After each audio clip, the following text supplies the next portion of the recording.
Jeremy Eulenbrook. Batting first, the center fielder, number 2, Antonino Spencer Thompson. Batting second, the third baseman, number 88, Austin Boylan. Batting third, second baseman, number 81, Alex Wickett. Batting fourth, the first baseman, number 61, Jericho Morris John. Batting fifth, the designated hitter, number 40, Josh Timmons. Batting sixth, the right fielder, number 33, Asaifa Jones. Batting seventh, the shortstop, number 3, Tristan DuRocher. Batting eighth, the left fielder, number 77, Zachary Owens. And batting ninth, the catcher, number 98, Joe Godfrey. On the mound tonight for your Barrie Baycats, number 41, Ethan Morris. Here are the umpires for this afternoon's doubleheader: Jared Merkley and Dana Case. Fans, at this time we ask you to please rise if you are able and kindly remove your hats for our national anthem.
We're ready to go for baseball here at Athletic Culture Stadium. Julius Hearn, Sam McCoy along with you. And a bit of a slow start, you could say. The first couple innings didn't really go the 22U Baycats way yesterday, but as soon as that third inning kicked off, it was all guns blazing. I think they want to have that similar start right here in the first inning once we get to the bottom half.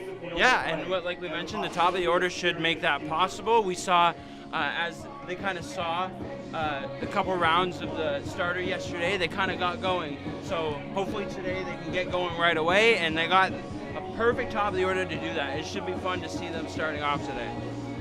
Baycats starter Jonathan Warden took care of this first 5 innings. No earned runs against the Hamilton Junior Cardinals yesterday. Ethan Morris on the mound. We'll get to him in just a moment. We'll give you the starting lineup for the visiting Leaside Leafs. Sam Brown will lead it off. Mentioned him in the open. He's at short. Jonah Brotman at third. Dan Anderson, the center fielder, at the number 3 spot. The DH is Ryan Ritchie, then Jackson McQuaid, Elliot Mazer, Theo Higgins. In the 8 spots, Ross Duhamel, and Taneri He, the first baseman, is in the number 9 spot against Ethan Morris. Yeah, Ethan Morris, 6'4", power lefty, got his first appearance in the IBL actually in Kitchener last Sunday.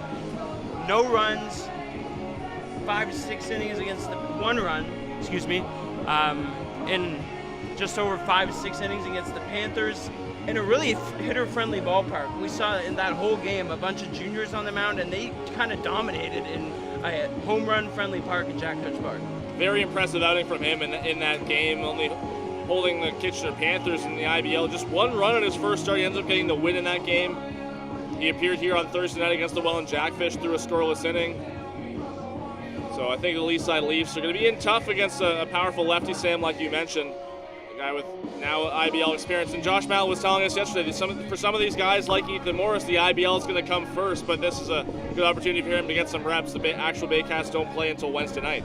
Yeah, and you also talked about sometimes if you are an IBL main guy, but you may not get the amount of reps that you desire. So now, if you're on the junior team, you get that extra reps like a normal summer league, and then once you go back to college, you have the appropriate amount of reps that you need to get going in your college baseball career.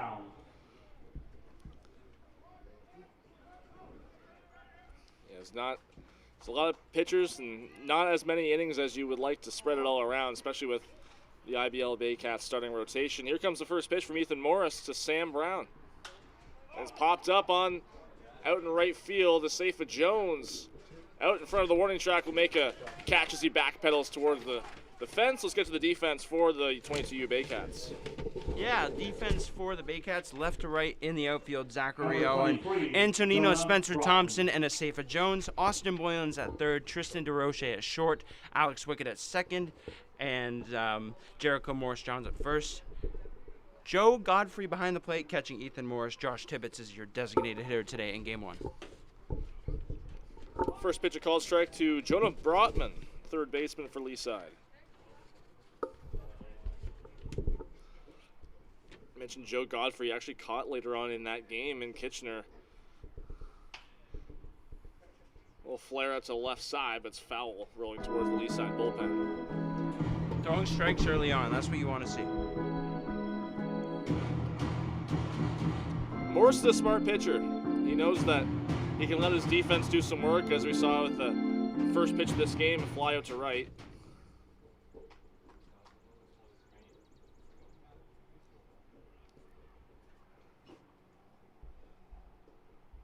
Morris is 0-2. Called strike 3. Just catches the bottom of the zone. First K of the game for Ethan Morris. Number 5, Dan Anderson. Get ahead in the count and get him out. That's what you need to do. Quick innings during the doubleheader, you can eat up a lot of innings for your team. Not only for yourself, the experience, but you're playing at least 14 innings today. It's been important for Jeremy Eulenburg as the manager to have his pitchers go deep. First pitch breaking ball to Dan Anderson is a swinging strike. Anderson, 20 years old, from Toronto. Going his third year at Queens. 0-1. Just misses inside.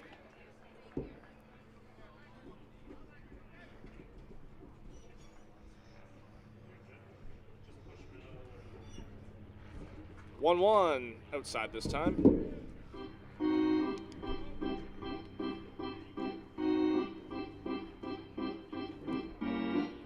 Two ball games today, 7 innings each. Second game's supposed to get underway at 3:35, although depending on when this game ends, it might be a little different. We'll keep you posted when we know. That one inside. It's 3-1 now. Yeah, I'd imagine there's going to be about half an hour between ball games. Unless this one ends earlier than expected.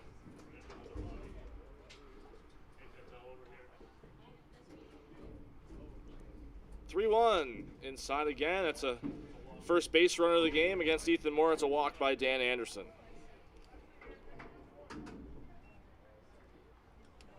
Number 88, Ryan Ricci.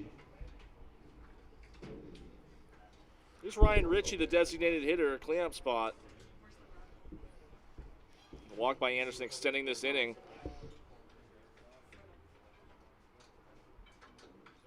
First pitch, swinging strike, right in the heart of the plate.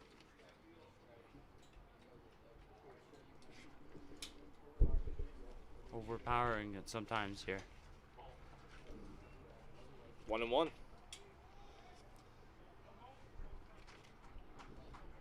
Fastballs look good early on. Sometimes he's just missing, but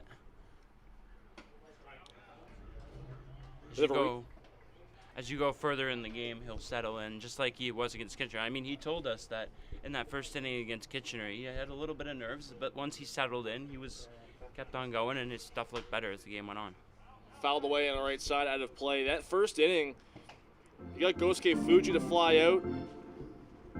Got Mandalay to ground out to shortstop, and they gave up 2 consecutive hits to Penalve and Ibarra, but ended up stranding them in a fly out.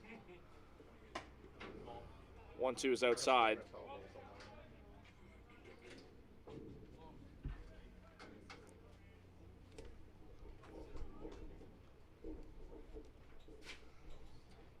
Two, foul back to the screen.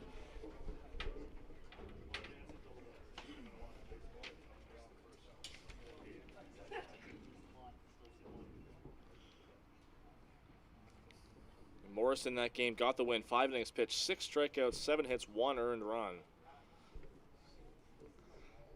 2-2, wave and a miss.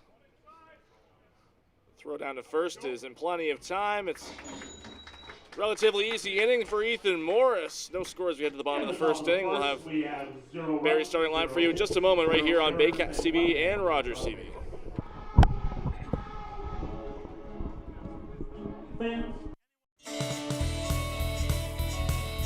Join us this summer at the Baycats Summer Baseball Camp.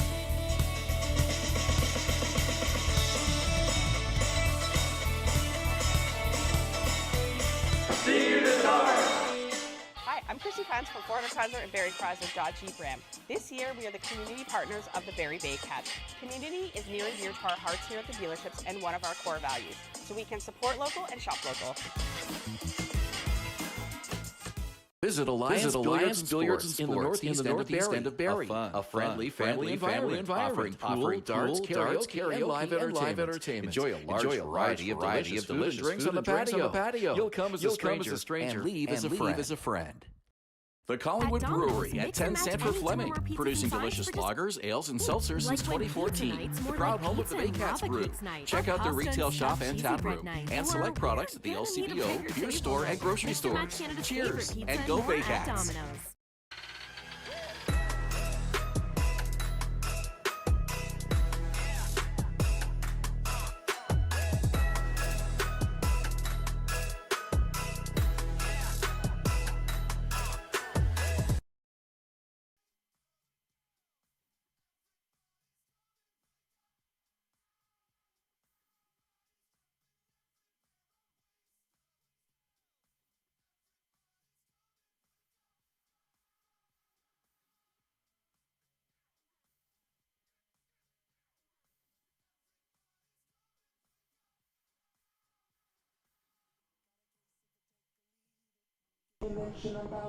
Welcome back. First inning of play is brought to you by Tamarco. Jobs done right, on time.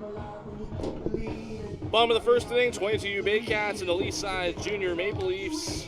The starting line for Barrie, leading off is Antonino Spencer Thompson. After a safety for Jones was the leadoff hitter yesterday, but we'll get to him in a second. Austin Boylan, the third baseman, bats second. Alex Wickett, third. Jericho Morris-Johns and Josh Tibbetts switch. Now Jericho Morris-Johns fourth. Josh Tibbetts in the fifth spot. Esteva Jones moves down to the sixth spot. Tristan DeRoche, shortstop, batting seventh. Zachary Owen batting eighth. And Joe Godfrey, the catcher, rounds it out in the ninth spot.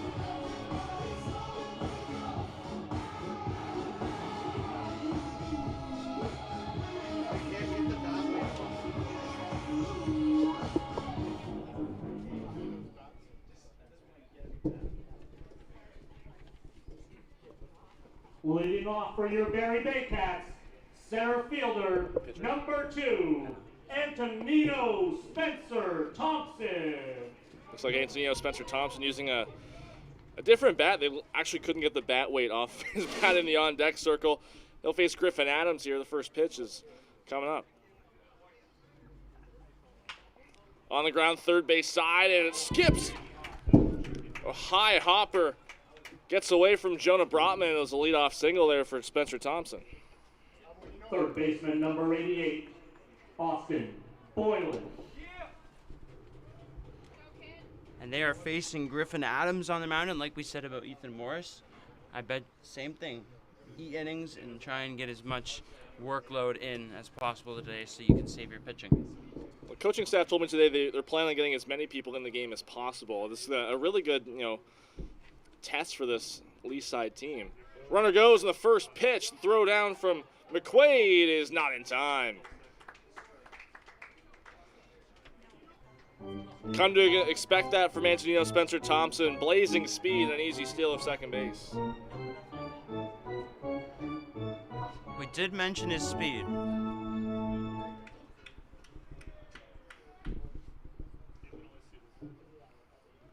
There's the 0-1 up high on Austin Boylan.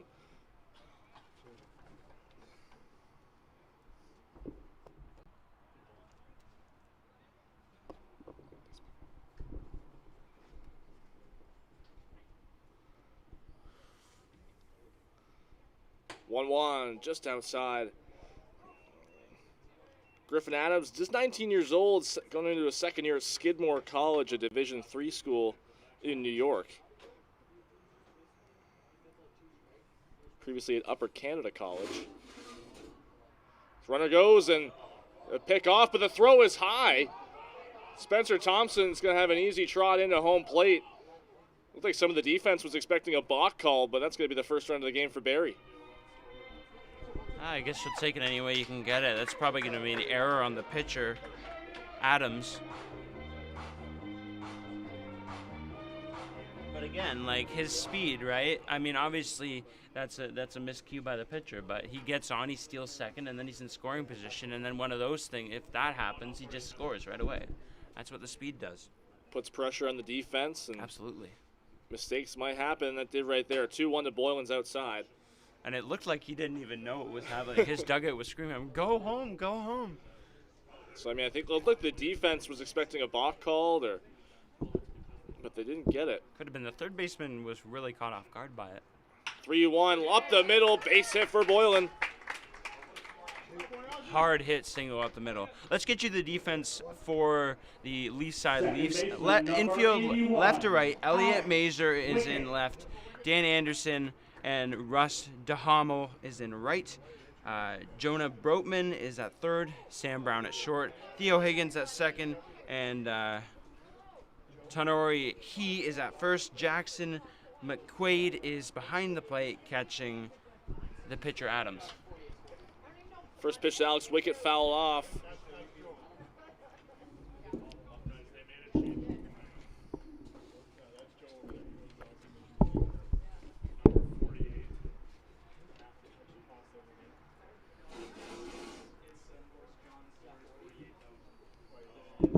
Jeremy Yullenbrook, I guess, serving as the ball boy today. It's going to be a long day for him if he has to do that. Yeah, Taylor was here yesterday. Taylor's the normal ball boy for the Baycats, and he was also here for the 22U team yesterday, so I guess he's either not here or doing some other job around the park. Inside breaking ball hits him. 3 consecutive base runners here reach for Barrie against Griffin Adams, who looked like a slider that kind of got away from him a bit on the inside break. Jericho Morris John.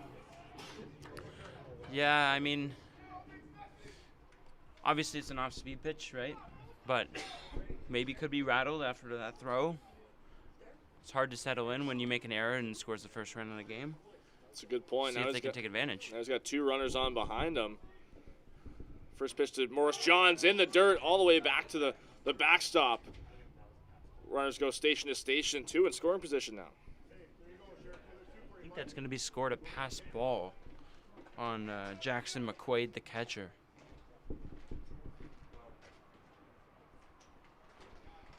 Looked like that ball skipped outside in the other batter's box. Adams got a 1-0 here on Jericho Morris Johns. 3 for 3 yesterday with a double. Yeah, you don't want to make a mistake to him now. Obviously, he's in a good hitter's count, but if he gets a pitch that he likes and he puts a good swing on it, it could easily be 3 more runs right here. No home runs yesterday, but there's a lot of power on this team. Another pitch outside. Pardon me, it was a triple yesterday in that 8th inning for Morris Johns. But he has homered here in that game against the Thornhill Reds senior team.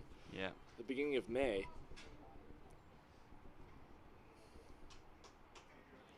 His power sets him up nicely for this cleanup spot. Josh Tibbetts on deck was the cleanup man yesterday. 3 for 3 yesterday for Jericho. On the ground, left side. Charging in, third baseman Brotman. He goes home. There's the out there. Boylan scores standing up. So an RBI ground out for Morris Johns. That's the first out of the game for Leaside. The designated hitter, number 40, Josh Tibbetts. I'll trade an out for a run any day. Chip away at the lead, keep on adding more. Still got a runner in scoring position for Tibbetts here. Yeah, Wickett unable to move up there on the ground out. One out here for Tibbetts, the lefty. Adam, a fastball in the dirt. Adam's a 2-pitch pitcher, fastball slider combination.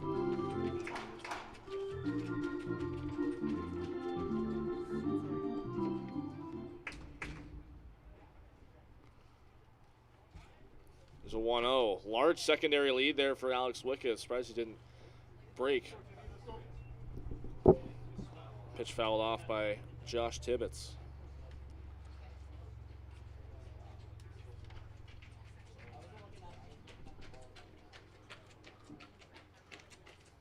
Not as big as of a crowd today, but there's definitely is a lot of kids still here running after foul balls. Another pitch low, 2-1.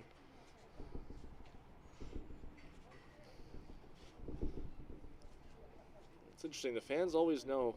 Well, they always sit in the same areas, either right behind home plate or kind of near where we are, or near the home team dugout. 2-1. Line drive out to center field. Having to go back on it is Anderson. A leap, but he can't make the catch. Rolls all the way to the fence. Tibbetts rounds first. He's in the second standing up. And here comes Wickett. He will score easily. 3 runs in the first inning so far for Barrie. Right fielder, That's that power of Josh number Tibbetts. 33, Asefa Put a good swing on it. Hard contact right over the center fielder's head. Noticed yesterday, I don't know if it was pointed out, I was talking with Josh Matlow in the owner's suite, and we were talking about how Hamilton's outfielders were playing super shallow with some of these hitters. They were. I noticed that a couple times. And that hit over his head just reminded me of it. He was at a pretty good depth, but still, over the head, and I had that thought all day yesterday when I saw that. It was on a rope off the bat of Josh Tibbetts. You wonder for some of those Hamilton Junior Cardinals, it's a new ballpark for them yesterday. Mm-hmm. You wonder, you haven't really got your feel. It's kind of like a hockey goalie in a crease. As another wild pitch gets to the backstop, Tibbetts moving up to third.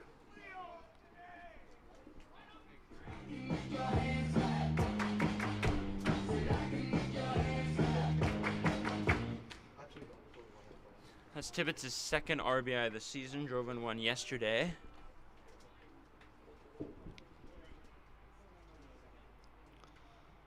Tibbetts at third, 2-0 here to Asefa Jones, 1 out. Wave and a miss.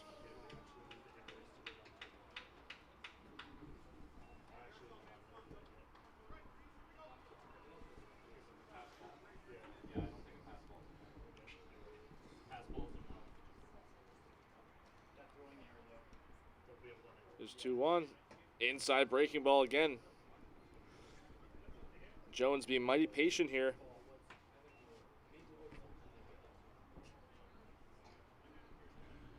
Two for 5 yesterday for Asefa Jones. He also had that screamer down the line that it might have actually had a chance to get out off the bat. I think Josh was actually talking about that too. It's like, get out, ball. Another spike slider, and Tibbetts will come in to score. Jones works the walk.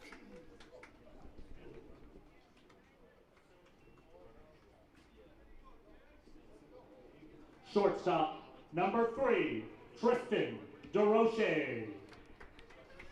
7th batter of the inning for Barrie is Tristan DeRoche.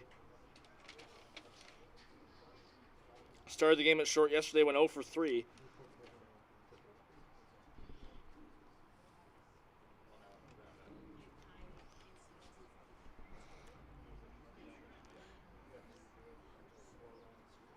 Quick mound visit from the catcher, McQuaid. A number of wild pitches so far in the inning. Again, maybe some of them could be tailored to the wild throw, maybe not, but trying to calm down your pitcher here. Jones goes, pitch. Call the strike, the throw down not in time. Jones steals second. Only one stolen base yesterday, but they got a number of them now, so far today. It was Zachary Owen who stole a bag yesterday. He's on deck. Yeah, you wouldn't have expected Owen to be the one to steal a bag first, but with all the extra base hits by some of the guys you might expect them from, not as much opportunity, I guess, early on in the game as DeRoche swings through it. First 0-2 count of the day for Griffin Adams.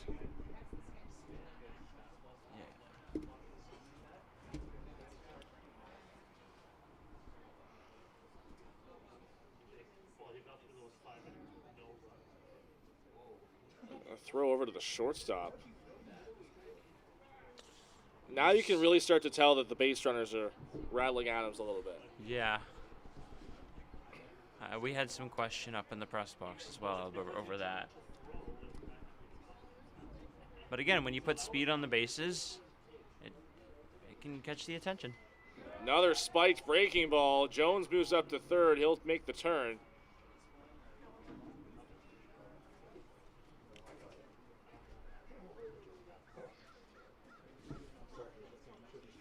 Couple wild pitches here, back-to-back at-bats for Griffin Adams.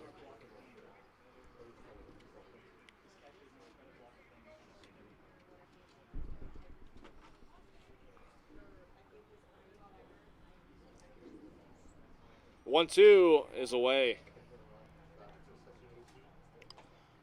Sarvesh Donastikar is warming up in the bullpen, a righty. Like I mentioned, we might see a lot of different pitchers in this ballgame for Leaside. 2-2, 1 out. Pitch to DeRoche. Flare out to right field. Going back on it is Duhamel. He comes in a bit too early. He's turned around. Jones trots in to score. DeRoche comes into second, standing up.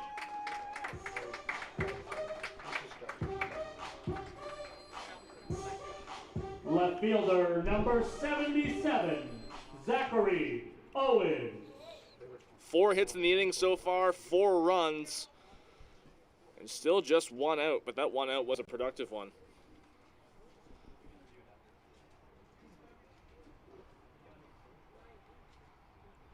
Do you have space for more than 9 innings? I guess we're only going 7 today. No, so I'll tell you what. It's pretty easy to swap. I'll tell you what. I need to get a new scorebook after today anyway. Oh, well, there you go. So I'm in the market. Okay. Oh, kind of made a bluff to go to first, and he's going to... That's a balk. Yeah. First balk of the innings, and maybe the second think back to that play with Spencer Thompson much earlier in this inning. It wasn't end up called a balk, but... Yeah. It almost looked like he tried to throw to first.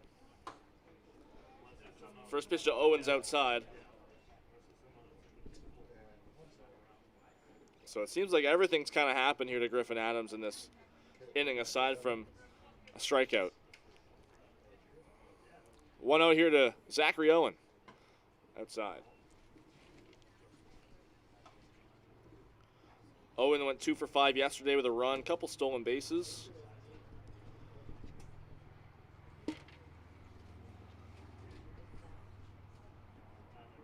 2-0. Just catches the outside corner. Everybody clap your hands. Donastikar sat down the last batter or so no action in the bullpen at the moment for Leaside. I'd normally say maybe he's just trying to get some tosses in, but if this is going to continue, then definitely something different there. Jackson McQuaid saving it what would have been another wild pitch there, another spiked slider.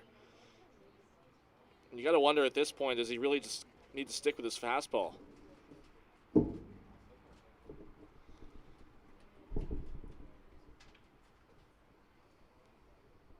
(3-1). Swing and a miss from Owen. Brings the count full. First time we've had a full count in this inning. And even the only out of the inning scored a run. So if you get a strikeout here, there's your first productive out. 3-2 is in the other batter's box in the dirt. Coming in to score is DeRoche. It's 6-0.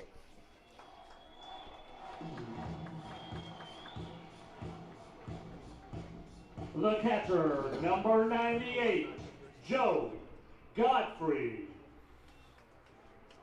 So I'll bring up Joe Godfrey. He had one at-bat yesterday, came in later in the ball game.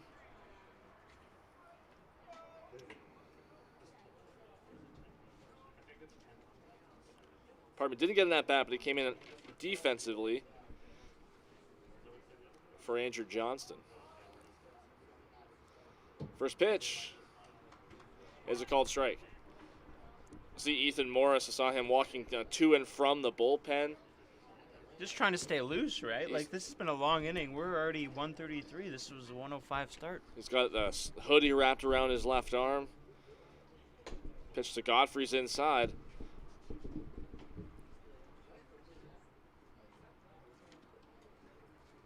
Baycats used 4 catchers yesterday, and they have 4 catchers on their roster. So, you know what? Get everybody in there. Get everybody some reps.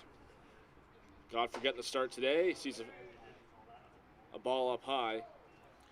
Andrew Johnston will probably see the most IBL time out of the 4 of them, unless one of these guys kind of takes that spot from him. But Johnston saw time against Welland and again against London defensively. Runner goes.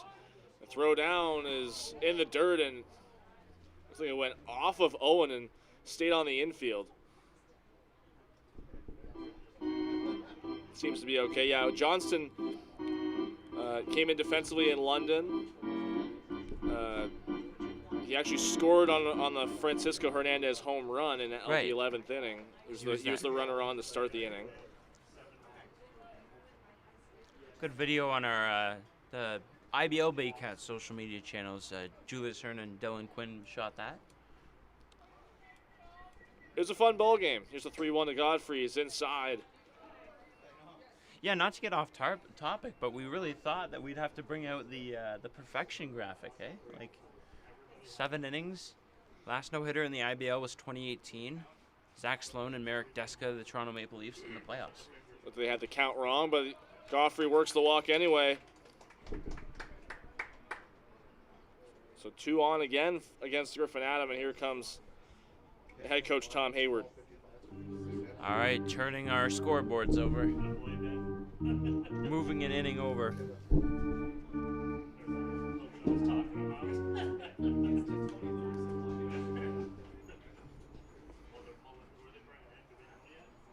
And that'll be it. That'll do it for Griffin Adams. He faced 9 batters, only gets 1 out, and they'll turn it over to Sarvesh Danasekar. We'll have more on him in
6-0 Barrie. Bottom of the first inning, and we turn back over the top of the order. Antonino Spencer Thompson will face Sarvesh Janasakar. Thompson.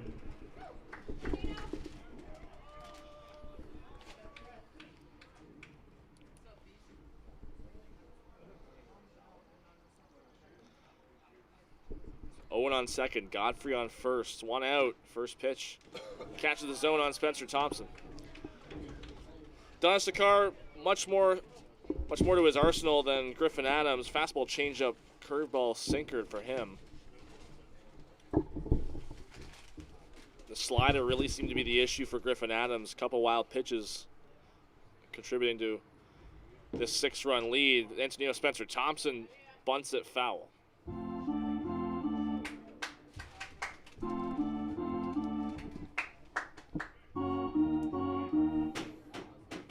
Saw Jeremy Eulenbrook go to front entrance during the break. He's just letting his guys hit right now. Don't need any coaching right now. The guys are off to a great start. No need to be hands-on, and let's become a 6-run lead.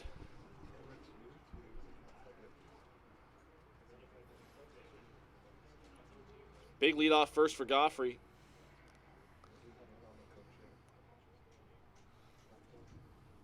The pitch, breaking ball fouled off.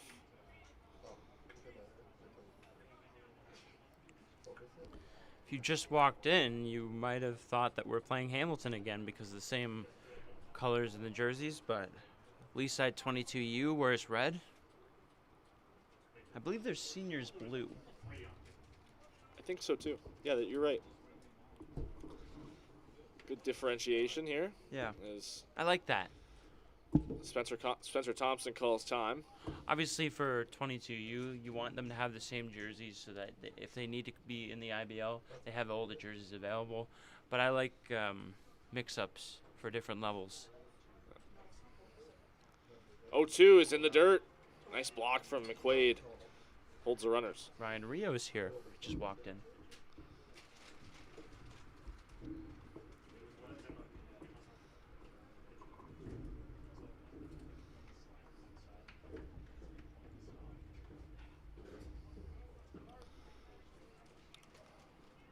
First and second, 1 out. Here's the 1-2. Looping curveball is up high. Much longer at bat for Spencer Thompson. That 2 pitches to get that single to lead off this inning.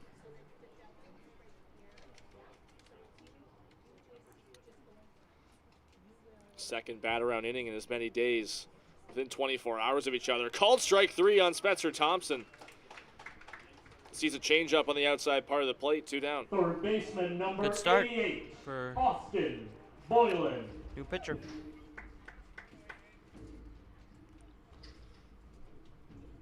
Boylan singled and scored earlier this inning.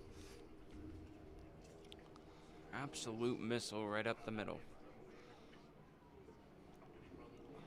Janasakar, first pitch is another looping curveball. Same pitch he nearly struck out Thompson with earlier.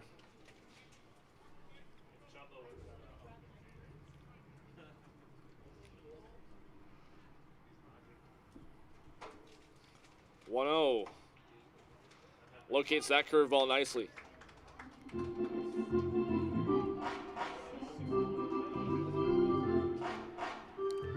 Definitely helps when you have both pitches and you can throw them for strikes.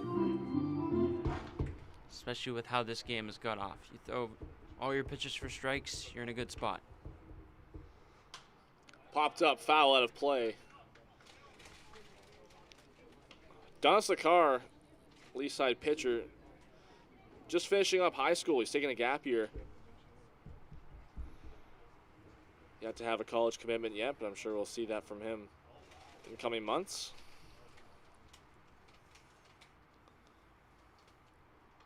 (1-2) is in the dirt. Jackson McQuaid really having to work this inning.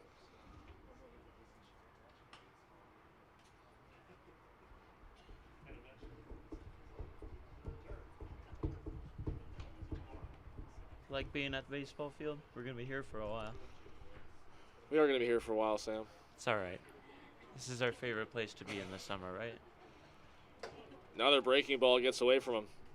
3-2. You know what? That's what got me out of bed this morning. I'm like, I get to come to the baseball field today.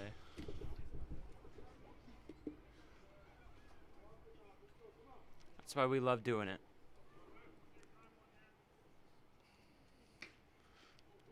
Three-two, runners go. Ground ball, foul left side.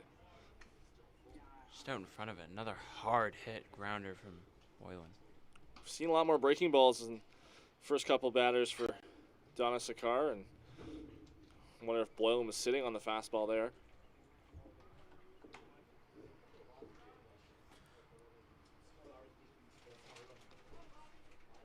Runners will be off on the pitch yet again. Here's 3-2, and it hits him. The base is loaded now. Boylan doesn't even move, gets hit by the pitch, and bring up Alex Wickett. Second baseman, number 81, Alex Wickett.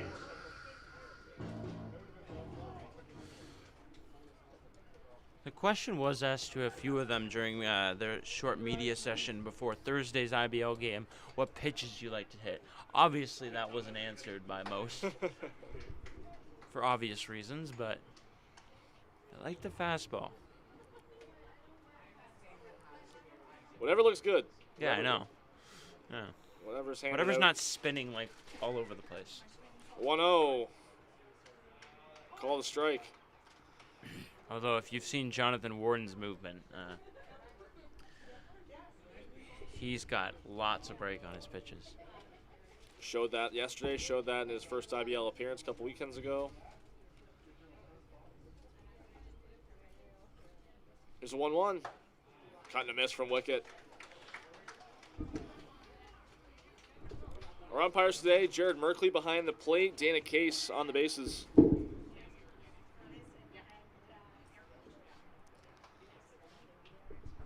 12th batter of the inning for Barrie.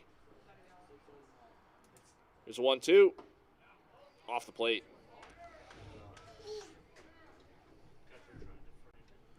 Effort has not gone away this inning. No matter how much base runners they get, they're still being patient. They're still waiting for the pitches they know they can hit, and they do not care. They are here to play.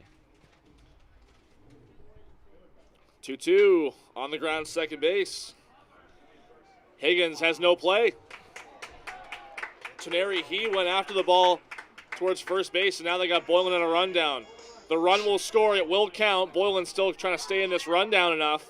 He is tagged out to end the inning. So another run comes across on that play. 7-0 for the 22U Baycats after 12 batters come up. We'll go to the second inning right here on Baycats TV. Run scores.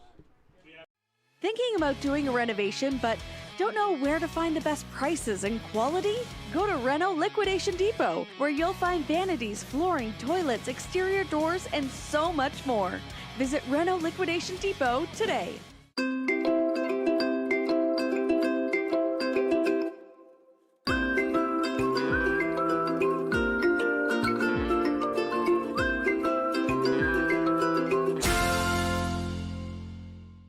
Step up to the plate at Park Place. The latest fashion, delicious dining, exciting entertainment. Hungry after the game? Stop by one of their patios or grab a sweet treat for a grand slam of flavors to satisfy every craving.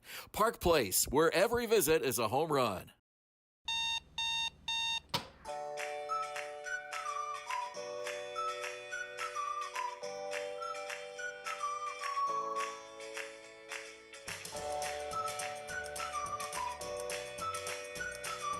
The only North Barrie Market, your go-to for homemade meals, catering service, and the freshest locally sourced meat. Get ready for an unforgettable barbecue experience with Barrie Best Barbecue coming soon. All at North Barrie Market, 580 Bayfield.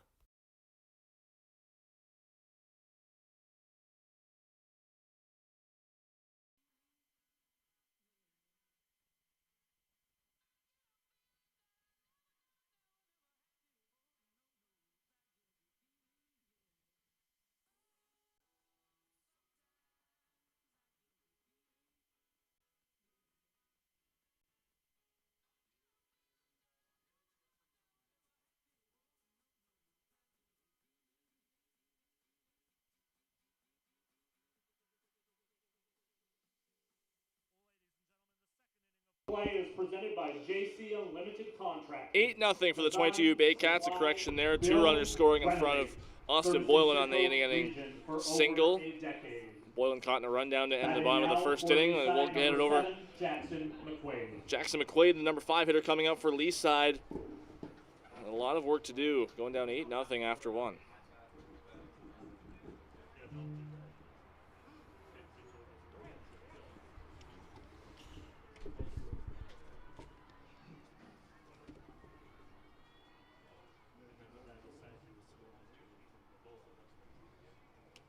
Ethan Morris back on the hill for inning number 2. For his first pitch is just low.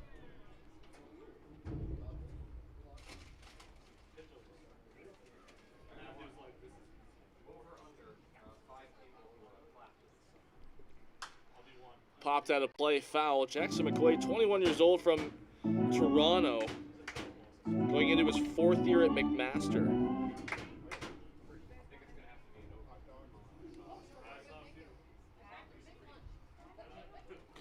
I know in the IBL and similarly for the 22U Baycats, you see a lot of guys coming out of school in the States, but then once you get into some of these other 22U teams and these other loops, you start seeing more like OUA or even like OCAA players from Ontario. 2-1 on the ground to short, DeRoche has a hop, hit him in the shoulder. An error gets Jackson McQuaid on to start this second inning. Number 8, Elliot Mazer.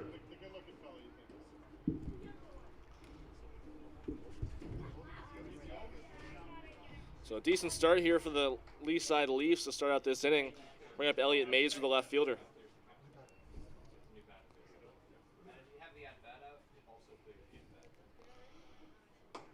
First pitch, a breaking ball, swinging strike.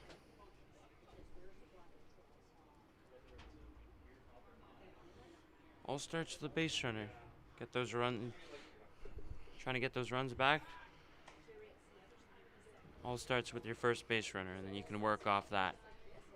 Morris is still attacking, so you got to be ready to swing and hit the heat. Mazer maybe the most accomplished in terms of program they got into in school. 18 years old, going to his 2nd year at UBC. And that UBC program, incredible year making it to the NAIA World Series.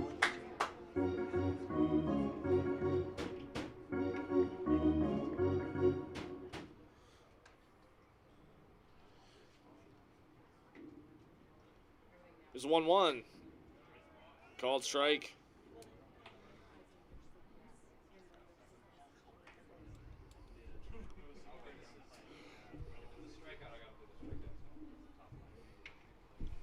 McQuaid, the leadoff first. Morris's pitch. Out. Wrong him up there. It's waiting for the call from Jared Merkley, but he rings him up. It's Number 19, second strikeout for Mason. Higgins. We've seen Merkley a few times this year, and we've come to expect the late hooks. Seen him a few times in the last week. Yeah. There's a couple umpires that have the late strike call. You just got to watch out for it. First pitch is inside to Theo Higgins.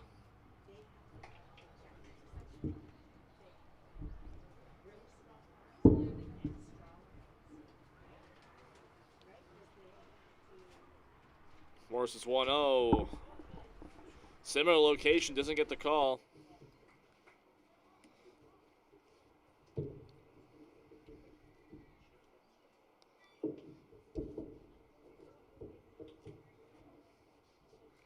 (2-0) on the ground, right in front of home plate. It's called a fair ball.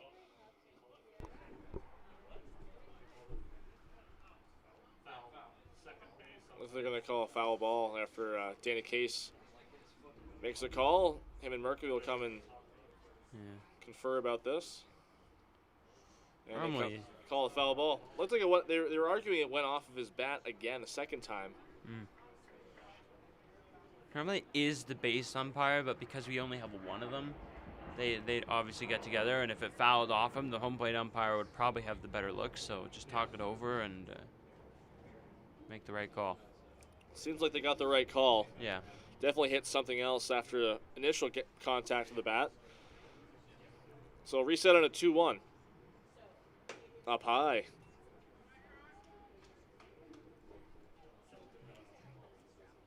The run support giving Morris a little bit more opportunity to kind of try some things out. For a fastball heavy pitcher, you might see him working some more breaking balls. Here's a 3-1. That one on the ground, and that one actually hit Higgins again. So another foul ball brings the count full. And again with Morris, like if he's going to spend most of his time with the IBL team, so you might see him experiment more at this level. Try and bring some more stuff to the IBL once he knows that he can throw it, command it, and also have some good break on it too. 3-2. Foul away again.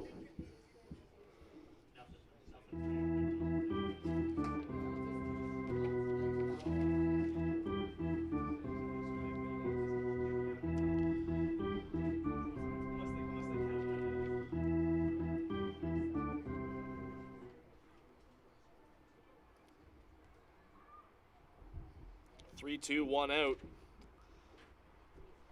McQuaid leaves off first. Pitch is in the dirt. So another base runner here for Leaside. They got something going with 1 out.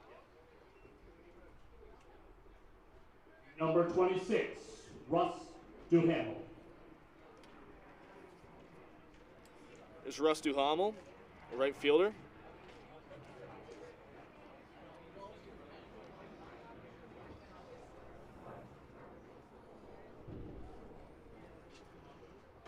First pitch is outside. Austin Boylan, third baseman, playing a bit shallower at third base. A couple paces in front of that third base bag. Wouldn't expect a bunt from Leaside down 8. Call a strike.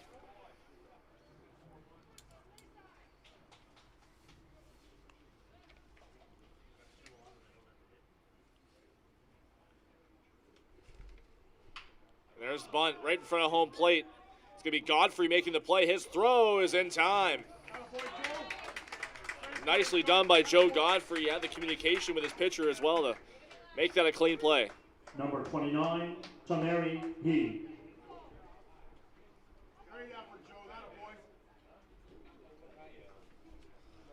So sacrifice moves runners to second and third.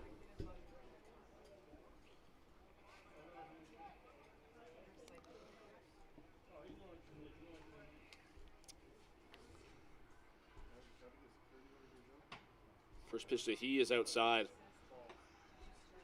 Seems like Morris really trying to paint that outside part of the plate with his fastball. And they're not swinging at it. They're being very patient on those outside pitches. That one called a strike.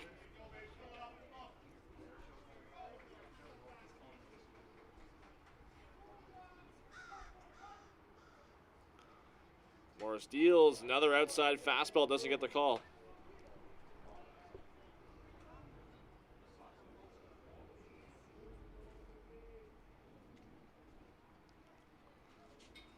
Two one up high. Yet another 3-1 count.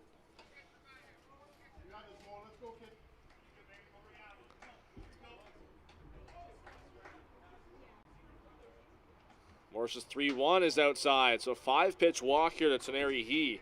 That'll load the bases. Number 17, Top of the order. Sam Brown. And then Sam Brown, mentioned batting .500, third last year, third in the league this year, pardon me. Brown was the OUA MVP in 2022 with University of Guelph. Since graduated, he had a .463 average, a 1371 OPS that season. There's an important mound visit here from Tim Tremblay for the infield and Ethan Morris, the starter. So if you're Leaside, exactly what you want, your best hitter up with the bases loaded. Yeah, just telling him to attack, really. It's been their message that they've said in the dugouts. Just those strikes.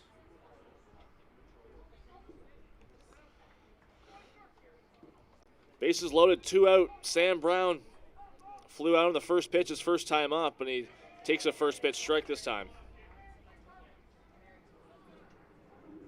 Sometimes when you try and get too nitpicky with where you want to throw it, this stuff can happen, especially with a fireballer like Morris. Swings at that pitch, similar spot. He's putting this one in right field and deep. Safa Jones backs up at the wall. He can't make the catch. Looks like he had it in his glove and he dropped. Throw to the infield. There's a play at the plate. And not in time. He scores a 3-run. 3 runs on the play for Leaside. We'll see how that ends up being scored.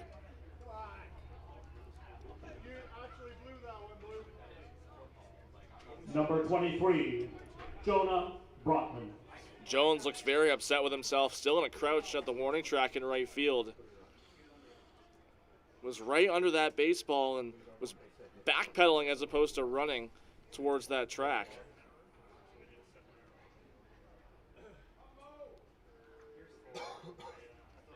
So 8-3 for Barrie. First pitch called a strike to Jonah Brotman.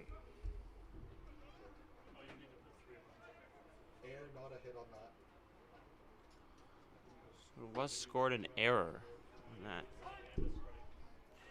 I agree with that call. And I agree with you. So Brown reaches on the error.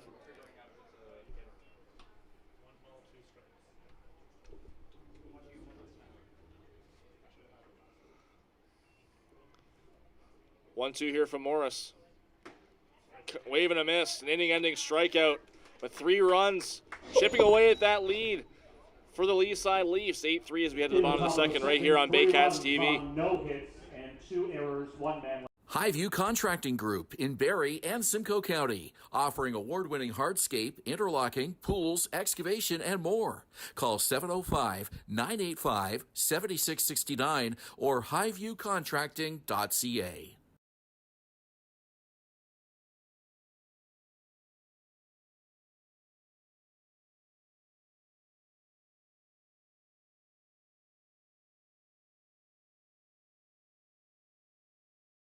At Domino's, mix and match any 2 or more pizzas and sides for just each. Like when pizza night's more like pizza and lava cakes night, or pasta and stuffed cheesy bread night, or we're gonna need a bigger table night. Mix and match Canada's favorite pizza and more at Domino's. Danielle May Real Estate, supporting the Barrie Baycats and ready to help with all of your real estate questions. What is your home worth? Should you sell now or wait? Danielle is dedicated to your success. The next time you think real estate, think Danielle May.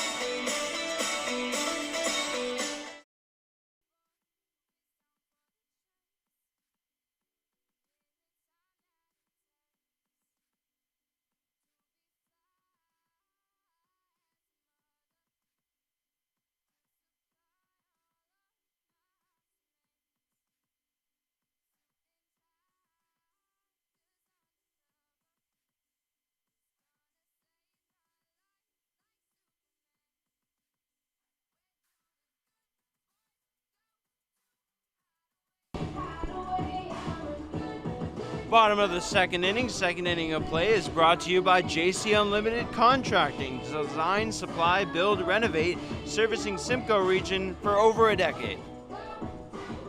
First baseman number 48. Bottom of the second, Julius Hearn, Sam McCoy with you. It's Jericho Morris Johns, the cleanup hitter, to lead it off for Barrie.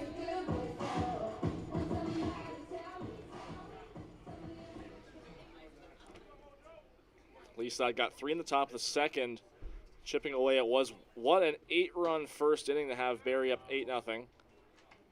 Morris Johns the first out of that first inning, an RBI ground out to third base.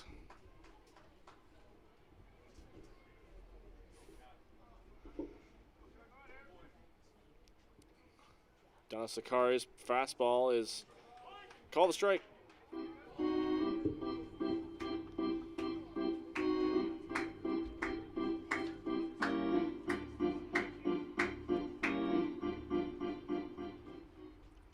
Five hits in the first inning for Barrie. The ball hit on the ground into the Leaside dugout.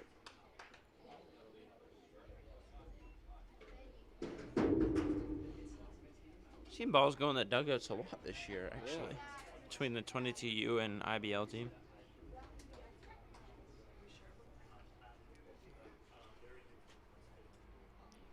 One, two, up high. There's actually a line drive on Thursday, if I remember correctly, that went right into that Welland dugout on that third base side and like kind of did a bar down, like it hit the roof and went directly down. Luckily, no one was hurt. But it was a laser beam. Scores. Hopefully, no one got hurt from that one. Did you see the? Called strike three on Morris Johns. Did you see the player entrances yesterday for Welland? That was electric, I'm not going to lie. Prom night they had? Very nice to see. They had a limousine, yeah. That was very interesting. But you know what? As crazy as it was on theme and cool moment. They have some cool theme nights this year, I will say. They do. They have a tattoo night later this year. Yeah. Kind of want to do that here. Yeah, we could set up a tent down the first base line. Yeah, the first base line here kind of acts as our concourse. We have everything Yeah. there. You know, the AK tents, the Junior Baycats Day inflatables, everything. So, put a station down there. 1-1 here on Tibbetts. I like for Welland, for me, like I like they take risks. Yeah, like they do go to the line. They take risks. Sometimes they go to the line, but you know they don't. It just, you know what? Whatever works, and they've definitely made it work. Absolutely. Yeah. Definitely gets crazy sometimes, but you know what? Sometimes crazy works, and for them it definitely does. Welland lost their first game yesterday to London. Yeah. Skylar Janice closing that one out. Pitched 2 days in a row, actually. Pitched an extra innings on Friday against the Baycats. 3-1 now on Tibbetts. Janice is one of the most intense pitchers in the IBL. Yeah. I always said when he's on, it's just, he's got the velocity, he's got the pitch mix, he's got a save here a couple weeks ago. Yeah. 3-1. Tibbetts fouls it to the backstop.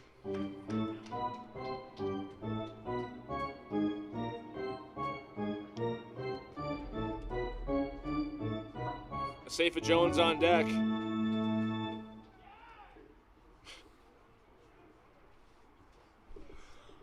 Don Sakara's 3-2. Tibbetts, hard hit ground ball. Nice play there from he, and makes the flip to his pitcher for the second out.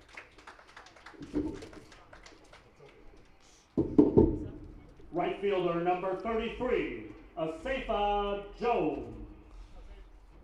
Hard hit ball to Taneri He. It was surprising that he made that play. Had a little bit to go for it.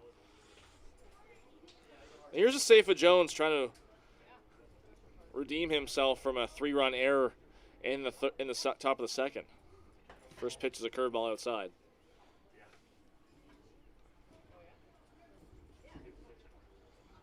And Tibbetts was another guy. You know, he played for the IBL team 2 years ago. He's trying to work his way back, and if he keeps on hitting the ball hard like that, things are going to work out for him, and maybe he can see himself back at the level soon. Pitches well inside to Jones. It had that hard hit double to straightaway center field early in the first. That one looked like it probably should have been a base hit, aside from a nice defensive play. Went 1 for 4 in yesterday's game, a couple runs and a walk.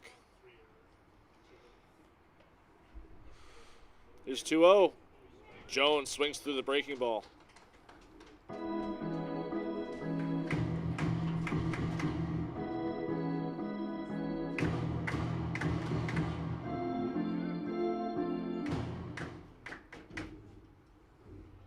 Two-one pitch. Jones, another cut right through it. That one a fastball inside. Looked like he was a little bit out in front of it.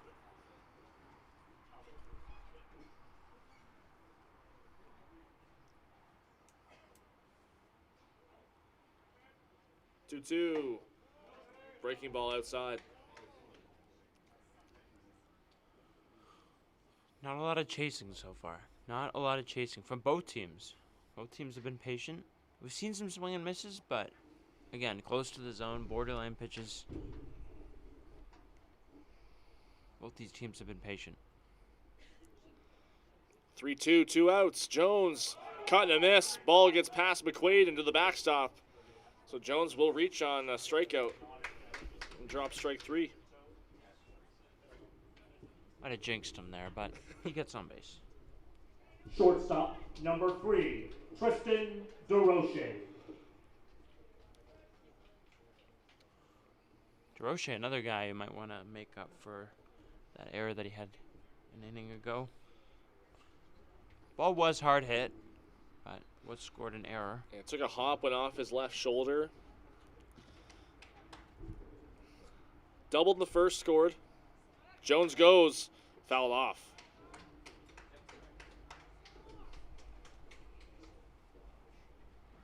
Looks like they have a bat boy. Leaside's also got a cage or a net set up with a tee behind the dugout as well. You know what? Bring them whenever. Yeah, I mean, most teams, IBL or 22U, when they come here, they'll set up something behind the dugout. Sometimes they have their athletic trainer set up. Anything you need, right next to you. DeRoche swings through it. Of course, with the 22U team using the visitors clubhouse, not sure what their Leaside situation is.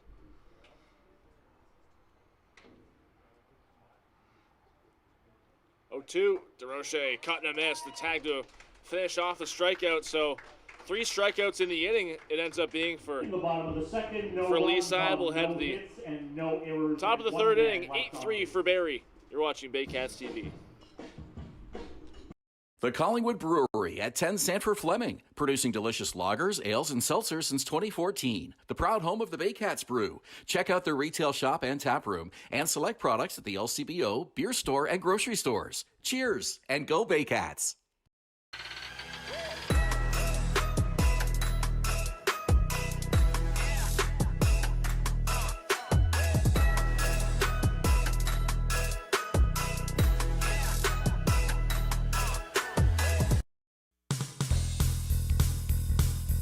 Join us this summer at the Baycats Summer Baseball Camp.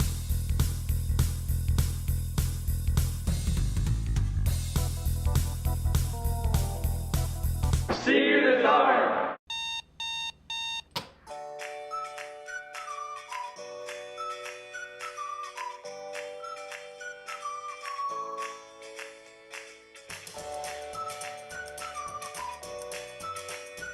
What if a thrift store could change lives? Barrie Families Unite is making it happen. Essential needs support for those families in our community who need it most.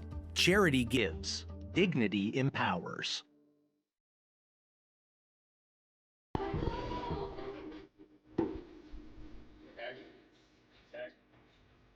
Tag 1. Our third inning of play is presented by Render 3D Quick, the #1 architectural 3D rendering. Top of the third, Athletic Culture Stadium. Julius Hearn, Sam McCoyne. Developers, architects, and more. Ethan Morris back up for inning number 3. Still hasn't allowed a hit in this game. 2 errors in that Number 5. in that second inning.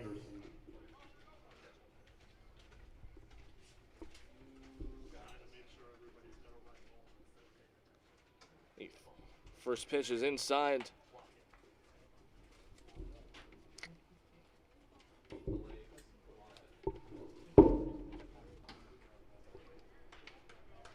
This is Dan Anderson.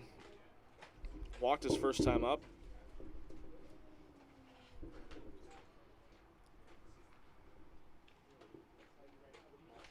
Morris missed 3 straight times already now, and wonder if maybe he just lost something. There's a long delay between him pitching that top of the first and going into the top of the second. There's a 4-pitch walk to lead it off for Anderson, second of the game. Number 88, Ryan Ricci. Can't be the easiest matchup when you got a tall lefty and you're a left-handed hitter. Guy throws hard. Ryan Ritchie struck out his first time up. Takes the first pitch strike.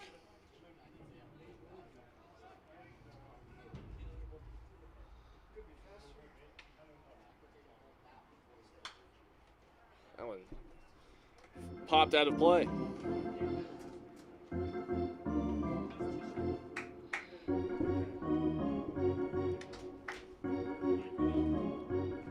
Ritchie, 22 years old from Toronto, goes 5th year at TMU going into. Breaking ball, nice snag there from Joe Godfrey.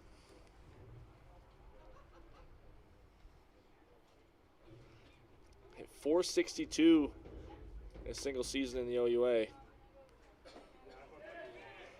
The appeal down to Dana Case, he did not swing.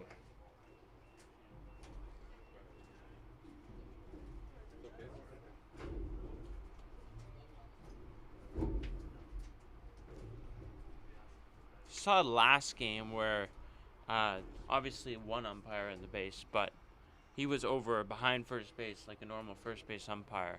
But when you only have one, where Case is right now, that's probably a better spot where you can get the swings. Foul tip into the glove. Another strikeout for Ethan Morris, 5th of the game. Number 7, Jackson McQuaid. Obviously for a righty, that spot behind first base is the best, but when you have lefties coming up, almost impossible to see it unless he comes full swing, goes fully around. First pitch to Jackson McQuaid is outside. McQuaid started the second inning with reached on an error by Tristan DeRoche. Later scored.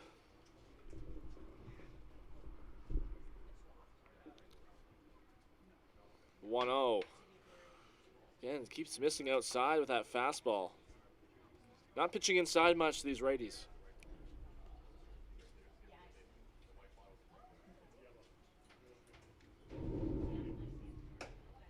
Throw down at first from Godfrey. That ball is called a strike.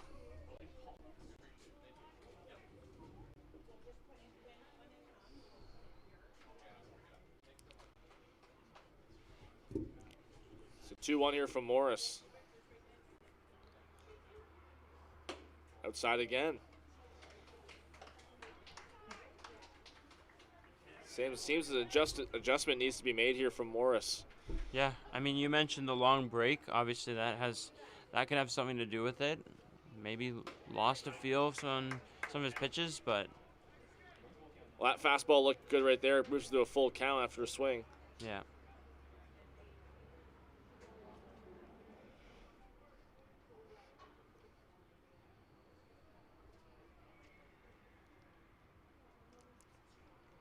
3-2, 1 out.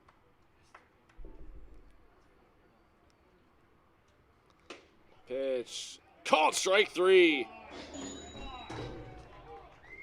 Morris gets McQuaid looking. That's strikeout number 6 here in the third. Elliot Mazer.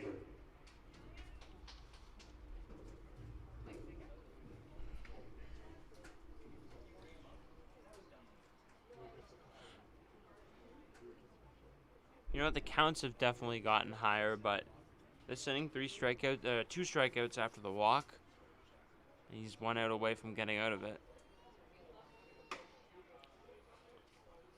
First pitch is outside to Elliot Mazer, who struck out in the second.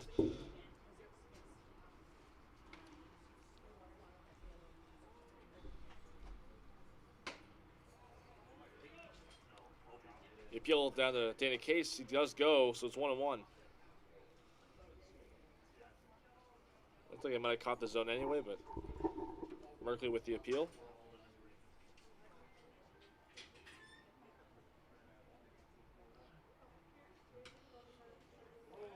Ball gets away from Godfrey, so moving up to second is Jackson McQuaid.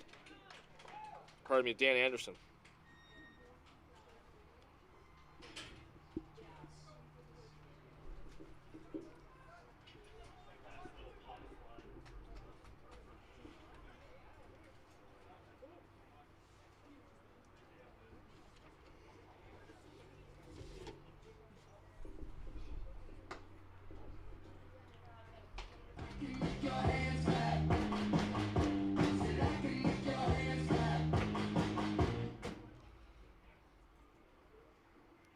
The big thing with Morris since the first inning is that he's fallen behind a bunch of hitters, right? And when you fall behind, it can get pretty tough to work your way back up at any level. He's going to get a meeting at the mound with his catcher, Joe Godfrey. We noticed that earlier in the first inning as well with Griffin Adams, the pitcher for Leaside, who started. He's getting behind in a lot of those accounts early on. Morris does have 2 outs here. 19, Theo Higgins. All it takes is a ground ball to get out of this inning. Could be one pitch.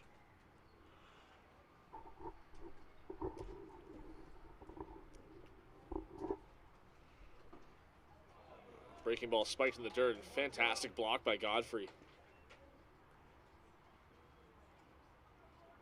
Matthew Liu's been warming up in the Barrie bullpen for about half an inning or so.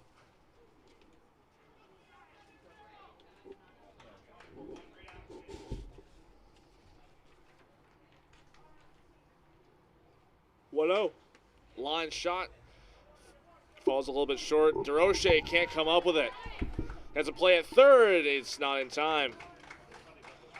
Nearly caught the base runner. Anderson napping there and rounding third base. So it's another error that's going to extend this inning. Number 26, Russ Duham. Pretty uncharacteristic. They will score to hit. I was going to say pretty uncharacteristic with the, would have been 2 errors, but that was score to hit. So no error on DeRoche there. So bases loaded again here in the third. A big swing from Russ Duhamel. Had the sacrifice bunt in the second.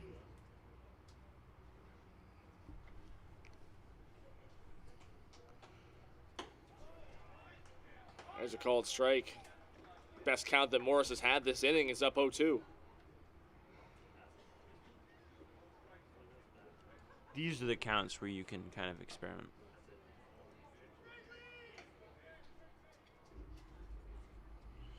I don't think that's on the mind of Ethan Morris right now. I think he's just trying to get out of the inning. And a swing and a miss. So Morris ends up striking out the side.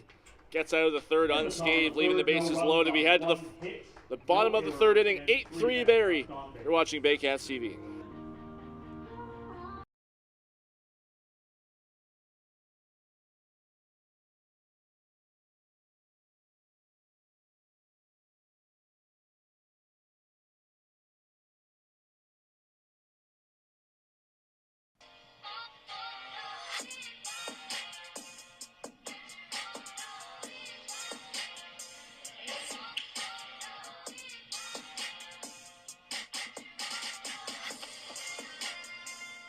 Hi, I'm Chrissy Fans from 400 Chrysler and Barrie Chrysler Dodge Jeep Ram. This year, we are the community partners of the Barrie Baycats.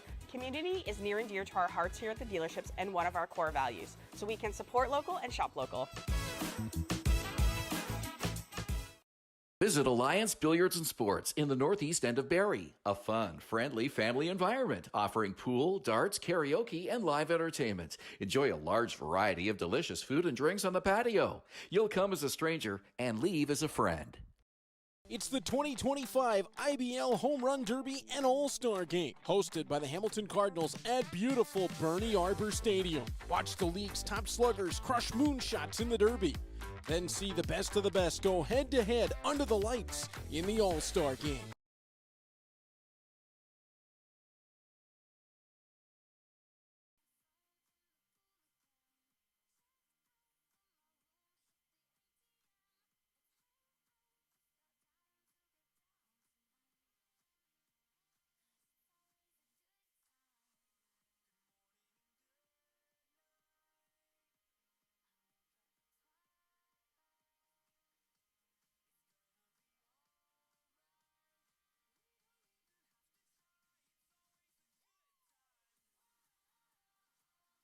Welcome back. The third inning of play is brought to you by Render 3D Quick, the #1 architectural 3D rendering company in Canada, working with thousands of builders, developers, architects, and more. Fielder, number 77, Zachary. 8-3 Barrie as we enter the bottom of the third inning. Zachary Owen to lead it off. 8-9-1 in Barrie's lineup. against Sarvesh Danasakar, who's looked really nice since coming in relief in the first inning. You don't say that too often. 8-3 the score. Breaking ball gets away from McQuaid to call the ball. Well, it might be often for these Sunday doubleheaders, maybe. Some of these teams coming in, obviously Barrie's independent, so they're inviting some of these teams in, and you know they might use it as a way to get innings for their pitchers. 1-0, big cut and a miss from Owen. It more so meant like you don't see a reliever in the first inning. For sure, yeah. But for Leaside, it worked for sure.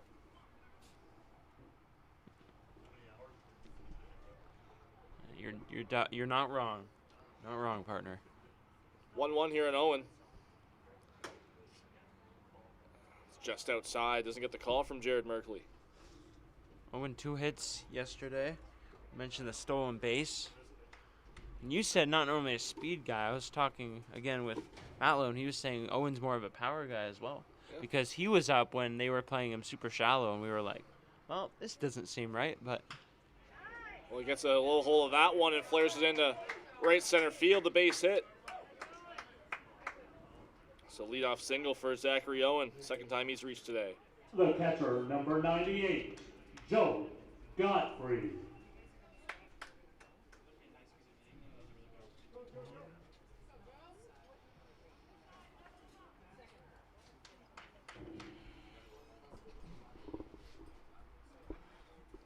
Joe Godfrey, the number 9 hitter, has looked great behind the plate so far today. Walked his first time up, and he gets the first pitch in the dirt.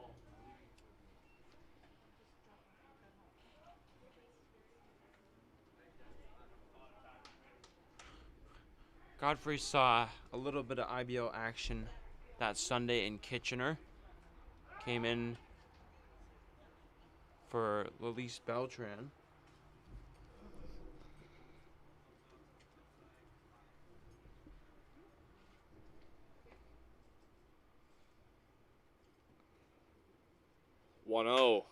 Fouled it away, slicing towards the bullpen.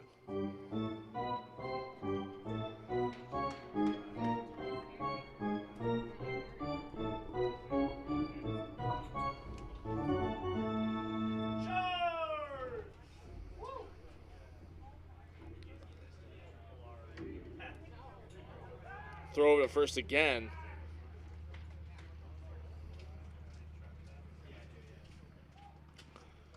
Donasakar looks like he has a nice pickoff move. Wonder if Owen might test him a little more here.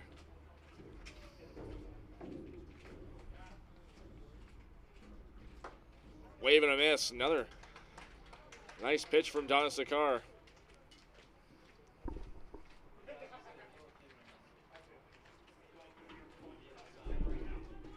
Got that curveball working away on Godfrey.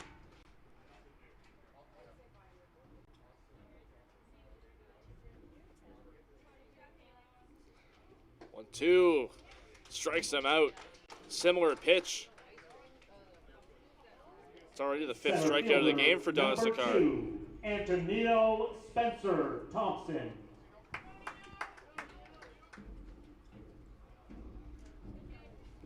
Back to the top of the order, Antonio Spencer Thompson.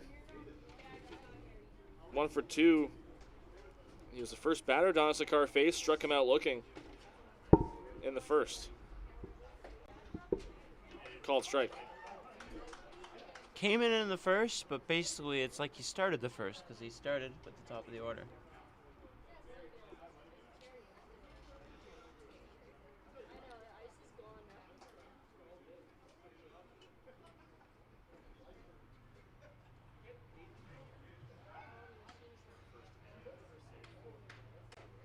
Zach Owen really testing Donasakar on the base paths. I did question if they were using IBL rules and again Major League rules, but I did see the disengagement from the umpires yesterday, so I know they had something in place yesterday. It doesn't hurt to get these guys started on those kind of rules early if they haven't been using them for sure in their junior leagues. As these rules start to become more universal, you're going to see them everywhere. Both Case and Merkley, IBL umpires as well, so yep, it's kind of ingrained in them. 0-2, runner goes. The pitch is up. Throw down from McQuaid is in time. What a throw from Jackson McQuaid. Made it look seamless. Had Owen out by a few feet. He's had plenty of work early on. He's made a number of great stops on some bounce breaking balls, and now he's got the put out on Zachary Owen, bidding for his second stolen base. Doesn't get it there. 1-2, looping curveball. Called strike 3. Spencer Thompson didn't like the call, but that's strikeout number 6 for Sardash Danasakar. We head to the 4th inning. Still 8-3 for Barrie on Baycats TV. The only North Barrie Market, your go-to for homemade meals, catering service, and the freshest locally sourced meat. Get ready for an unforgettable barbecue experience with Barrie Best Barbecue coming soon. All at North Barrie Market, 580 Bayfield. Thinking about doing a renovation but don't know where to find the best prices and quality? Go to Reno Liquidation Depot, where you'll find vanities, flooring, toilets, exterior doors, and so much more. Visit Reno Liquidation Depot today.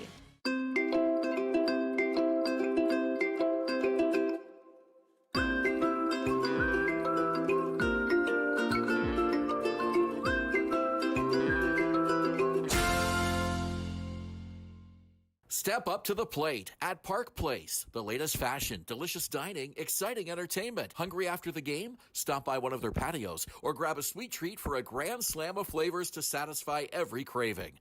Park Place, where every visit is a home run.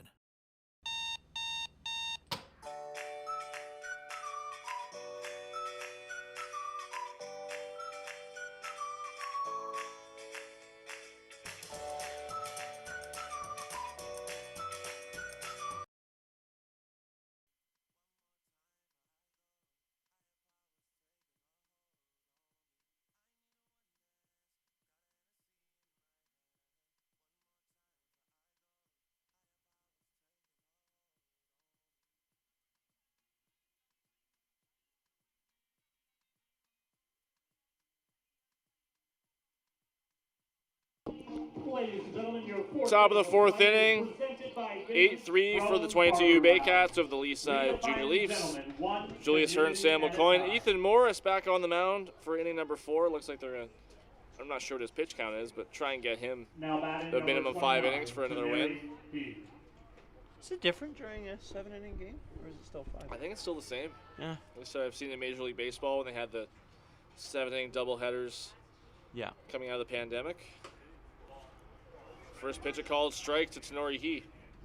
Yeah, it was strange. I didn't think they could ever change the 9-inning rule for just 1 year, even a doubleheader. I know, obviously, they can change the rules with PA agreements and, but it was interesting. It was a cool aspect. We saw a couple 7-inning no-hitters. Yeah, Madison Bumgarner and Truist Park.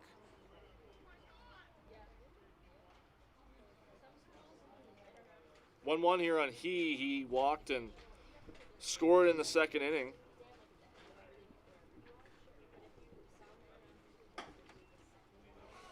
Another outside fastball from Morris.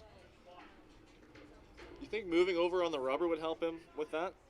Could be location, right? He was missing outside a lot, so.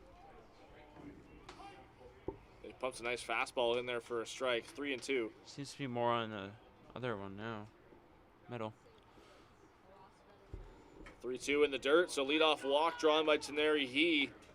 Second walk for him in this ballgame. Number 17, Sam Brown.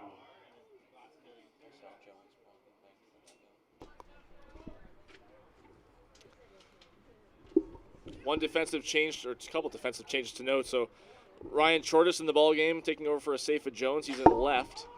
That ball's flown into center. Antonino Spencer Thompson back on it. It's at the wall. It is gone. 2-run home run for Sam Brown. It's a 3-run ball game. Straight away center field, a home run.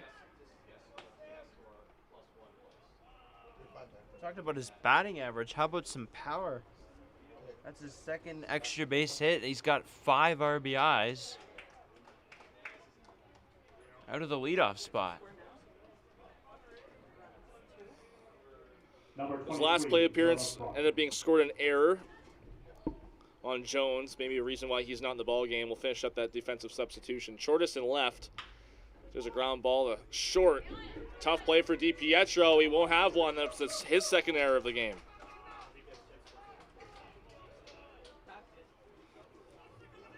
So while I have this chance, Chortis in left, Spencer Thompson in center, Zach Owen moves over from left to right. Number 5, Dan Anderson.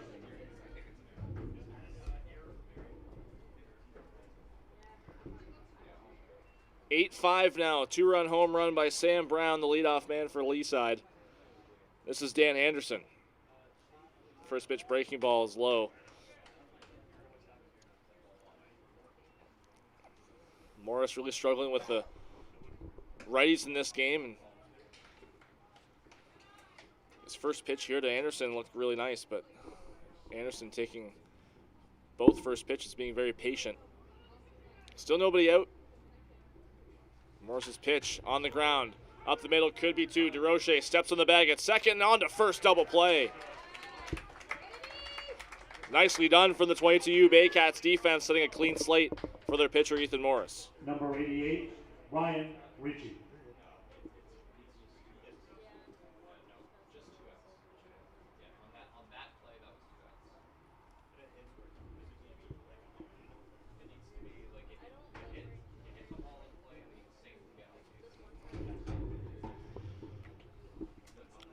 So I'll bring up Ryan Ritchie, the cleanup man, the DH today.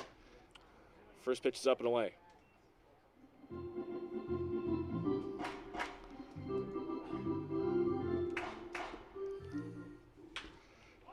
Liner out to right field. Owen didn't get a great break on it. It falls out in front of him, and it gets by him a little bit. Ritchie on his way to second, and he's going to get there standing up. So a double will extend this inning for Ryan Ritchie. First hit of his game.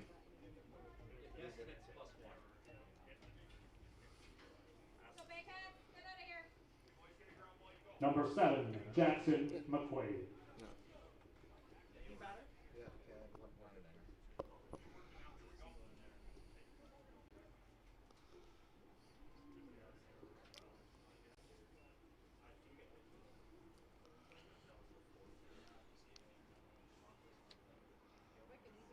Jackson McQuaid fouls pitch off the screen.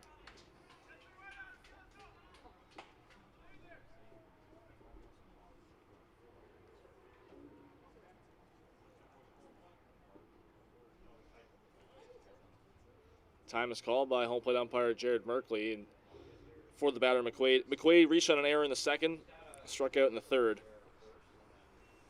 Morris yet to record a strikeout in this inning. Gets a nice call there.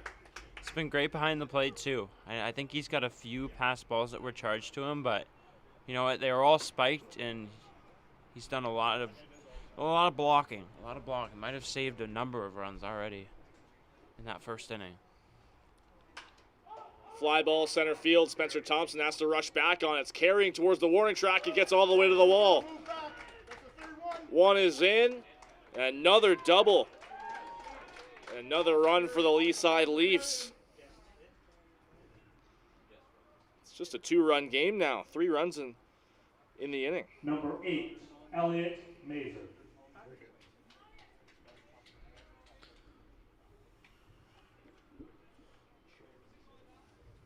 As much talent as 22U Baycats team has, you can't take any team lightly. Any of these 22U teams. There's so much talent in Canada now. This game has grown tremendously. One of the Leaside coaches actually mentioned to me earlier today that they played in a tournament. Leaside did, Mississauga. They won the first 2 games. Felt like they had an easy opponent in the third game, and the team came up flat. Didn't win that game. So he questioned whether the team maybe thought it was an easy opponent. He even said you can't take any team lightly, even at that level. It's a foul tip into the glove for second strike. Yeah. I feel like we've heard that story before from a number of teams. Take someone lightly and it comes back to bite you, right? That goes for any sport too. Breaking ball is low. And again, I'm not saying that the Baycats might be taking the Leaf lightly, but obviously it does happen. And well, you make the argument. Here's 2-2. Away again.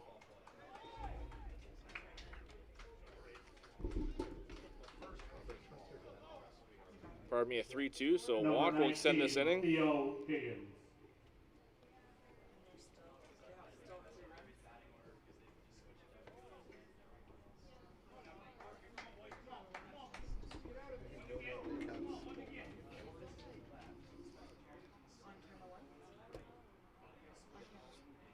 Theo Higgins up, swings right through that fastball. Matthew Liu still warming for Barrie in the bullpen. 0-1 in the dirt. Nice block from Godfrey.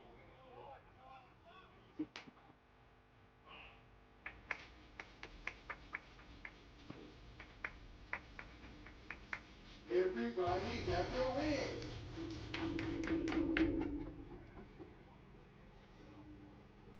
Morris is 1-1. Call the strike. Dotted that fastball in.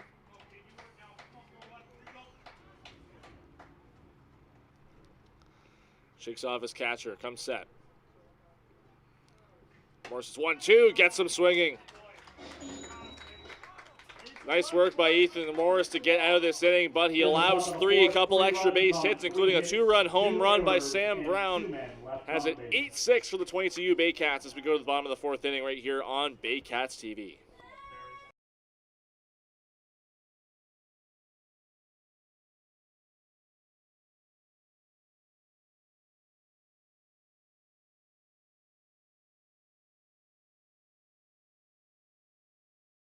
Highview Contracting Group in Barrie and Simcoe County, offering award-winning hardscape, interlocking, pools, excavation, and more.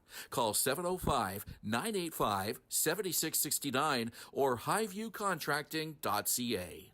At Domino's, mix and match any 2 or more pizzas and sides for just each. Like when pizza night's more like pizza and lava cakes night, or pasta and stuffed cheesy bread night, or we're gonna need a bigger table night. Mix and match Canada's favorite pizza and more at Domino's.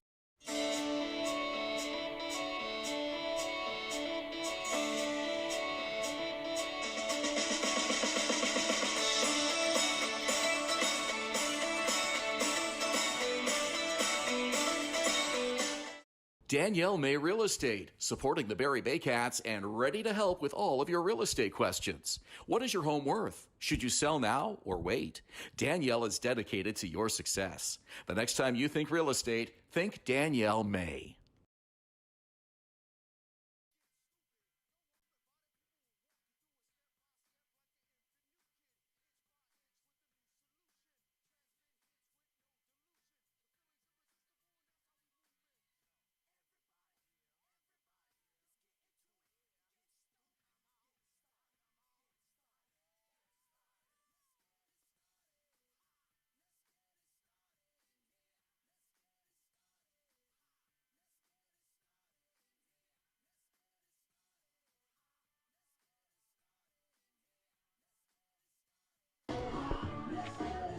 welcome back. The fourth inning of play is presented by Vintage Throne Barber Lounge, redefining gentlemen one community at a time.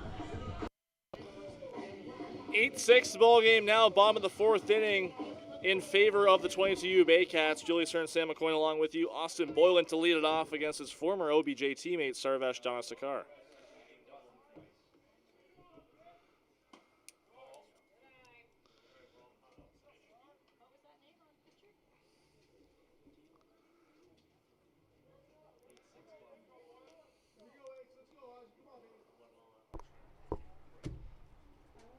Third time up here for Boylan. He came up twice in the first.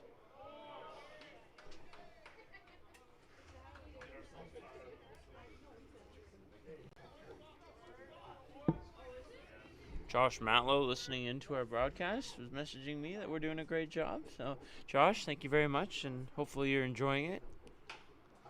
On the ground, foul ball past first base.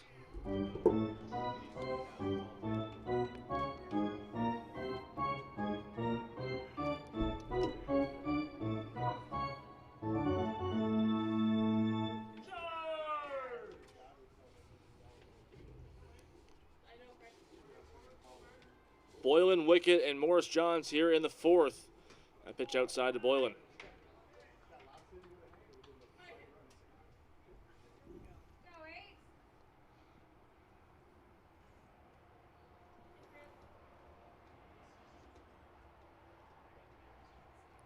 Sakar looks in for the 3-1. Inside, call the strike. Boylan third of the way down to first base.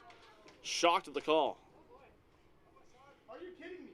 Let's do this. Oh, come on, boy. Umpires in the crowd didn't think so.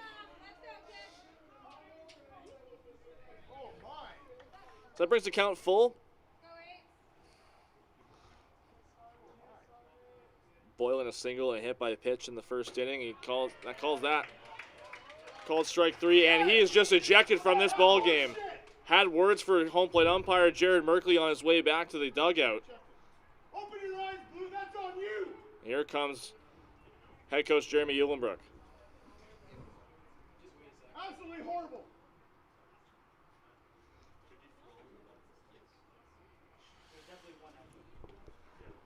A little bit of a quick hook. You'd have to wonder what was said there, but obviously Boylan's no longer in the game now, and Barrie is going to have to find a new third baseman. Wake up, Wade. Let's go.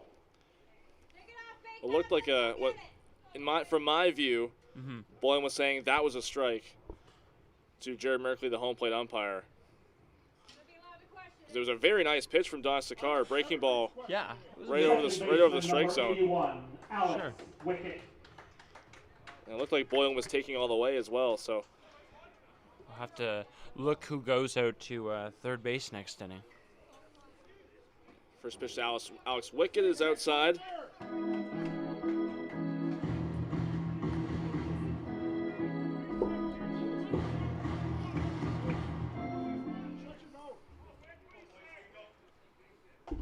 .1-0 fastball, call the strike.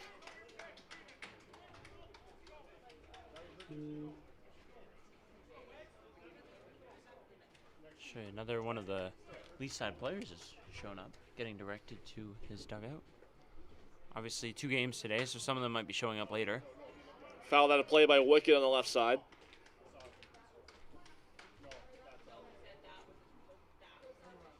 Does look like Safa Jones, as you mentioned, is out of the game. He's just hanging out down below.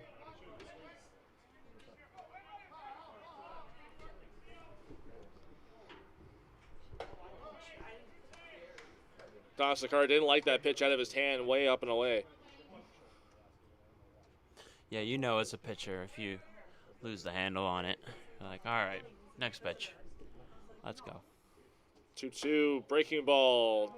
Doesn't get the call, 3-2.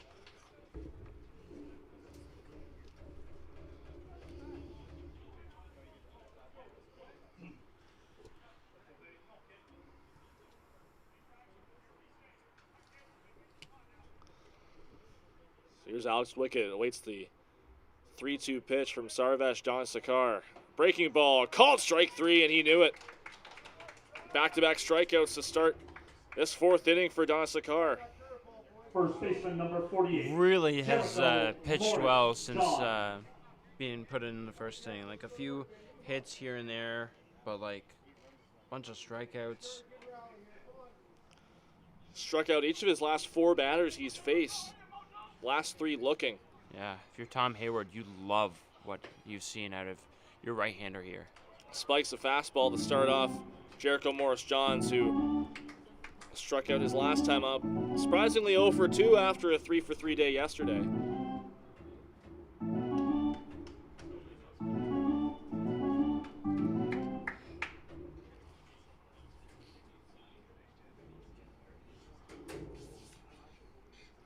In the dirt again. Another fastball low.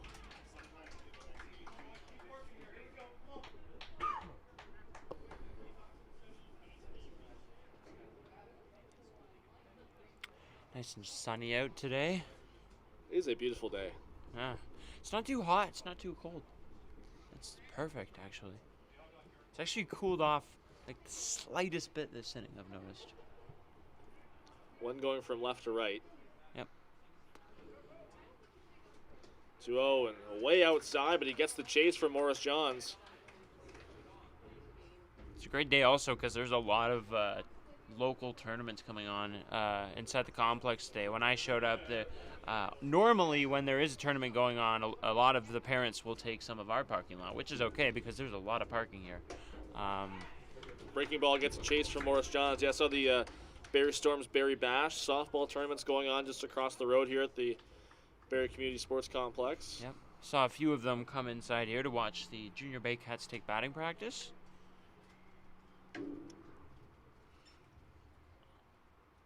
2-2 on the ground to third.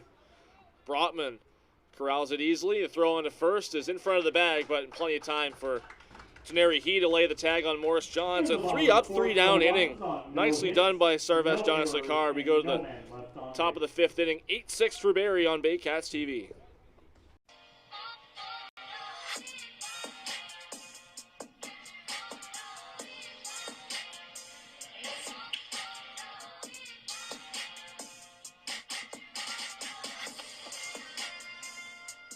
The Collingwood Brewery at 10 Sanford Fleming, producing delicious lagers, ales, and seltzers since 2014. The proud home of the Baycats Brew. Check out their retail shop and tap room and select products at the LCBO, beer store, and grocery stores. Cheers, and go Baycats! What if a thrift store could change lives? Barrie Families Unite is making it happen. Essential needs support for those families in our community who need it most. Charity gives. Dignity empowers. Join us this summer at the Baycats Summer Baseball Camp.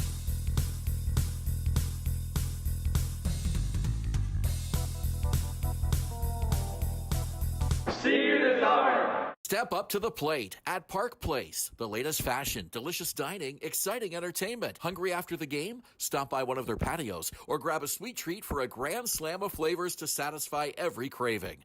Park Place, where every visit is a home run.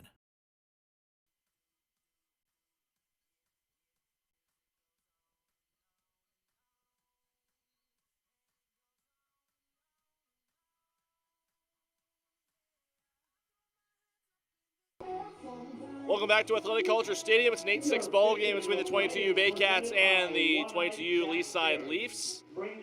Julius Hearn along with Sam O'Coin. 6 runs on 4 hits and an error for Leaside. For Barrie, 8 runs on 6 hits, 3 errors. Number 26, Russ Duhamel. 3 of those 4 hits for Leaside coming into the last inning. A home run by Sam Brown and 2 doubles. Ethan Morris out for his 5th inning of work. First pitch to Russ Duhamel is outside. Common theme for Morris in the last couple innings or so. Lays a bunt down, testing Morris. He comes off the mound. The throw on to first is in time. Nicely done by the Baycats starter. Nicely done indeed. Didn't get a chance to fully set himself there, but he kind of looked up and whipped it over to first. Accurate, and he gets the out. Will Timpano in to play third base after the ejection of Austin Boyle in the previous half inning.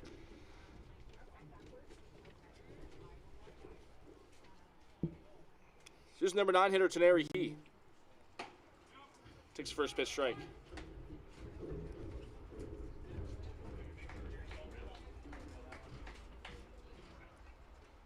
Oh, 1 is outside. Tend to see in these junior games, at least so far through about 1.5 of them, as he swings through that fastball. The IBL games, the pitchers are taking a lot more time to kind of reset themselves, recover their arms briefly in between pitches. Ethan Morris doesn't really do that as much. He's kind of right back on the rubber. Reminds me a little bit of Frank Garces. Frank Garces sometimes will work very quickly. Noticed that in London, at Bat Park on Friday night. Called strike 3. Hey, if you're pitching as well as he did on Friday in London, I don't think you want to take any time. I think you just want to keep on pitching. Sam Brown. 9 strikeouts on the game through 4 2/3 for Ethan Morris. I'll bring up Sam Brown, who last at bat let it be known that he is a powerful hitter. Hit that home run to dead center field, a 2-run shot. 8 batters coming up for the Leafs in the top of the 4th.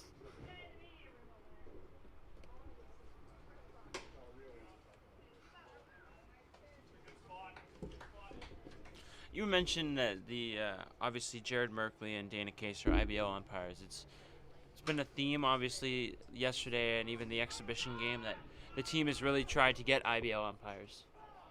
Flown foul on the right side. Owen couldn't catch up to it. You make everything similar to IBL. You got the game day presentation. Shout out to our game day team for that. You get the umpires. Everything that comes with it, right? You get all of them used to it, and obviously we asked them how they thought about the media presence, the media day. So doesn't seem to be. No, a lot of them liked it. Yeah, a lot doesn't seem to be kind of catching these guys off guard or overwhelming them or anything. They all feel they deserve to be here, and they do. Absolutely.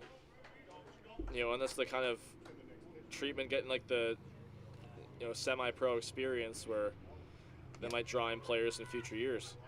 Yeah. 2-2 outside again. Brings the count full on Sam Brown, the leadoff man. I think if you create a good environment, a good presentation for the players, it just becomes another recruiting aspect, for sure. Little looper into right center field. It's going to drop, get all the way to the wall. That ball kept carrying and carrying. It's going to be another extra base hit for Sam Brown. A double to extend this 5th inning. Didn't even look like he got all of that ball, but it went all the way to the warning track. I think we picked a good guy to focus on our pregame hit there, Julius. Been hitting 500 in the Leaside League this year. He's hitting 500 in this game, 2 for 4 with a home run and a double. On the ground, first base side, foul. Off the bat of Jonah Brotman, who's 0 for 3.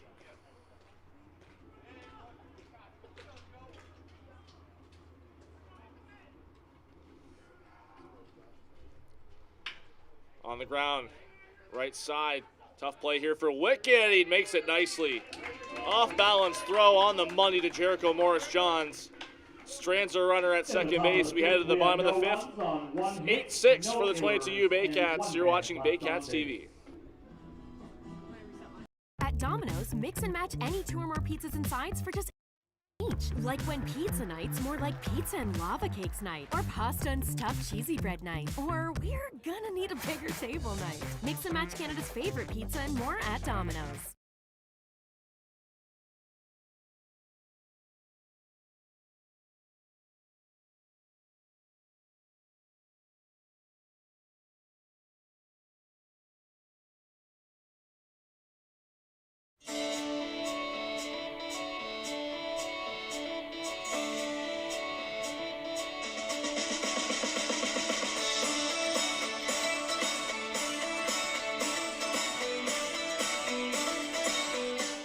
I'm Chrissy Fans from 400 Chrysler and Barrie Chrysler Dodge Jeep Ram. This year, we are the community partners of the Barrie Baycats. Community is near and dear to our hearts here at the dealerships and one of our core values, so we can support local and shop local. Visit Alliance Billiards and Sports in the northeast end of Barrie. A fun, friendly family environment offering pool, darts, karaoke, and live entertainment. Enjoy a large variety of delicious food and drinks on the patio. You'll come as a stranger and leave as a friend.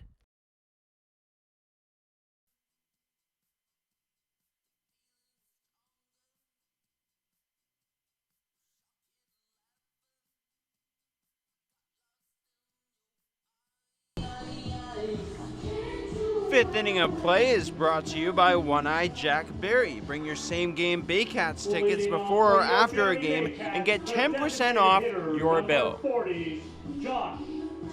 Josh Tibbetts will lead it off here in the bottom of the 5th inning against Sarvash Donasakar, who has looked fantastic so far in his 3 2/3 innings. 8 strikeouts, just 2 hits allowed.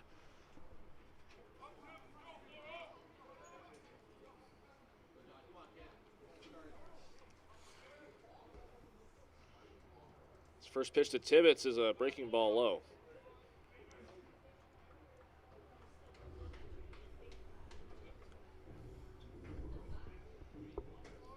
Matthew Luce still throwing in the Barrie bullpen. Ethan Morris through 5 innings is in line for the win, so does have that minimum innings. Yeah, yesterday it was trying to get Jonathan Warden through 5 to get him the win. He ended up picking up the win in yesterday's ball game. It might be same situation for Morris, trying to get him 5, get his work in, and then bring in some bullpen guys. Rocket up the middle, a base hit for Josh Tibbetts. You could hear that down Highway 26, a loud crack off the bat for a leadoff single. Oh, yes, you could. Good call there, partner. Fielder, number 50, Ryan Shortis. So here's Ryan Shortis getting his first at-bat of the game. Came in defensively for Asafa Jones, who walked and struck out earlier on this game. Scored a run in the first as well. Shortis came in for Antonino Spencer Thompson yesterday, went 1 for 3 with 2 strikeouts. Looks like Matthew Lou's just waiting in the bullpen for his name to be called.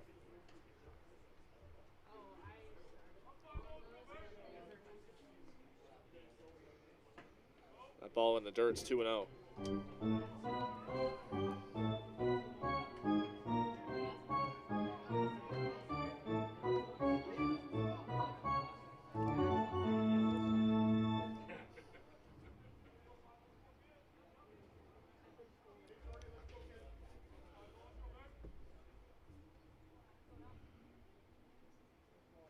It's 2-0 from Donna Sakar. Ground ball left side and through for a base hit.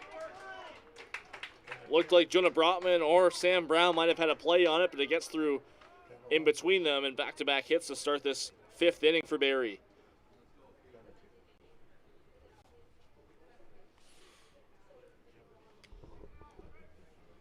A little mound visit from McQuaid, the catcher. Shortstop number 3, Tristan DeRoche. Your pitcher's been dealing since he came in the game. Just want to give him a little breather here. First 2 runners on. Get him back into that mindset of attacking and getting outs. Owen McDonald, righty, warming up for Leaside in their bullpen. That's a popped up right side over towards the right field line. It's caught in fair territory by Ross Duhamel, pardon me. But moving up to third is Josh Tibbetts, some aggressive base running. Right fielder number 77, Zachary Owen.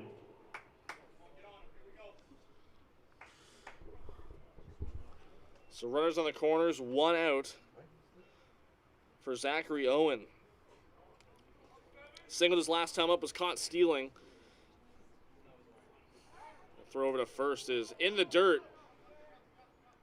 Just barely blocked by he. Tibbetts was about a third of the way towards home plate, very heads up.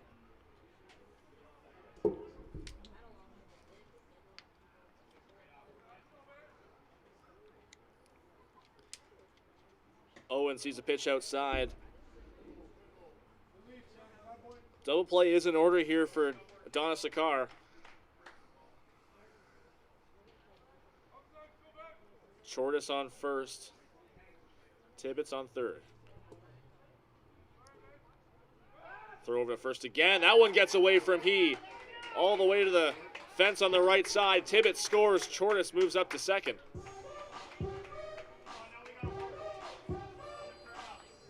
First run of the game for Barrie since the first on the error by Donna Sakar. It's the second throwing error by a Leaside pitcher.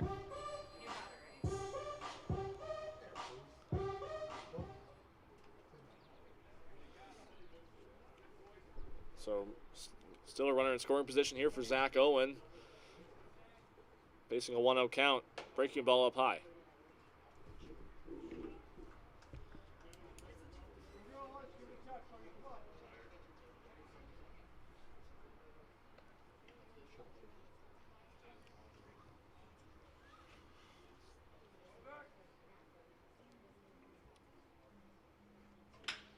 Up the middle, that is a base hit for Zachary Owen. Shortis had to hold up, and he'll be held up by Mayor Shemtoff, third base coach. So runners in the corners again here as Joe Godfrey will come up. The catcher, number 98, Joe Godfrey.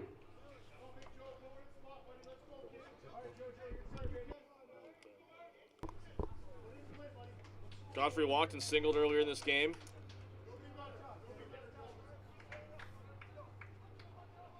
Barrie led this game 8-0 after the first, and that pitch gets away from McQuaid. Shortis comes in to score. It's double digits again for the 22U Baycats.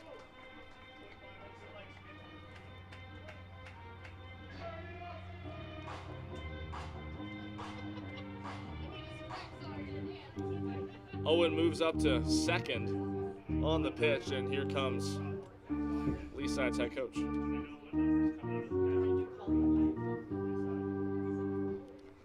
Tom Hayward's going to take the ball mid-at-bat from Donna Sakar.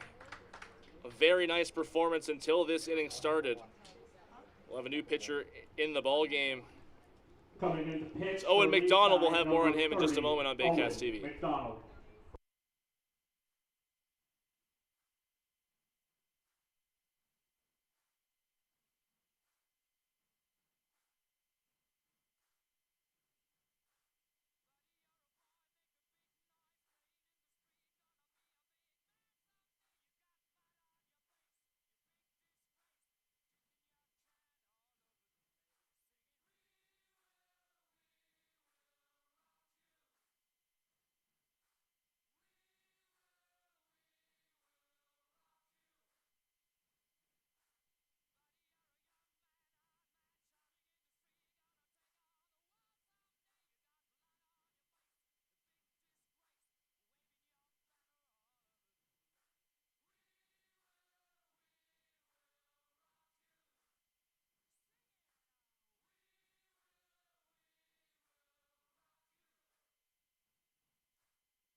(10-6) for Barrie, bottom 5.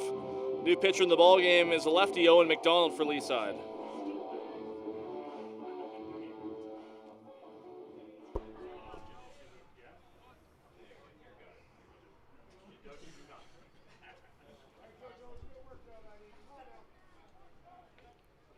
Third pitcher, wonder how much they'll have to use today. Obviously, we mentioned that they're trying to cycle through a large amount. First pitch is a breaking ball from McDonald. Nice block from McQuaid again, who's had a lot of work to do today behind the plate. Joe comes in mid-at-bat against Joe Godfrey, now 2-0. Zach Owen on second base with one out. I don't see it much, bringing in someone in mid-at-bat. I think most of the time it's for an injury. You know, at the time, for me, it seemed like an odd move by head coach Tom Hayward. But it seemed like that one wild pitch scoring Tibbetts was the last straw. Joe Godfrey works a walk. Your center fielder, number 2, Antonino Spencer Thompson. So here comes Spencer Thompson, third time up, struck out twice. 2 for 2 day yesterday. He's got 2 on in front of him.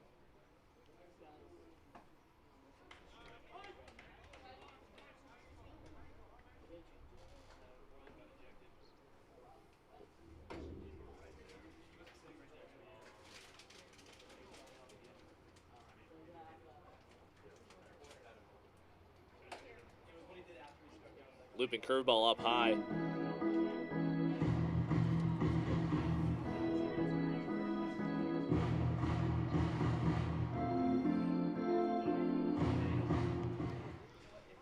McDonald has a two-seam, four-seam change-up and a curveball, and there's a curveball there. Throw down to third is off the glove of Jonah Brotman into left field. Owen will come in to score. Yet another error that allows a Barrie run.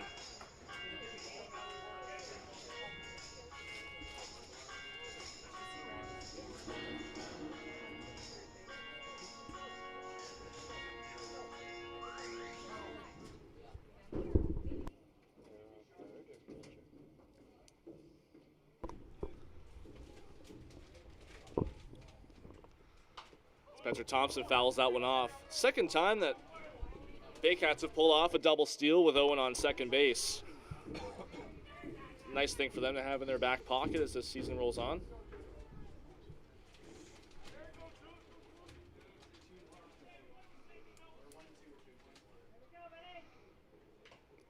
Foul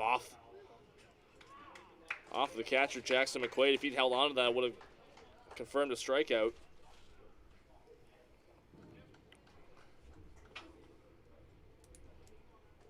Will Timpano on deck.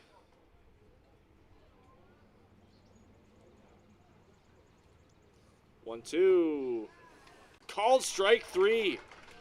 Third time Spencer Thompson's been caught looking today. Third baseman number 64, Will Timpano.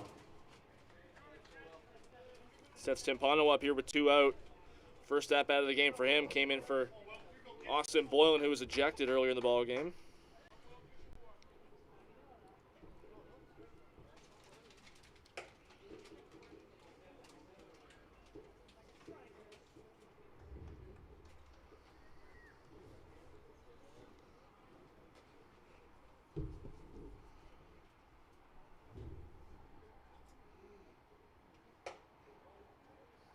Is up high.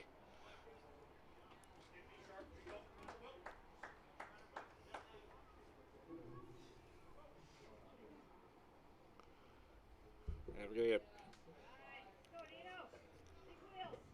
Antonio Spencer Thompson will come in just to run for Joe Godfrey with 2 out.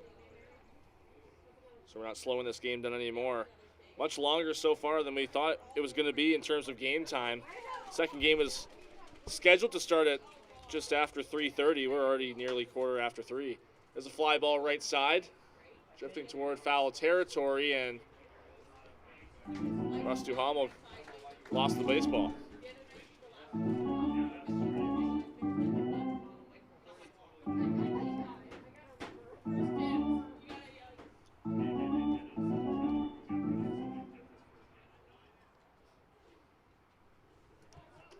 Throw over to second, and Spencer Thompson gets back nicely. Didn't even have to slide in, but he was well off the bag on his lead.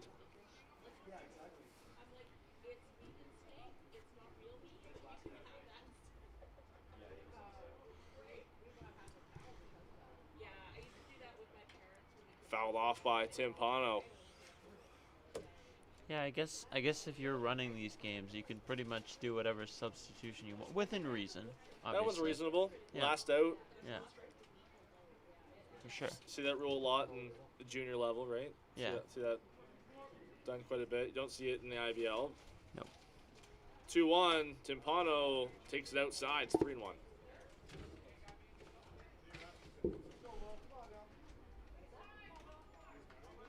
Wind blowing right to left now. Here at Athletic Culture Stadium.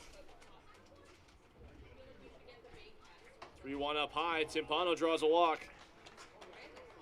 2 on now for Alex Wickett. Second baseman number 81, Alex Wickett.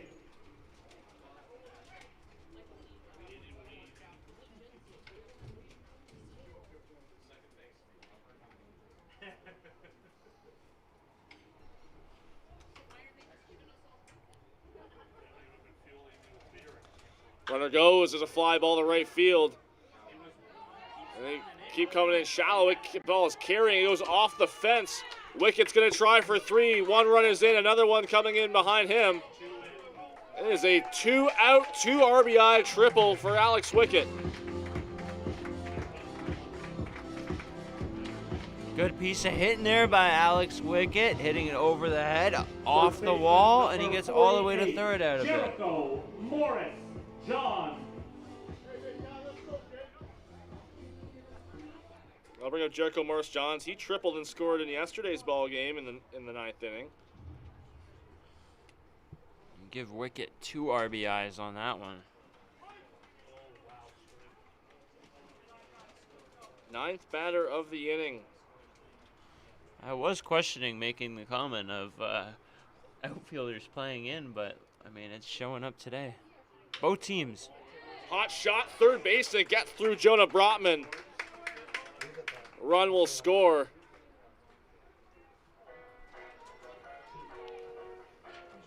(14-6) is the score. Number 40, Josh Tibbetts. My scorebook's benefiting from this only being a 7-inning game. Give him a hit. Is it a hit or an error?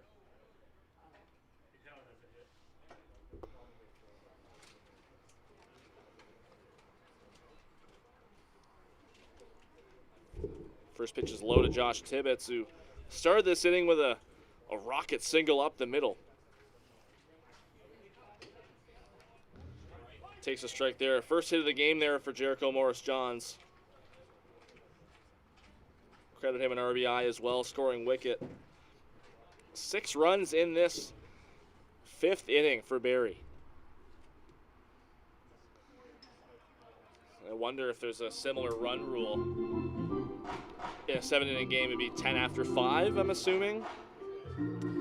Yeah, I mean, you'd have to imagine, right, for doubleheaders, you don't want to stretch it out longer than it already is, right? So obviously, you want to let the guys play, but they're already getting a second game in later, right? So. Well, there's a fly ball out to left field. Heading back on it is Mazer, and he settles underneath it and makes the catch to finally end this inning. But 6 runs more for Barrie gives themselves now back an 8-run lead as we head into the 6th inning. 14-6 here on Baycats TV.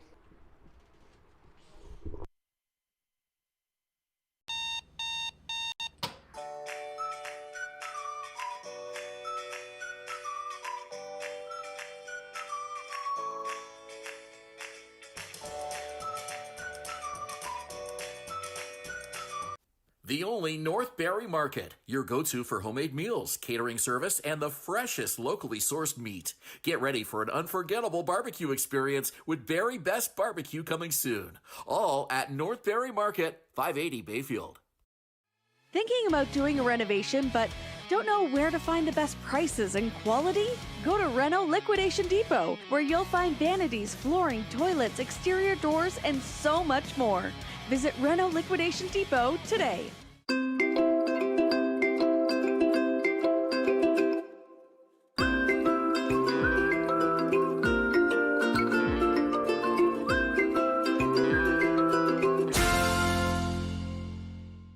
Step up to the plate at Park Place. The latest fashion, delicious dining, exciting entertainment. Hungry after the game? Stop by one of their patios or grab a sweet treat for a grand slam of flavors to satisfy every craving. Park Place, where every visit is a home run.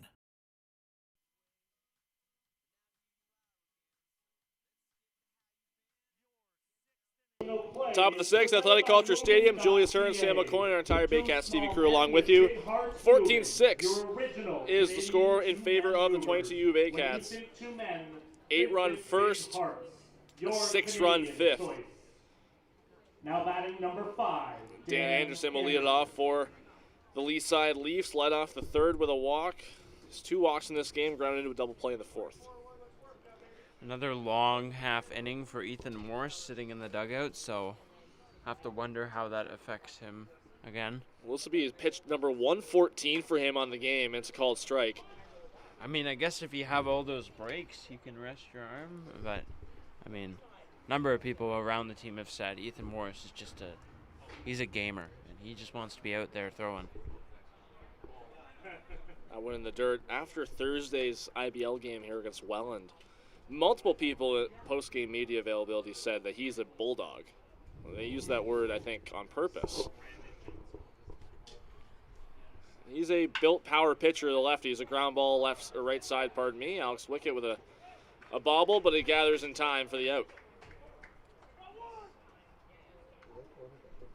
Number 88, Ryan Ricci. No panic there from second base. Just pick it up, make a good throw to first, get your first out. Nice play by Wickett. Ryan Ritchie doubled and scored his last time up. He pops this on the infield. Morris calling for it. He's called off by his first baseman who can't make the catch. Morris Johns, we give it an error for sure on that play. Just on that, about 2 o'clock on the mound from our view.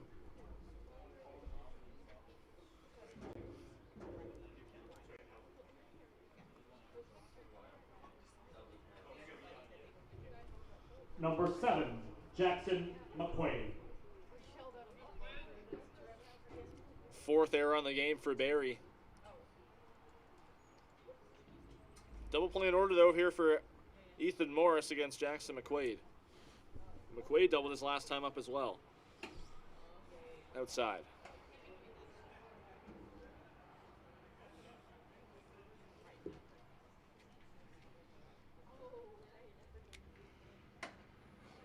Big swing and a miss there from McQuaid.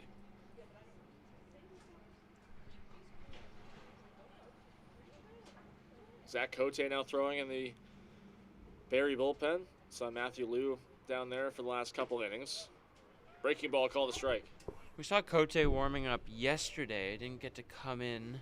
Liu did pitch yesterday, so might be a little switch up, getting Cote in, and maybe Liu will work the next game.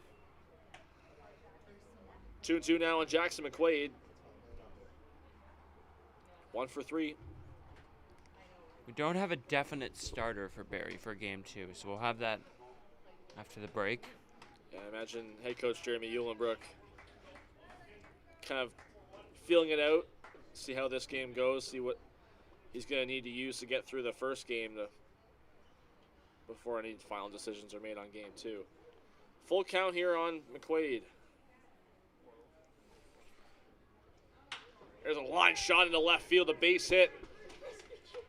Chortis comes in, gets it back into the infield quickly. So 2 on here with 1 out against Morris. Number 8, Elliot Mazer. Looks like that'll be it for Ethan Morris. New pitcher coming into the ball game. Well over 120 pitches on the game for Ethan Morris, 5 1/3. He'll stay in this game, actually. Head coach gives him a chance to get out of this inning. Double play still in order here for Morris, so one pitch can get him off the field. Elliot Mazer. Saw Zach Cote, pardon me, down in that bullpen, him reacting to seeing Eulenbrook come out. Looked like he thought he was going to go in the game, but fellow lefty Morris stays in. First pitch is outside to Elliot Mazer.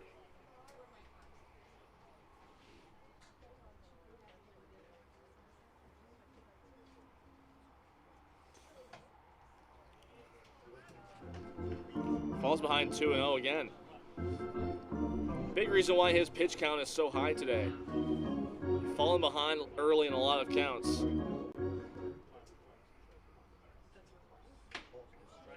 Big cut and a miss, foul tip into the glove of Joe Godfrey.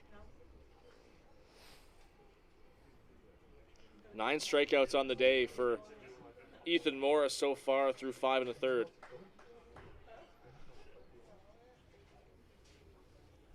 Two 2-1 outside.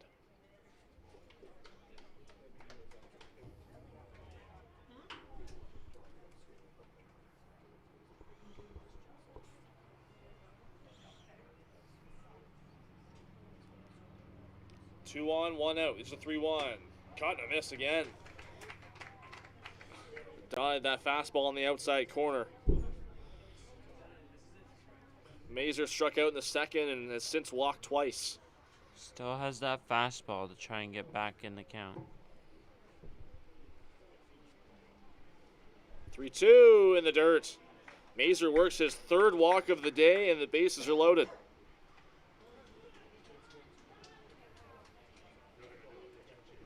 And that'll do it for Ethan Morris. He was given that one last shot by Jeremy Eulenbrook. Exits this game, giving up the bases loaded for his replacement. We'll have more on the pitching change in just a moment here on Baycats TV.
One out here in the top of the sixth. Theo Higgins to an opportunity here with the bases loaded against new pitcher in the ballgame, local boy Zach Cote. Yeah, Zach Cote, left-hander, got some work in the exhibition game. He's not a guy who's going to overpower you. He's going to use a bunch of pitches in order to get some weak contact. But he got a 1-2-3 inning against Thornhill in the exhibition game. So Leaside seeing back-to-back lefties. Ethan Morris, 129 pitches in this one. Another ball in the dirt out of the hand of Cote, 2-0. 9 strikeouts, 8 walks, 5 hits allowed for Ethan Morris. So far, just 3 earned runs, and 3 of them could see 3 more with the bases still loaded here. 3-0 already to Theo Higgins, who walked and scored in the first, singled in the third, struck out in the fourth. 3-0 is, it actually hits him. So hit by pitch with the bases loaded. Puts another on the board for Leaside.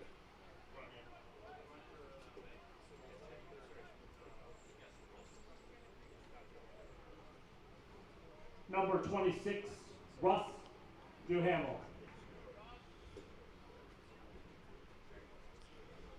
Here's Russ Duhamel, 0 for 2, struck out in the third, had a sacrifice bunt earlier in the game, and that pitch gets away from Joe Godfrey. Another run will come in to score.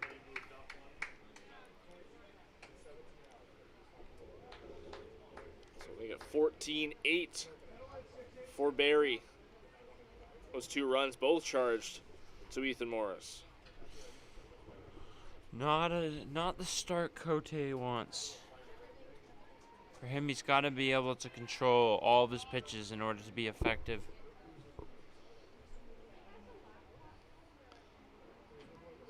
The 1-0. Called strike. There you go. Get the first one over and attack from there. Just get that boost of confidence, getting that first strike, but he puts another one in the dirt. Yeah, you still have the lead. You gotta attack the strike zone, right? Like,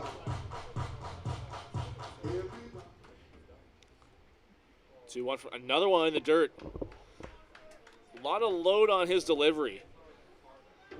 I was gonna say it's a pretty slow delivery from Cote. Even pitching out of the stretch. Takes a long time for him to come around. 3-1. In the dirt again. Back-to-back walks to start his outing.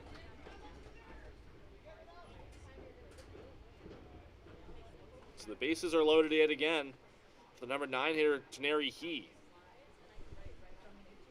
Yeah, this is a big batter for Cote. If he can't get He out, then now he's gonna face Brown at the top of the order, and you know what he's already done today, right? So it's a big few pitches coming up, and a mound visit to try and get him right. Now batting number 29, Taneri He.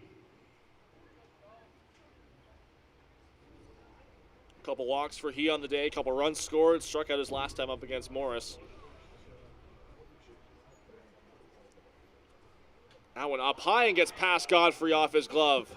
It's a pass ball, no play at the plate. Another run is in, it's 14-9.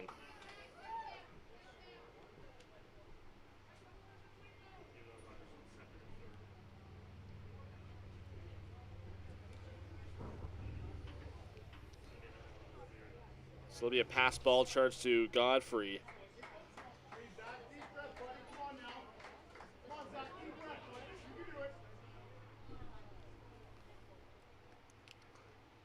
One-0, up high again. Words of encouragement there for Cote from the fans. Got to imagine these Leaside hitters going to be taking all the way until they start seeing some consistent strikes. Another one in the dirt.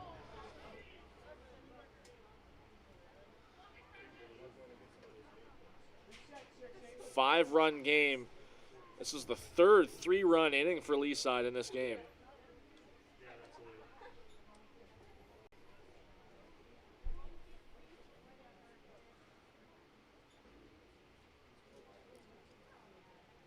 Cote, a 3-0 delivery. Gets one over, call the strike.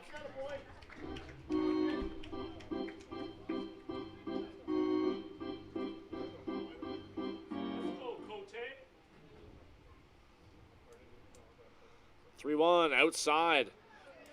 3 consecutive reach against Zach Cote. Number 17, Sam Brown. This is the last guy you want at the plate right now.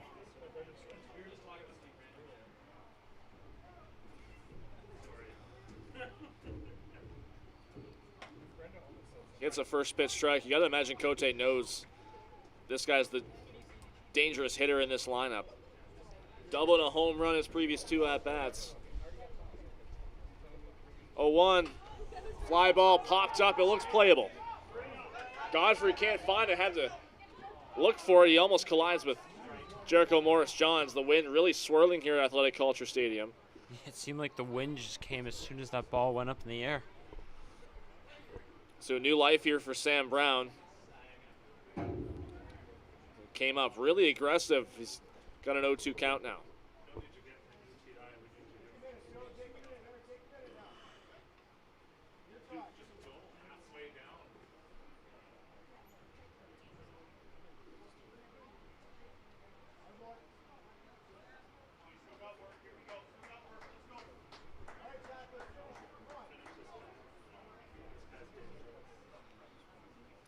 To Brown in the dirt. Nice block from Godfrey.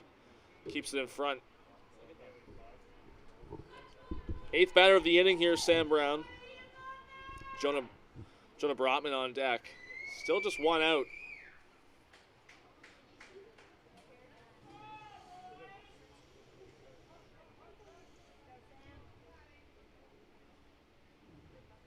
One, two, up and away.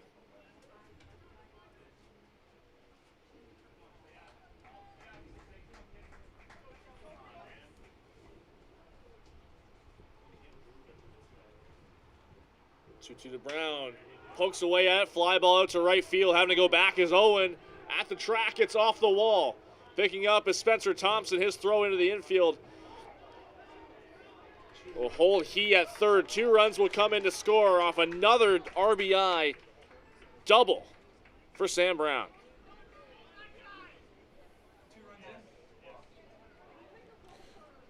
It's different than a walk, but obviously when you can't command the strike zone and then that pitch comes up to a guy like Brown, it's going to make you pay. So here comes Jeremy Eulenbrook.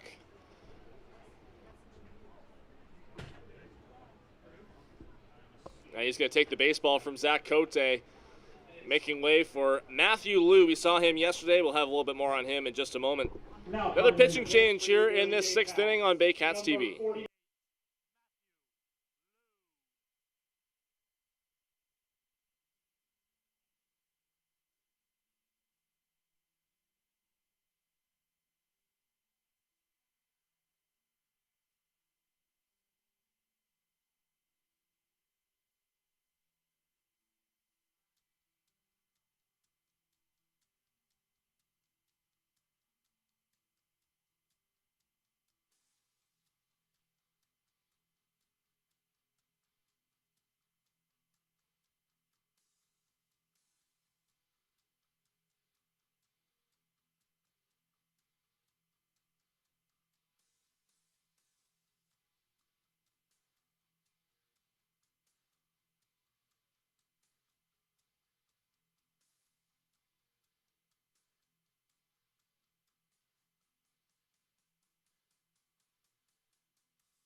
#23. 14-11 is the score. 22U Baycats lead the Leaside Junior Leafs.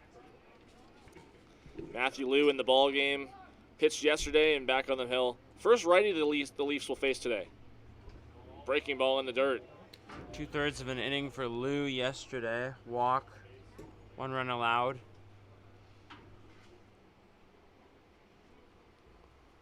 Also, like a good bunch of these 22U pitchers saw some time in the exhibition game against Thornhill. 1-0 is way high.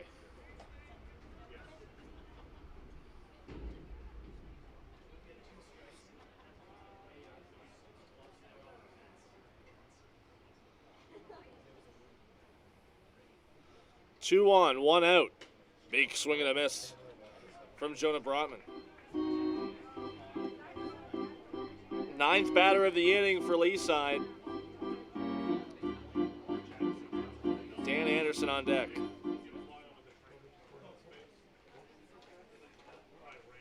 Saw Will Jackson going out to the training room with Baycats trainer Katerina Xendaris.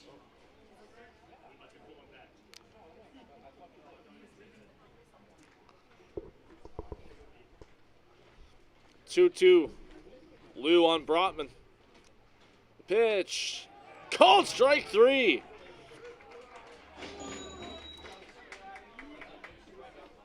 Inside pitch. Brotman gets rung up.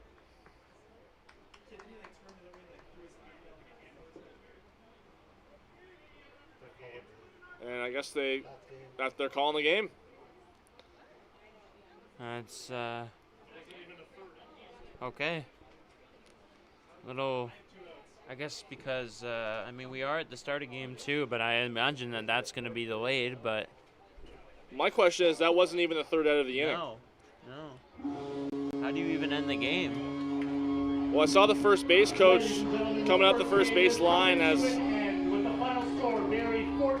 strikeout was called. So it looks like the head coaches are getting the word from Jared Merkley, home plate umpire. Here shortly. Grab a beer, grab some food, stretch those legs. We will start game 2 in roughly 30 minutes, around 4:10 p.m. Well, that'll do it for the first game of this doubleheader. After 6 innings, 14-11 the final score for the Barrie 22U Baycats. For Sam McCoy, Julius Hearn, we'll be right back in about half an hour for Game 2, so stick with us here on Baycats TV and Rogers TV.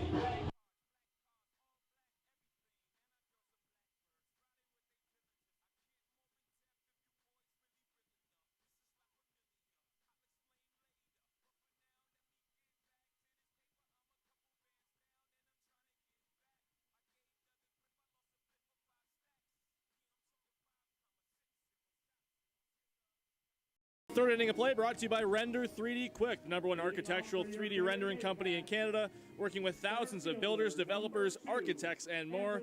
Antonino Spencer Thompson will lead it off here for the 22U Baycats in the third, and joining us on the broadcast, another guest is President of the Baycats, Josh Matlow. Josh, thank you so much for joining us here today. Thanks for having me. I know you're so excited for this game. My first question is, what did you do with the baseball, or what do you plan to do with the baseball for the first pitch? I haven't decided on that one. I got the first pitch. I got my first pitch. I got the first pitch, and we got the first hit as well. So I know you're really sentimental with your Baycats mementos and stuff like that. For people who don't know already, describe the whole process of setting this program up. So it wasn't easy. Let's put it that way. So a lot of it was believing in what we wanted to do. A lot of the loops in Ontario didn't want to play with us coming up to Barrie, obviously a little bit north, especially on like a Monday or Tuesday night. They didn't want to do the travel, so we decided to basically become an independent and create our own schedule. So I know a lot of senior teams are going to be on this 22U Baycats schedule as well, as that breaking ball is inside. So when you look at teams like Hamilton, this junior Cardinals team, and some of the other junior teams, how do you think that this squad is going to square up to compared to those? Yeah, I think the process was, obviously we want good baseball players, but again, our prerequisite is being a good human being. So we really vetted these kids. A lot of them, I believe, at least half that team could play in the IBL, and that's the plan, right? You wanted to get the guys that had the potential down the road, maybe when school is done, to become Baycats and grow into our system. A lot of these kids are kids. They're 18, 19 years old, and they go to school, but you know how it works in the IBL. Slashed out to left field, and that ball is going to get down. A diving try by the left fielder low, and going all the way around to third. Trying for three is Spencer Thompson. He'll get there standing up. A leadoff triple for the 22U Baycats. There it is. There's that athleticism. So, Josh, you mentioned, you said about half these guys you could see playing at the IBL level, and some of them already have. So what have you liked already from some of the players like Austin Boylan, Asafa Jones, some of the guys that have already seen that kind of level of baseball? Yeah, I think it's a mindset, too, being around the guys. We help train them with the IBL guys so they understand how it works, the culture, stuff like that. It'll be an easy transition to the IBL once they get that call, but it gives us an extension to our roster, and it gives us the opportunity to get some young guys up and help us out throughout the season. You know how it is in the IBL with the college guys. They leave in August, so they're not really there for the playoffs, but they can help kind of ease the load a little bit as we go. And for those also who don't know, that 22 and younger players already qualify for the IBL playoffs if they're rostered, right? Is that the way that works? I'm not sure. No, I believe so. Yeah, I don't think they have plate appearance qualifications as pitchers or innings as pitchers. Everybody clap your hands. So from the IBL roster, and that's a big day for your organization, who's here? I know you're sitting with some of the players during this game, so who's here would enjoy the game with you? Yeah, I'm looking around. I got some of the guys up in the box suite. I got Hernandez down talking to the players, and I think the IBL guys are embracing it as well. They're excited to kind of pass off their knowledge and train the guys when they're out there for BP, and it's just it's a really good relationship for both, and I'm just really happy for everybody involved. It's really exciting, and the kids are stoked, and they're out here an hour before BP even started. They were so excited, and it's kind of been the buzz going around. So I'm excited for the boys. I'm excited that the boys involved are embracing it, and I'm actually really happy for Jeremy Eulenbrook, who's been a huge part of our coaching staff, that he gets to kind of run the show down there. I know he was really excited. He told me he was ecstatic when he was offered this position. What do you think him as a person provides these young guys? Knowledge. I mean, he's worked with kids this age for years, and he has a lot more patience than I do with the younger guys. But I manage the IBL guys, the guys who have been there and done that, and I just want, again, our guys to pass off the knowledge to the young guys. Get out. Slash straight down the line, but it's foul. Very hard hit there from Asafa Jones. Brings it to a full count. Still nobody out with Spencer Thompson at third base. So I know I saw Willie Garcia here. Tristan Clark, you mentioned, was here. Noah Macabrota actually took BP with the team earlier today. So yeah, he wanted to work with the guys as well at first base and kind of, again, pass off his knowledge. And he's excited too. I mean, again, the guys are embracing it all, and they all get along, and everybody's here for the right reason. They all want to, get better, work harder, develop as baseball players, but also as men. Safa Jones takes the walks to runners on the corners with nobody out. For this program being the first year, what do you think it provides, future players down the road that maybe some other junior programs might not have? Yeah, maybe that IBL experience, that whole, so we set it up the exact same way. You got the PA, you got the scoreboard, you get the whole, pregame BP, stuff like that. But I think what it ultimately does is gives these kids reps. So when they come home from school, instead of sitting on the bench in the IBL, they actually get to play at a high level and get their reps in so that when they go back to school, they're prepared. But also if they get the call to the IBL, then they're ready for us. Here's Austin Boylan. As Safa Jones goes, the pitch is wild. Spencer Thompson comes in to score. There's your first run of the ball game, folks. Barrie's up 1-0.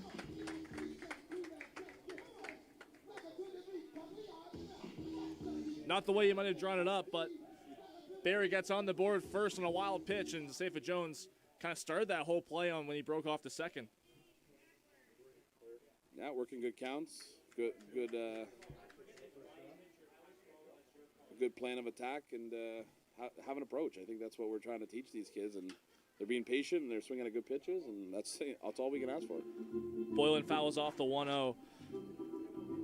I know we're gonna have Boylan's dad, Jay, in the bottom of the fourth inning. How did your relationship start with him?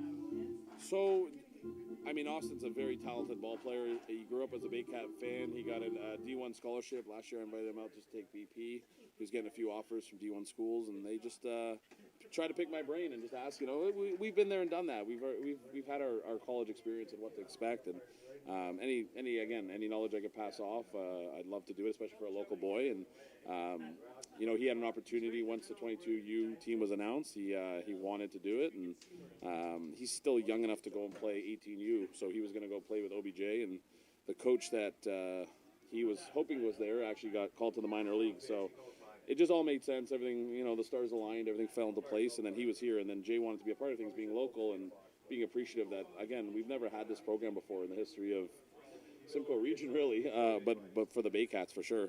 But he wanted to be a part of it, help recruit. He has a great connection with, all the elite players, so he's helped to bring a couple guys in, and it's been a great relationship. But he's completely, like I said, embraced it, and I think everybody involved is really rowing the boat in the same direction. Yeah, Jay kind of calls himself the quote-unquote master recruiter. And a lot of these guys on the team have played with each other before, whether it's with OBJ or other 18U programs before. What does that say to a group that's kind of already gelled before the season even starts? Yeah, that's huge. Obviously, we know that at the IBL level, everyone's got to get along, and like I said, row the boat in the same direction. We had our first practice as a team here. Floated out, shallow right center field. It's going to get down. Jones he won't get the wave. I don't even know if he saw Meyer Shemtoff, the third base coach, but he'll stay at third base or runners on the corners yet again. Still nobody out of the base hit by Boylan. Second baseman, number 81, Alex Wickett. So we're going to meeting at the mound for the Hamilton Junior Cardinals. So we had our first practice as a team basically on Thursday, and everybody knew each other. They were all coming back from school and high-fiving each other, giving hugs, and it just obviously helps the process, right? When you get all these kids, but they all know each other. They're all 2006s. They're all 18 years old, so they have most of them 4 years in this program, and it'd be great to kind of grow together and make some memories and hopefully win some hardware. First pitch to Wickett's fouled off, and for some of the guys that have already had a couple appearances in the IBL so far this year, when you go from a higher level and come down to your regular full-time playing time, how does that kind of help you as a player? I think it's just repetitions, right? Just getting into that routine. It is still baseball. It's just the pitching may be a little bit different. The preparation is the same, but we want these guys to get their reps, regardless if they come up to the IBL or if they go to school. They have somewhere to play, somewhere to call home, and something to get behind. Flown out to left field. Get down. Low won't get there. He barehands it. Gets it back on the infield quickly, but Jones scores. 2-0 Barrie. First baseman, number 40, Josh Tibbetts. I want to ask you about Josh Tibbetts now that he's up, because played on your IBL team a couple years ago, and I know he had an injury that he was coming off of going into that season, if I'm not mistaken.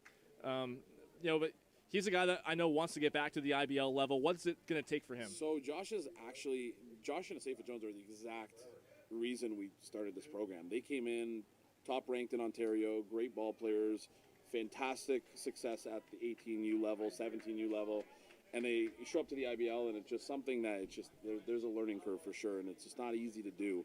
And instead of him riding the bench and just getting the odd pinch hit when he comes in cold, he can actually play. He can actually get proper reps and really kind of develop himself and push for an IBL position and a spot, and at least minimum a call-up. But to have that, like I said, as an extension to our roster, there's such good talent here. It eases my mind going to bed at night knowing that, I have guys I can pull from. But like I said, these guys like Josh Tibbetts, as he hits one through the side, right side. Another base hit. That one for Tibbetts. Boylan getting the wave around third. He will score. I guess I'm going to have to stay up here for a little longer, eh? Throw gets away. Wicket will score. 2 runs on a base hit by Josh Tibbetts. He advances to second base. 4 quick runs. Still nobody out for the 22U Baycats. I got time. I'm here for a bit. It's working. Ben Davey, when he came down here for the second, he was making me jealous. He was like, "Yeah, it's much cooler up in the owner's suite and stuff like that." But no, this is really fun. And exactly what you want to see too, and these guys succeeding and them getting these great reps like you were mentioning. And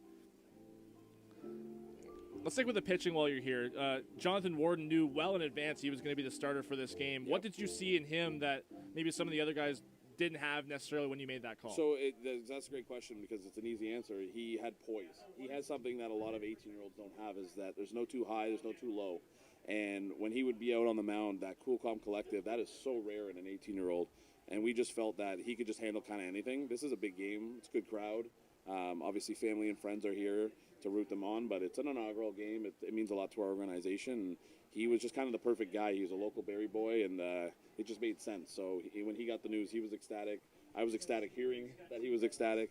Jeremy was ecstatic. It's a cool moment, obviously, for Jeremy just to tell them that, you're going to be the opening day starter. So, again, every kid has embraced it. They're all grateful for the opportunity. We're grateful that they want to be here. Again, I say this all the time, is that as a recruiter or a manager, you always want people who want to be here.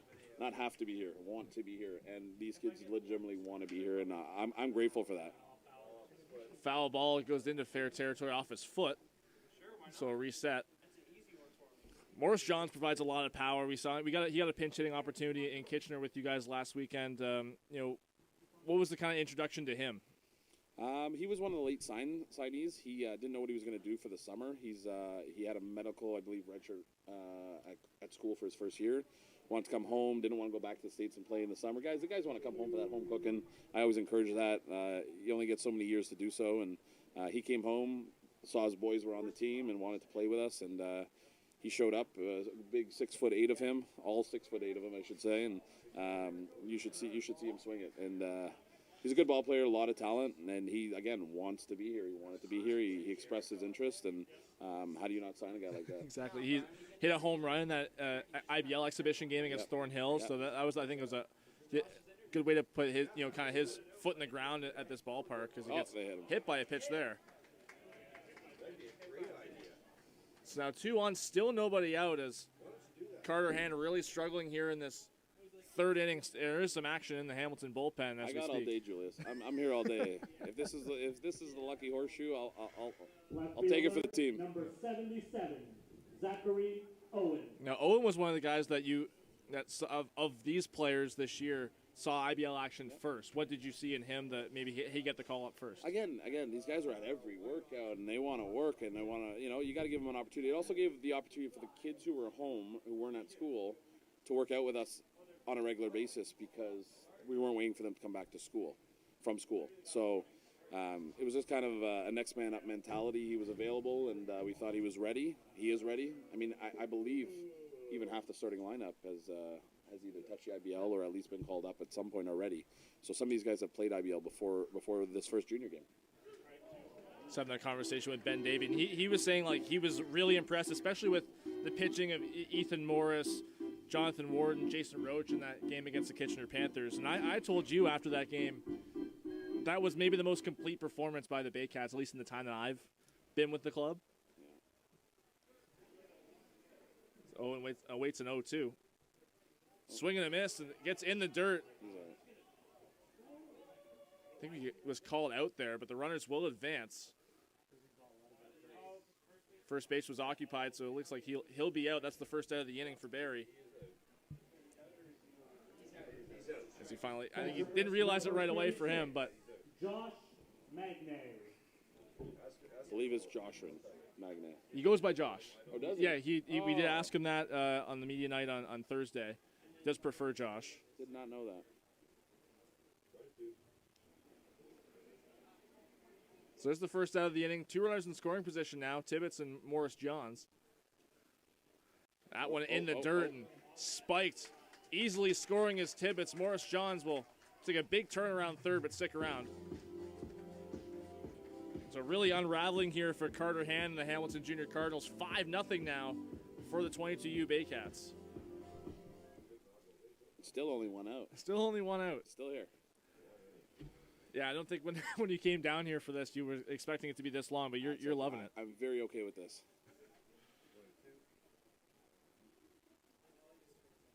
One 0 to Magne is up high. While I have you here, I'll ask you about last night. It was at the game at Labatt Park with your team in London. Frank Garces, 7 perfect innings.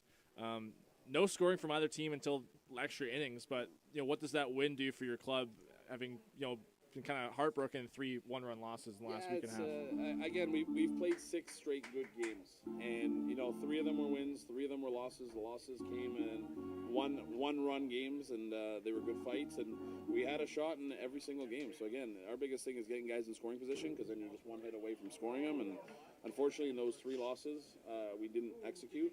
But that's okay. We got those chances, and I think once we start executing, I think it's going to be very hard to beat us, especially with our pitching. Yeah. You mentioned with this 22U team, it's guys that want to be here, and I know you kind of preach the same thing with the IBL guys. You want to be a good human being, but also a good baseball player. Yeah, it's important for us. I mean, we spend a lot of time together. Number 3. You don't want to be around the guy you can't stand, or the guy who's always causing issues in the dugout or in the locker room. So that's big for us. That's part of our culture, and that's what we've built for years. So we're proud of the team. I'm very proud of the guys. I threw them a nice message last night and said how proud I was of the group and how proud I am of their work ethic. I think it's so important. And I told them that I'm going to be watching closely, but from afar, I want to let Jeremy kind of take the reins and do his thing. And I trust him. We're on the same page with a lot of things, and he gets it. And I think that's why we do well in the IBL. Is my support staff is not only the most loyal people you can imagine, but the greatest support system and coaching system that I can ask for. So they're so underrated, and we don't talk about them enough. Ground ball is short. McKay with a throw on to first. It's in time, but Morris Johns comes in to score. 6 runs now here in this 4th inning for Barrie. Now 2 out. I might have to stay for the 4th. Center fielder, number 2, Antonino Spencer Thompson. So now we're back to Spencer Thompson, and I need another column in my scorebook. Good problems to have. Runner on second, 2 out. Carter Hand still battling here for Hamilton. First pitch is outside. What was the relationship like with you bringing in Tim and Meyer into this organization? So they're we do a wing night every Wednesday night, and they're big baseball guys. Meyer's been in baseball for 30, 40 years. He was a scout for a few different teams, actually, major league teams. So he loved baseball. There's a little part of him that probably misses it a little bit. Tim's a huge baseball guy, too, also Barrie boy. So it was just an opportunity for, I let Jeremy choose his own staff. Mayer was a no-brainer with his experience and working with kids for many years. He's actually a high school coach as well. It was just an opportunity that kind of everyone got embraced and wanted and got. And I think it was just meant to be. And I think all the coaches and on both levels get along so well. And we all understand the goal, the mindset. Like we say, our motto is one unit, one mindset, and one goal, and that's exactly what it is. But we're trying to portray that to the juniors as well. And we want them thinking the same way. And again, when they come to the IBL eventually, then and they'll be ready for it. They'll have that same mindset. How much actual coaching happens at this level compared to the IBL? A lot more coaching, a lot more micromanaging. The IBL level, I'm more managing, where I'm just kind of writing lineup cards and kind of slotting them in where we think fits. We're not talking about your stance at the plate or bring your elbow here or there. It's more baseball, where this is more fundamental. And again, that's where Jeremy comes in with his experience working with elite programs and 16U, 17U, 18U. Slashed on the first base line. It's a fair ball down to the right field corner. Spencer Thompson, his second extra base hit of the inning. A run scores. It is 7-0. We almost just saw a second triple in the same inning. I don't know why he pulled up. That's a rarity. You will rarely ever see that, and I think right about now we'll start to see the pitching change for Hamilton. That'll do it for Carter Hand. Can't get through the third inning. New pitcher coming to the ball game. Josh, I'm not sure if you want to stick around. This might be your time to. I think I'm going to let this one go at this time and let you guys get the others on. But I appreciate you having me. I'm very excited, and again, a lot to look forward to with these guys. And kudos to them coming early, working hard, and we're looking forward to saying their names and them being a part of the IBL team in the future. Fantastic. Thank you so much, Josh. Thank Appreciate you. it. I'll talk to you soon. Appreciate it, guys. We'll be right back. Pitching change to introduce a new pitcher after this on Baycats TV.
Danielle May Real Estate, supporting the Barrie Baycats and ready to help with all of your real estate questions. What is your home worth? Should you sell now or wait?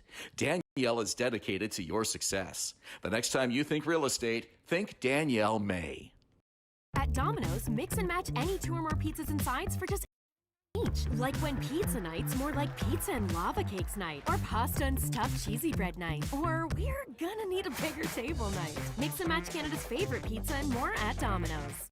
Highview Contracting Group in Barrie and Simcoe County, offering award-winning hardscape, interlocking, pools, excavation, and more. Call 705-985-7669 or highviewcontracting.ca.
Welcome back. Second game of a doubleheader between the 22U Baycats and the Leaside Junior Leafs. I'm Julius Hearn along with Samuel Coyne.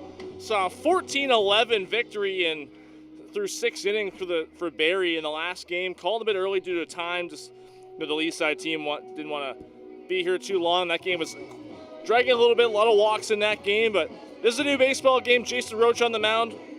Reach the starting lineup real quick for Leaside. Sam Brown's leading off right here is the shortstop. Dan Anderson, the center fielder, batting second. Jonah Brotman batting third baseman. Ryan Ritchie, the first baseman now, was the DH last game, batting fourth. Jackson McQuaid, the catcher, batting fifth. Rory Breeden, second baseman, batting sixth. Sarvesh Danasakar, we saw him pitch. He'll be the DH in the seventh spot. Owen McDonald, the left fielder, batting eighth. Rad Yazdanfar, the right fielder, rounding it out as Jason Roach's first pitch here against Sam Brown. Fastball cut on and missed. Here we go, game 2 of the doubleheader. Jason Roach on the hill. One IBL appearance for Jason Roach already, and it was a clean one in Kitchener last weekend. He's already up 0-2 here on Sam Brown, who had a fantastic game 1. 3 for 5, 2 doubles and a home run, 3 RBI on the day for him already.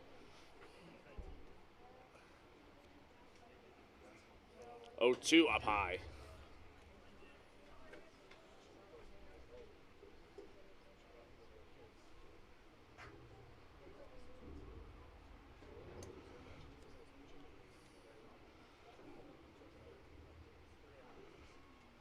One-two pitch from Roach, a fastball fouled off by Brown. Way to catch up to that fastball. Mentioned a number of these 22U pitchers have already been in the IBL, have got a few innings under their belts, and that's because we're just starting the 22U season, as a number of the 22U Baycats have just arrived back from school.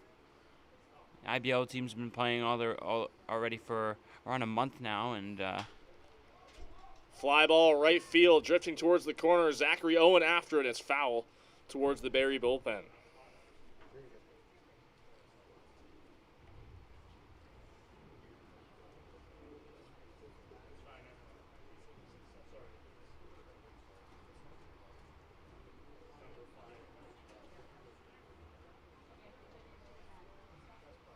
Sam Brown taking his time here after the foul ball.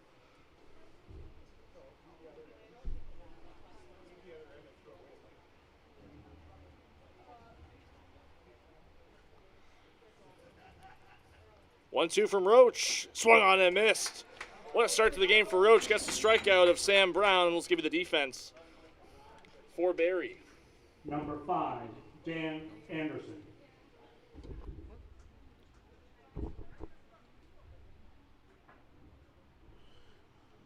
so leading off center field, Antonio Spencer Thompson.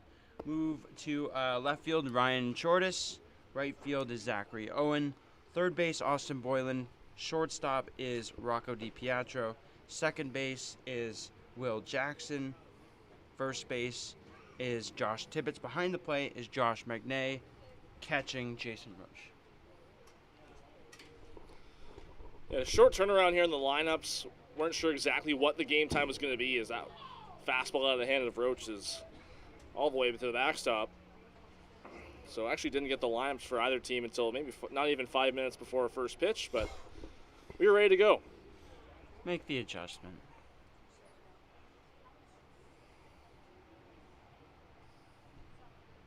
Two-oh, down low.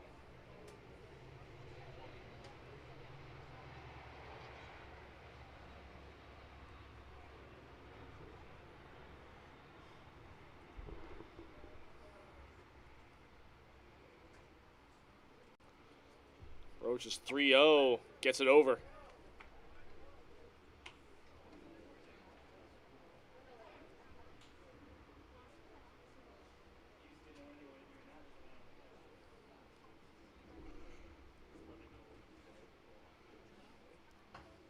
Roach is 3-1, outside and off the glove of Josh Magnay.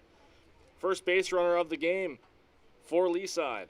Number 23, Jonah Brotman.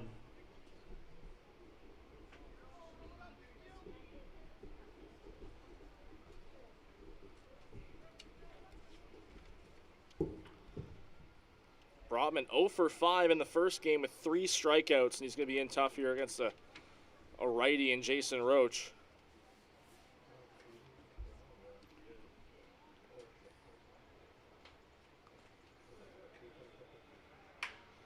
Liner out to left field. Shortus came back on it, settled to make the catch, 2 down.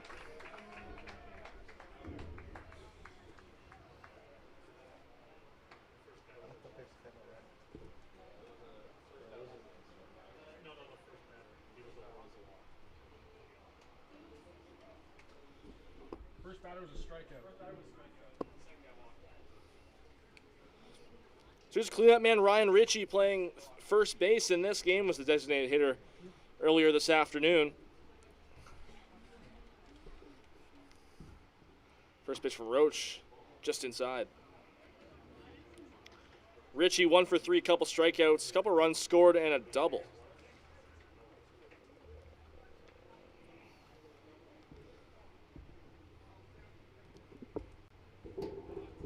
Throw over to first. Checking on the runner, Anderson.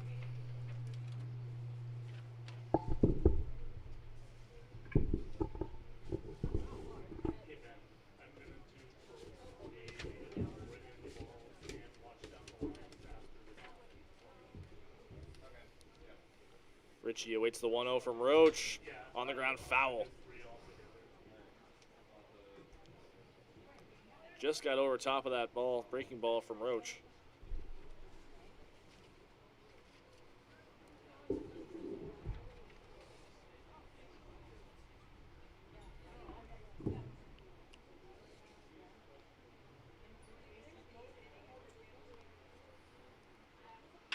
On the ground to short, Rocco DiPietro charges in, won't have a play at second. On to first, is in time.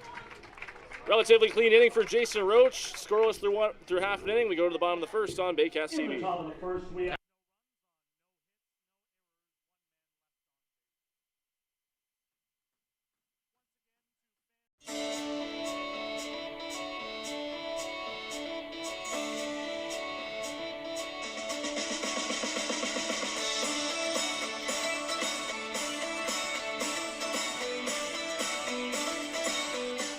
I'm Chrissy Fans from 400 Chrysler and Barrie Chrysler Dodge Jeep Ram. This year, we are the community partners of the Barrie Baycats. Community is near and dear to our hearts here at the dealerships and one of our core values, so we can support local and shop local. Visit Alliance Billiards and Sports in the northeast end of Barrie. A fun, friendly family environment offering pool, darts, karaoke, and live entertainment. Enjoy a large variety of delicious food and drinks on the patio. You'll come as a stranger and leave as a friend. At Domino's, mix and match any 2 or more pizzas and sides for just each. Like when pizza night's more like pizza and lava cakes night, or pasta and stuffed cheesy bread night, or we're gonna need a bigger table night. Mix and match Canada's favorite pizza and more at Domino's.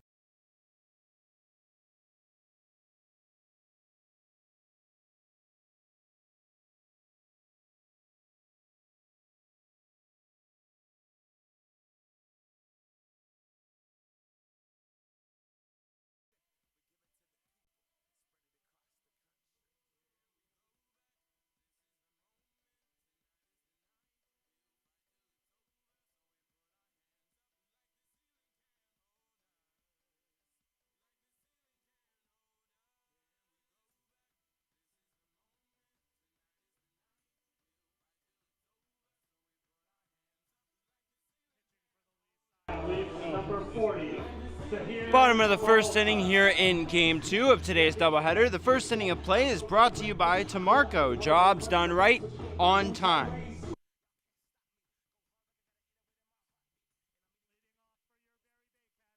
Fielder number 2.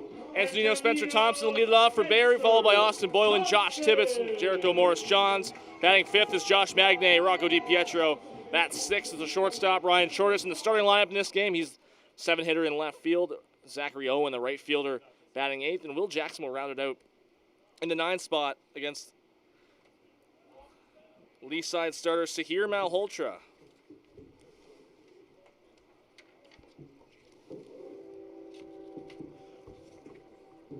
Jackson McQuaid getting the second consecutive start behind the dish as the catcher, and he had a lot of work early on, especially in that first game earlier this afternoon. 2-0 already here on Spencer Thompson.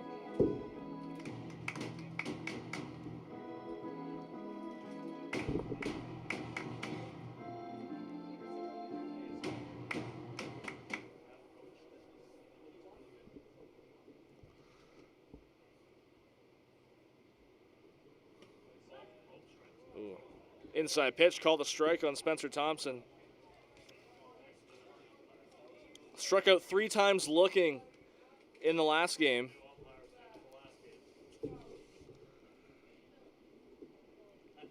Two-one pitch for Malhotra. Fastball in the dirt.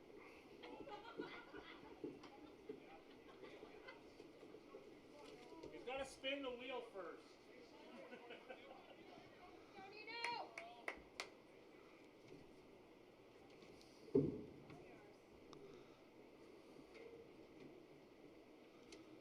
3-1 fastball grounded to first base. An easy play for Leaside. Third baseman number First baseman 88, Ryan Ritchie there. Austin Boylan.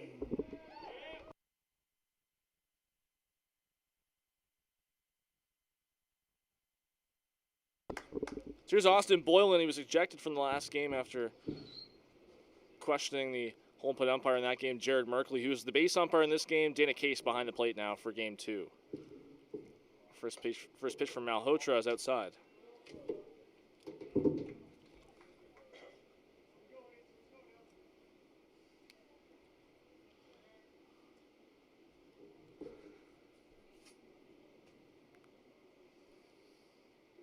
Wind is picked up considerably here at the ballpark, straight out to right field as Boylan waves at a pitch well outside in the dirt.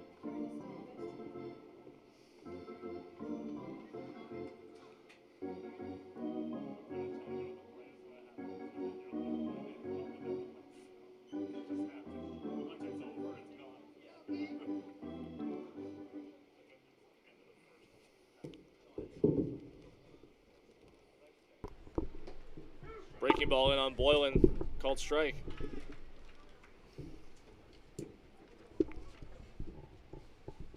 One for 2 in the last game. Singleton scored in the first.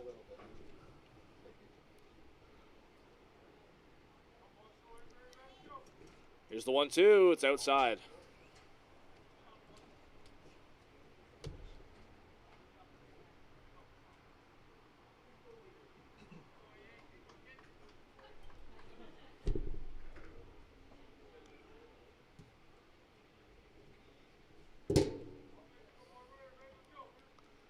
Malhotra taking his time. Comes set. Here's the 2-2. Swing and a miss from Boylan. Tag applied to confirm the strikeout. 2 quick outs for First baseman Sahir number Malhotra. 40, Josh Tibbetts. All right, let's get you the defense for the Leaside Leafs here in Game 2. In outfield left to right, Owen McDonald, Dan Anderson, Radjas Danfar, Jonah Brotman's at third, Sam Brown at short, Rory Bredden is at second, Ryan Ritchie's at first, and Jackson McQuaid gets his second start of the day behind the plate. Gotta wonder if maybe they only travel with one catcher. A lot of workload here for Jackson McQuaid behind the dish this afternoon. 0-1 to Jericho Morris. Josh Tibbetts, pardon me, in the dirt.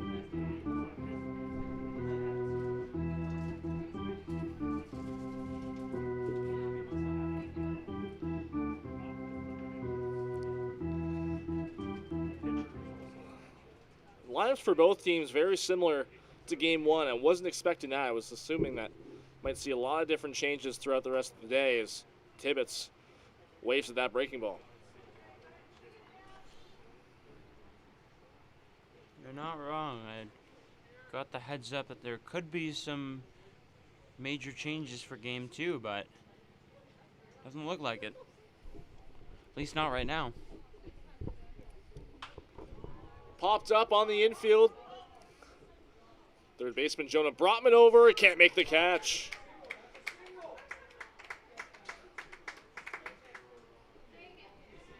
It's going to be an error on the third baseman Brotman. Gonna score that a hit, I think. Oh. See a hit. Oh, Okay, I stand. let's wait until we see the board. Hitter number 48. Survey says that's an error. I heard an error coming from the press box. So It looks like an error. Yeah. So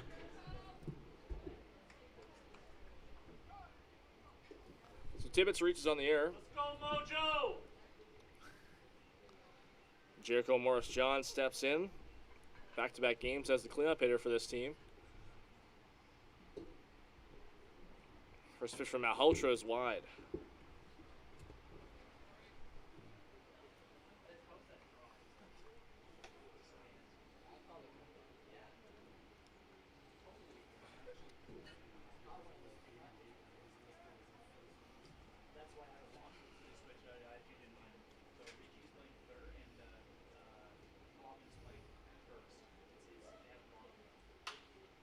Popped up. Slicing over to the right side. Yastadfar can't catch up to it. Sahir Malhotra from Ajax, Ontario, 18-year-old. Goes to Toronto Metropolitan University. A .667 average regular season exhibition. A short sample size.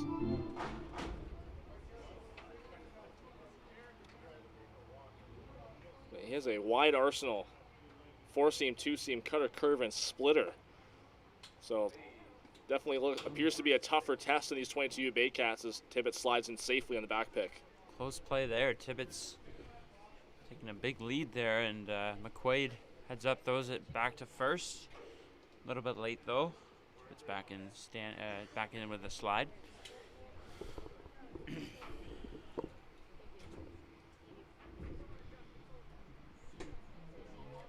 2-1 is outside.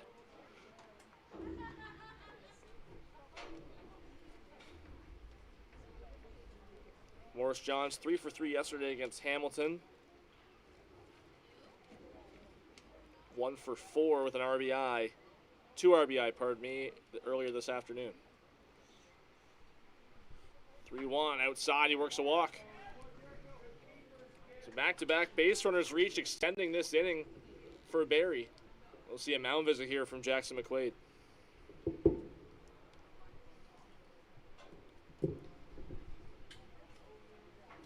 The catcher, number 36, Josh Magnay.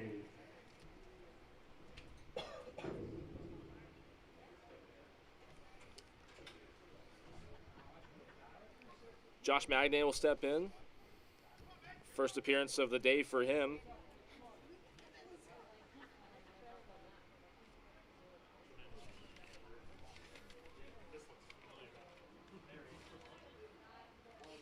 Time is called.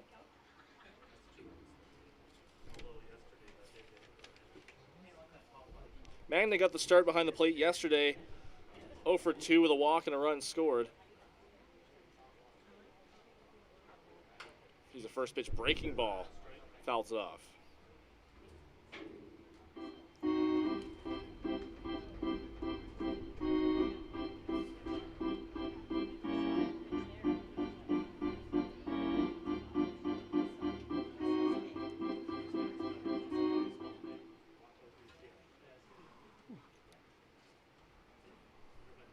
Sahir Malhotra, the big righty. 0-1 to Josh Magnay. Another breaking ball, just misses high.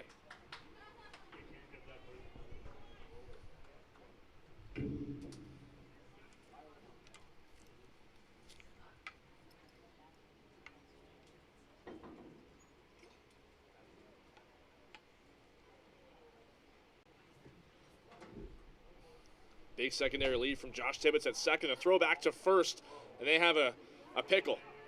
Throw over to third base. Can't be picked. It gets away from Brotman, the third baseman. Tibbetts will come in to score. Morris-Johns all the way around to third.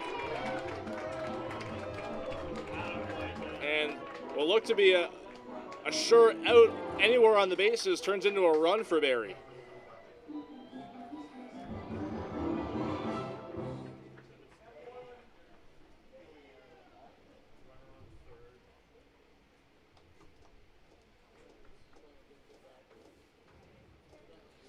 Be an error charged on the first baseman, Ryan Ritchie.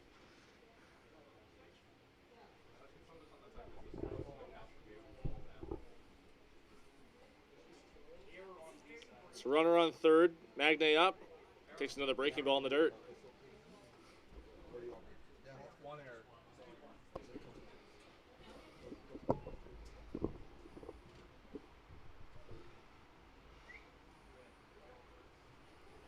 Rocco DiPietro waits on deck. Middle of this lineup. Very different for this Barrie team in game 2, and that ball is inside. Magne works the walk, back-to-back base on balls for Sahir Malhotra. Shortstop, number 1, Rocco DiPietro.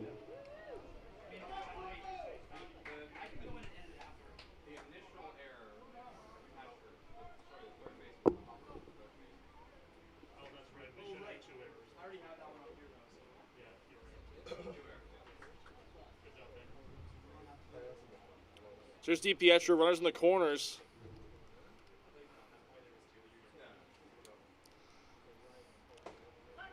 First pitch, called strike.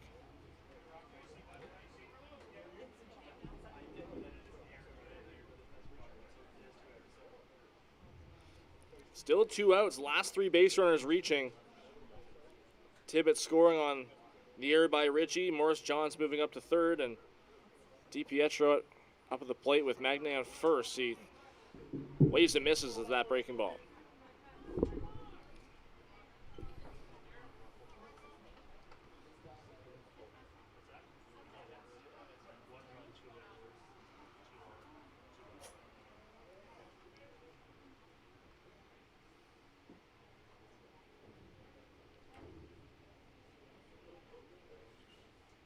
Oh, 2, big cut and a miss from DiPietro. With first base occupied, that's going to be an easy out. They call him safe. Morris Johns comes in to score. Assumed that was an out because the runner, Magne, was occupying first base, but the throw is wide from Jackson McQuaid. Number 50, Ryan Shortis. So make that 2-0 for Barrie.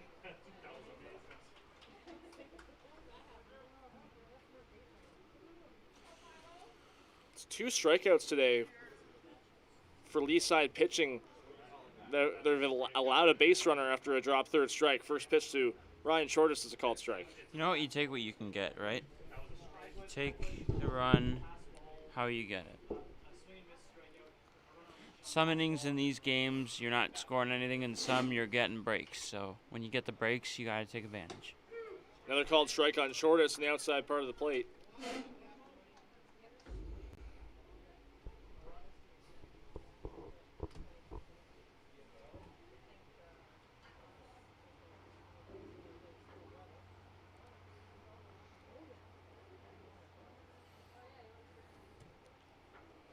First start. That's 22 Baycat for Ryan Shortis, and he swings and misses at that one. Inning-ending strikeout for Sahir Malhotra, but allows 2 on a couple errors that extended the inning. We'll go to the second inning. 2-0 Barrie. You're watching Baycats TV.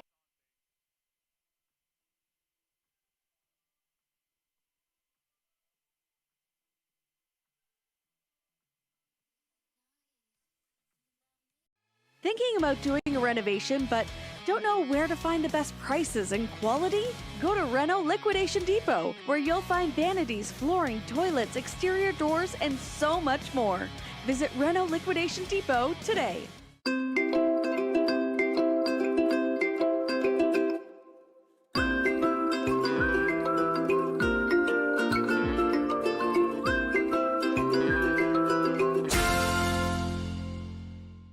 Step up to the plate at Park Place. The latest fashion, delicious dining, exciting entertainment. Hungry after the game? Stop by one of their patios or grab a sweet treat for a grand slam of flavors to satisfy every craving.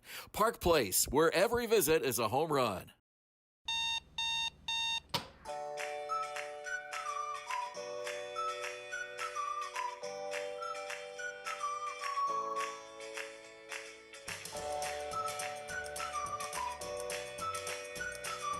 The only North Barrie Market, your go-to for homemade meals, catering service, and the freshest locally sourced meat. Get ready for an unforgettable barbecue experience with Barrie Best Barbecue coming soon. All at North Barrie Market, 580 Bayfield.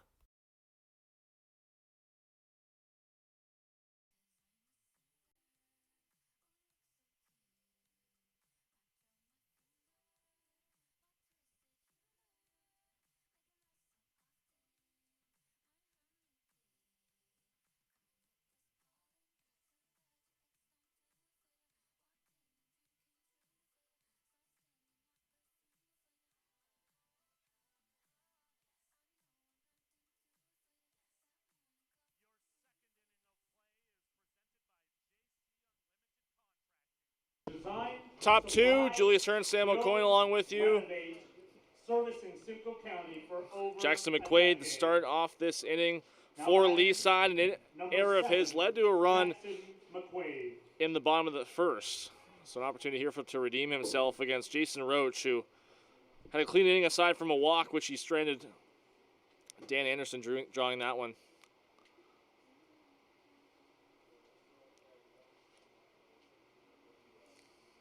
First pitch is a called strike. Danny Case, our home plate umpire. Jared Merkley, our base umpire for game 2 of this doubleheader.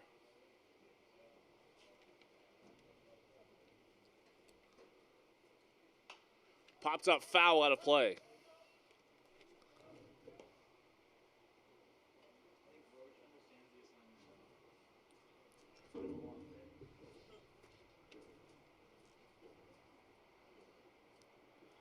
McQuaid 2 for 4 in game 1, scored twice, had an RBI double, and a strikeout. Pops another one out of play.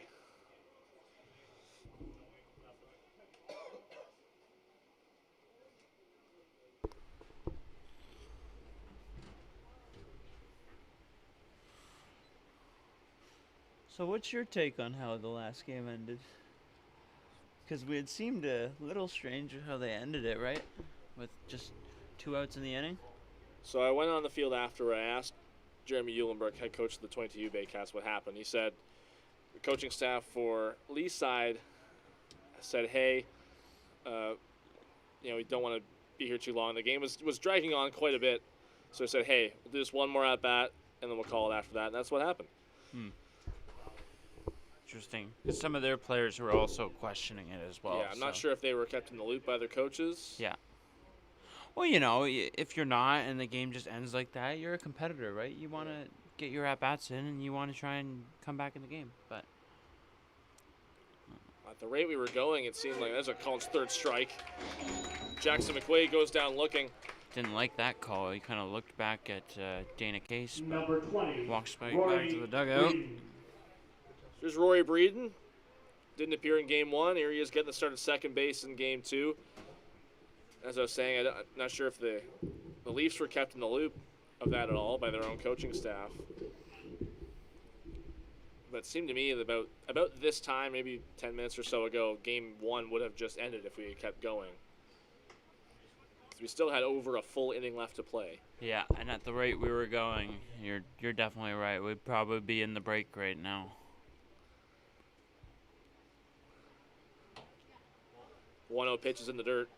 And you also got to remember that because the Baycats are independent, the 22U team is independent. They're not part of a loop. So these teams are coming here and treating it sometimes like an exhibition game, right? So they're going to have limits of how long they want to be here, right? Because Barrie's it's a lot of travel. Of course.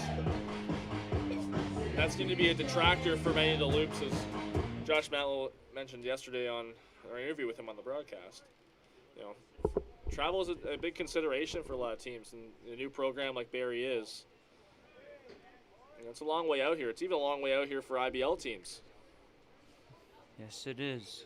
Not necessarily in Barrie proper, just north of Barrie, out in Midhurst, Springwater Township. When I saw on the schedule that they gave Chatham another Thursday game here, I was like, man, really? I was surprised because I was watching the Baycats when they went to Chatham for a 2-game series last year, and their broadcasters were talking about how Chatham owner Dom Donnell was thinking about doing the same thing this year, but I guess that didn't come to be.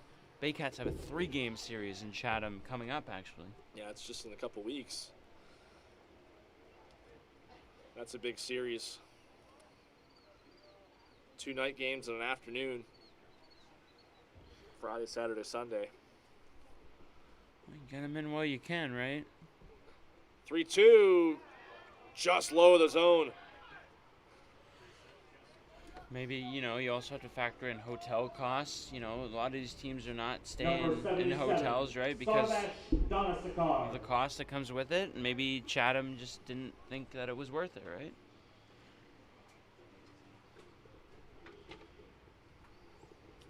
So here's Sarvesh Donasakar. He was fantastic on the mound in Game 1. Getting the start as a designated hitter today in Game 2.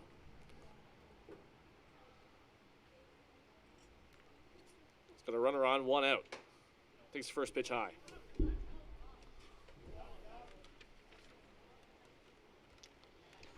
U Baycats don't have a lot of road regular season games. I think just 2 all season long. They have a doubleheader in Thornhill. Looped out to left field. A base hit for Donasakar. And then just another single night game towards the end of the season. Number 30. But other than that, it's just the tournament games and then a bunch of home games here at Athletic Culture Stadium. Yeah, we had the exhibition game here in early May against the Thornhill Senior Reds as well. So, because these games were technically exhibition, no loop, as we mentioned with 22 Baycats, those statistics from that game with a lot of these players will go towards their full season as well. And that doubleheader is against the Thornhill Senior Reds, so the same team. They have a number of games against senior teams, so it kind of threw me off. I had originally thought that we were playing Leaside Senior, who's also in the GBTL. Back pick attempt there by Magne. Tibbetts trying to hold the tag on as long as possible.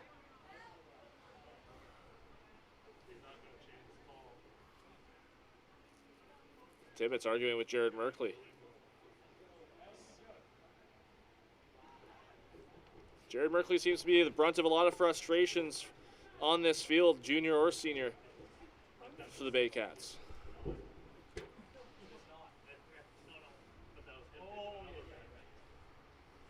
That can sometimes happen when you've come up here for a bunch of games in a row, right? People start getting used to you, and I guess not used to you. I guess more used to you being around.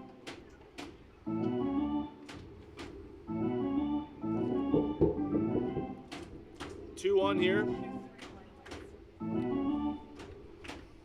Owen McDonald also pitched in Game 1. Little looper out left center field in the triangle, and making the catch is Ryan Shortus. Nice running catch there by Shortus. Saw that same hit gave a lot of problems to both teams in Game 1, so good play by Shortus there to get the out. So here's Rad Yazdinfar, the number 9 hitter, right fielder. Still quite a few people here. A lot of parents here to watch their kids who play either for the Leaside Leafs or the 22U Baycats. Just $5, you get 2 games. Tickets can be bought at the box office before all 22U home games. Big cut and a miss from Yazdinfar.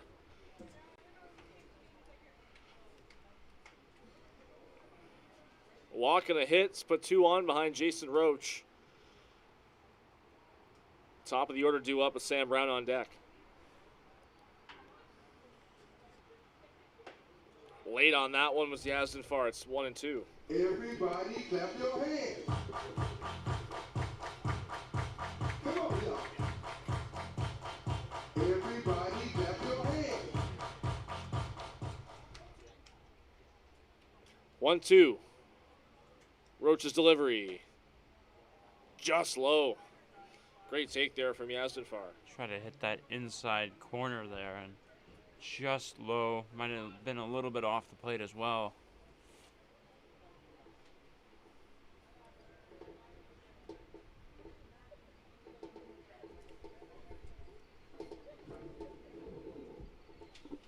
Another late cut. Yazdinfar strikes out to end the top of the second. Leaside leaves 2 on. We go to the bottom of the second. 2-0 Barrie on Baycats TV.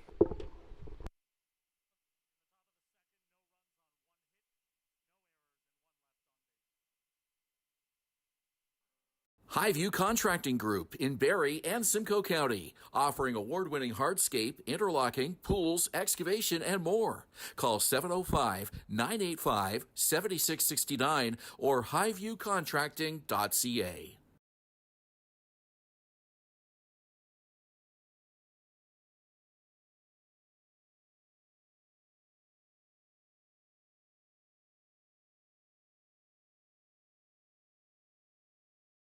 At Domino's, mix and match any 2 or more pizzas and sides for just each. Like when pizza night's more like pizza and lava cakes night, or pasta and stuffed cheesy bread night, or we're gonna need a bigger table night. Mix and match Canada's favorite pizza and more at Domino's. Danielle May Real Estate, supporting the Barrie Baycats and ready to help with all of your real estate questions. What is your home worth? Should you sell now or wait? Danielle is dedicated to your success. The next time you think real estate, think Danielle May.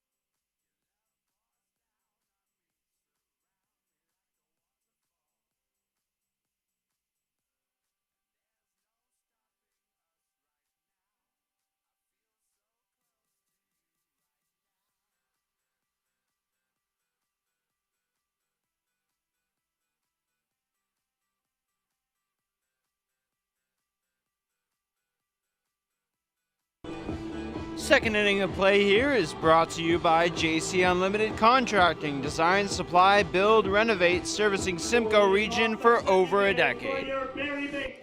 8-9-1 in the Barrie order here in the bottom of the second inning. Julius Hearn, Sam McCoy with you.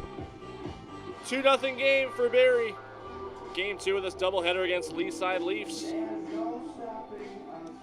Zachary Owen, first at-bat of the game. Another one on this team started both games.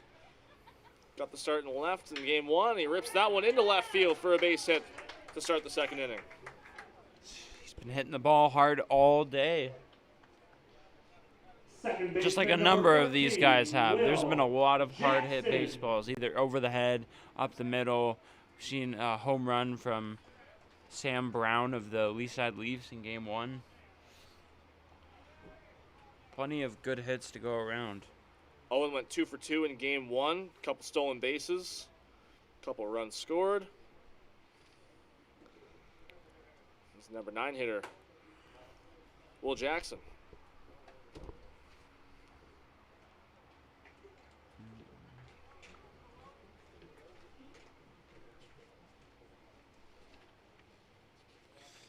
Again, some more players coming in and out from the tournaments, checking things out over here. Popped up. It's going to get out of play. Right there. Hits one of the sponsor signs right across from our booth. I'm going to go after it. Hand it off to Jason Boylan. You're calling the baseball, and I'm calling who's getting the foul balls, all right? Once the ball goes out of play, it's all yours. Let's go.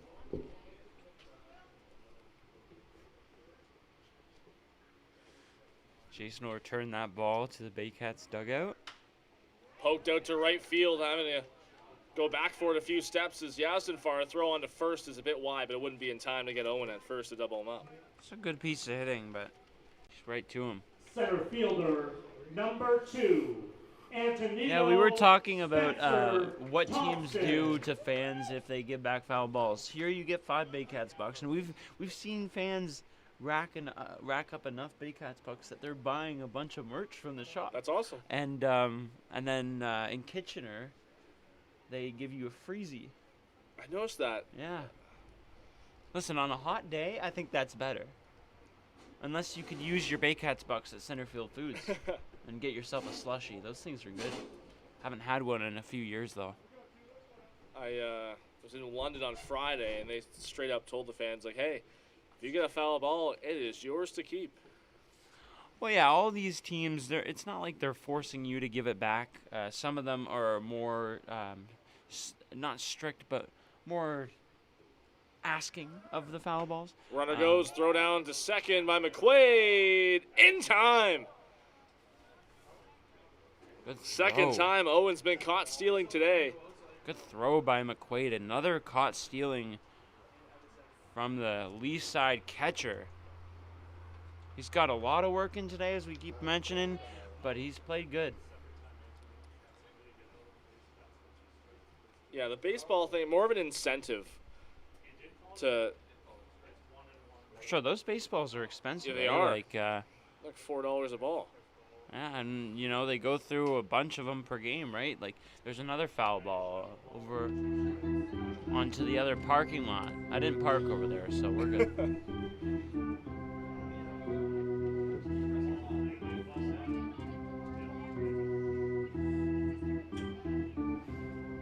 I saw one go off the beer tent a few games ago. That was, didn't go through it. That's good.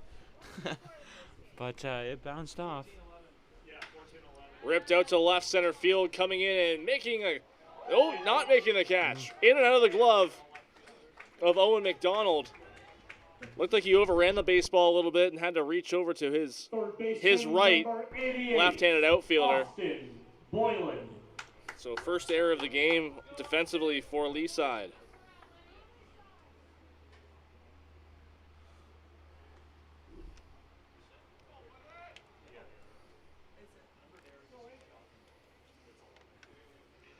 And that's not a guy you want to allow on with an error, Antonino Spencer Thompson.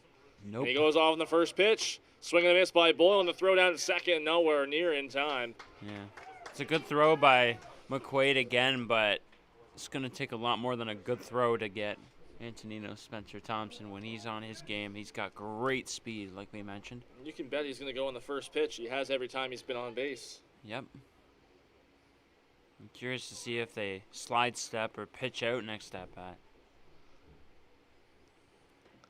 That pitch in the dirt from Malhotra. Nice block again by McQuaid.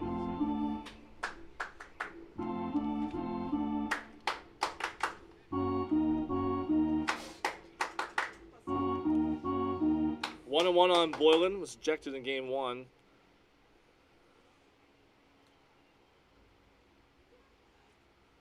He's back in the starting lineup in game two.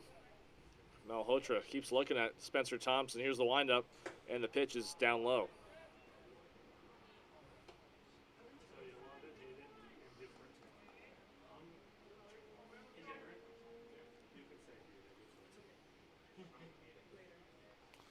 A lot of wind now. We don't feel it as much because we're kind of covered here, but I can see the trees to our left moving a little bit.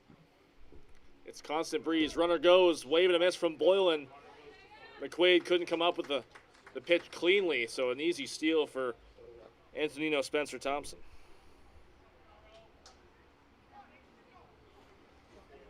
Might also be able to see. You might also be able to visualize it from the cameras. Those center field and we have one behind home plate. Those are remote controlled, so those are not manned. And that is the wind's fault, folks. 2-2's fouled off by Boylan. Great shots, though. Great shots. Josh Tibbetts awaits on deck. 2-2, 2 out. Spencer Thompson at third base. Malhotra trying to get out of this inning unscathed. Here's the pitch. Called strike three. Another looking strikeout for Austin Boylan, and it gets Malhotra out of the inning. We go to the third inning, still 2-0 for Barrie. We're watching Baycats TV. The Collingwood Brewery at 10 Sanford Fleming, producing delicious lagers, ales, and seltzers since 2014. The proud home of the Baycats Brew. Check out their retail shop and tap room, and select products at the LCBO, beer store, and grocery stores. Cheers, and go Baycats!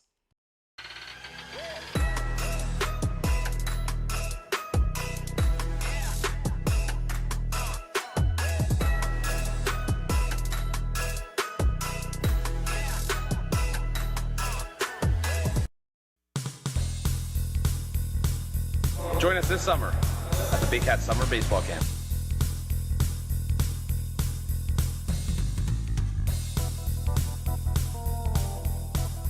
See you this summer!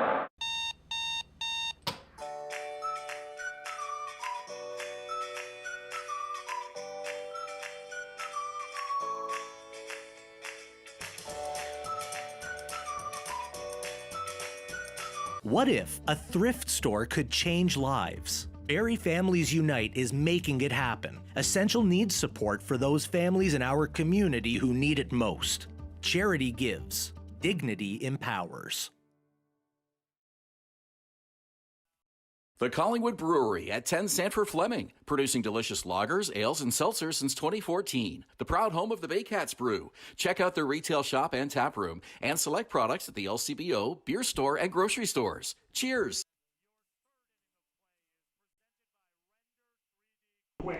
The number one Top of the third, Athletic Culture Stadium, 22U Baycats lead it by a score of 2-0. One hit apiece, pardon me. 3 errors already for the Leaside Leafs. Now batting number 17, Sam Brown. Back to the top of the order for Sam Brown, power hitting righty.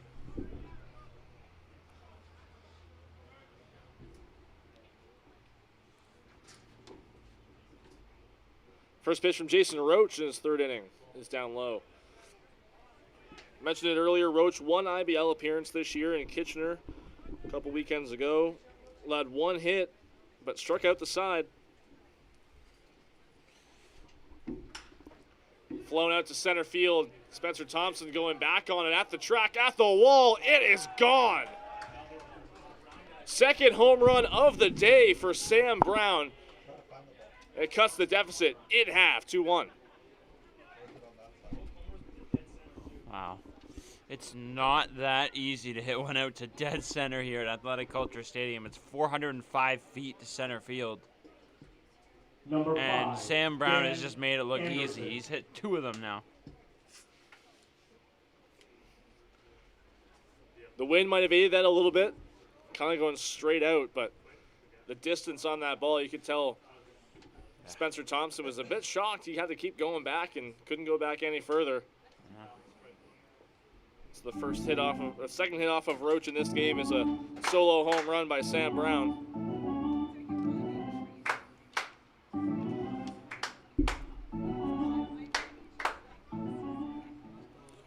Brown had 3 RBI in game 1, including another home run.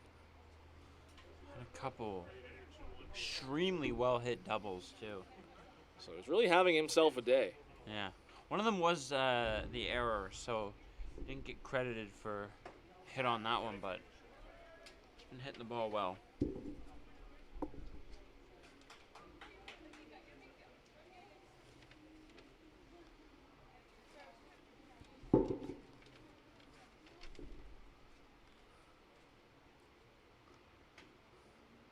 That one inside.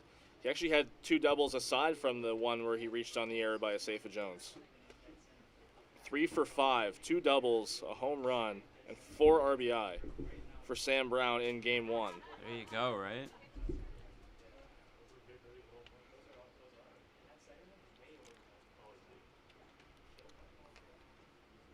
Two here on Dan Anderson. Up and away.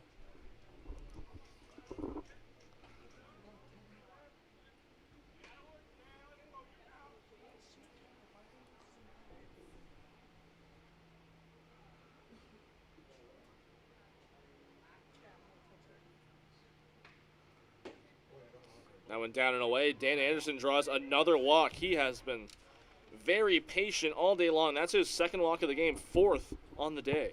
Number 23, Jonah Brotman. For him, at least, it's paying off not to swing. Started game 1 with 2 walks, and since went 0 for 2.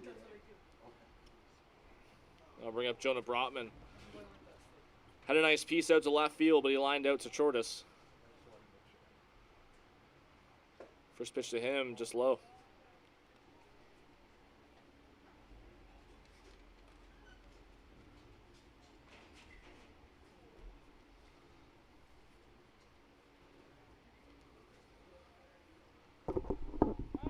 Throw over to first just to check on the runner.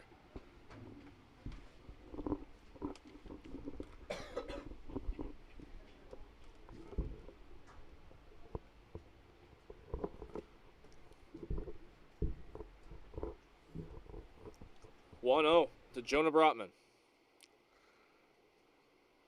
Pitch is up and in. Gonna wonder if maybe the home run rattled Roach a little bit. Gave up a hit in Kitchener a couple weekends ago, but it was only a single. You see a guy go, I want to say over 425 feet off of him. Yeah. To center field. That's not a good feeling. Yeah, that ball was smoked. Line to short, caught by DiPietro, throwing to first, isn't in time, and it even gets away a little bit from Tibbetts. Off the tip of his glove there.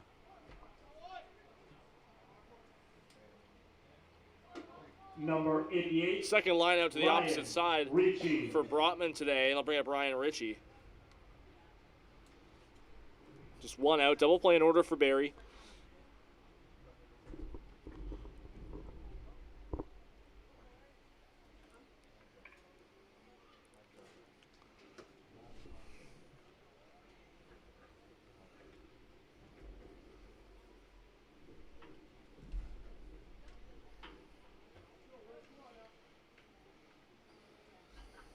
Ritchie started game 1 as the designated hitter.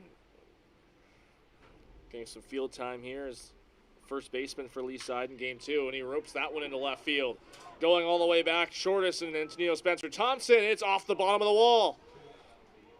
Coming around to third and holding up there is Dan Anderson. A nice throw in. Yeah, good relay there. Kept the runners at second and third. Holds it to a 1-run game. 1 point for Number Leaside. 7, Jackson McQuaid. Great piece of hitting there from Ryan Ritchie. It looked like it might have had enough to carry out of here, but just gets off to the bottom of the wall in left center field. Could see a crooked number here for Leaside. Just one out.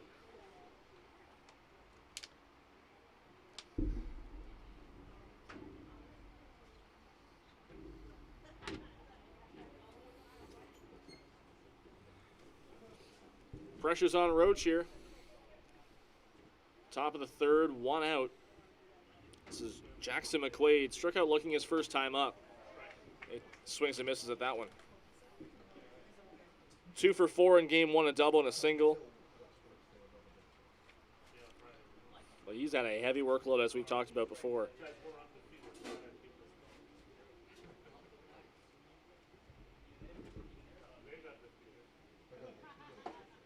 That pitch is inside, 1-1. Josh Tibbetts, first baseman, playing in on the infield turf.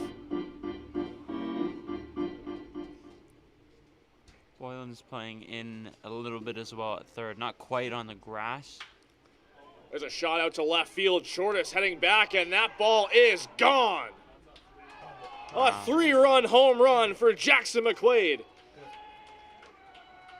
That puts Leaside up in front, their first lead of the game, of the day, in fact. It's 4-2. Yep. Just like the Brown home run, that ball was hit a long way. Another good swing from a Leaside hitter. They're seeing the ball well out of Jason Roach's hand. There's no doubt about it. 3 hits in the inning, all Number extra base 20, hits. Rory Breeden. And aside from that, the one out was a a line out to short. That was another hard hit ball. So Jason Roach being touched up a little bit here in the third. A 4-run inning so far, just 1 out. First pitcher Rory Breeden's a called strike.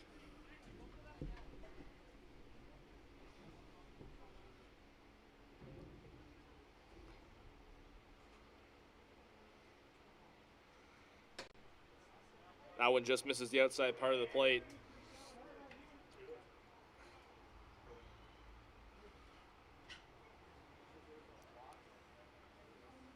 Roach, usually a calm, collected guy, not super high energy, but even now, giving up that hard contact as I mentioned, you can kind of see it from his body language. Might be affecting him a little bit.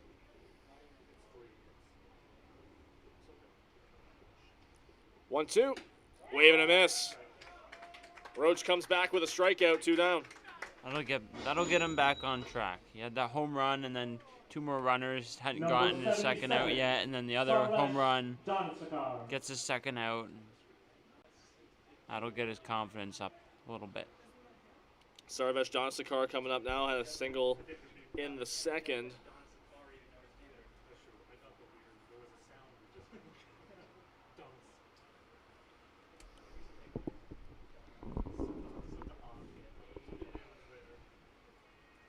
(4-2) Leaside, that ball in the dirt.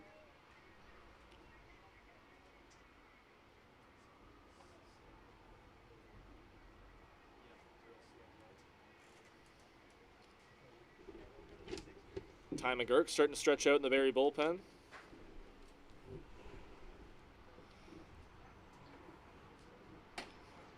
Big cut and a miss from Donasakar. Jason Roach, a commit to the University of Evansville, and a really nice baseball program. Made a run to the Super Regionals a couple years ago in the NCAA tournament. So he's shaping up to be an important arm in an emerging program, Division I. Another guy that the team has been raving about, for sure. Most of all the pitchers, a lot of the pitchers on this team have gotten a lot of praise. And the lineup too, but the pitchers have really been praised. Roach being one of them. 2-2, 2 out. Struck him out. Back-to-back Ks to finally get out of the frame, but Leaside takes its first lead of the game. It's 4-2 as we head to the bottom of the third. You're watching Baycats TV.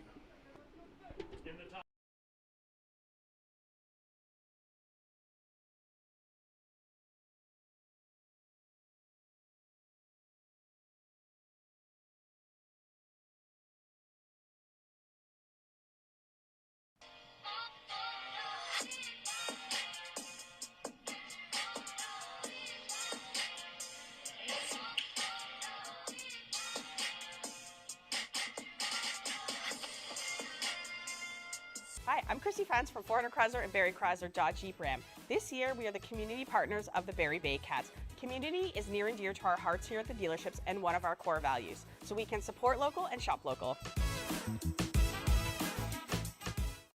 Visit Alliance Billiards and Sports in the northeast end of Barrie. A fun, friendly family environment offering pool, darts, karaoke, and live entertainment. Enjoy a large variety of delicious food and drinks on the patio. You'll come as a stranger and leave as a friend.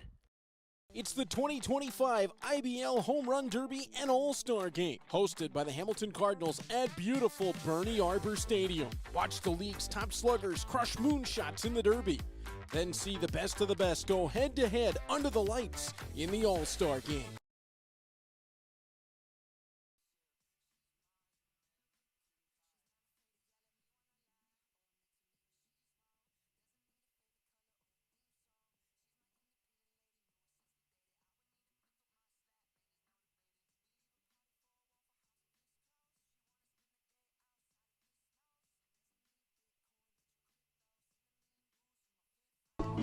Welcome back. The third inning of play is brought to you by Render 3D Quick, the #1 architectural 3D rendering company in Canada, working with thousands of builders, developers, architects, and more.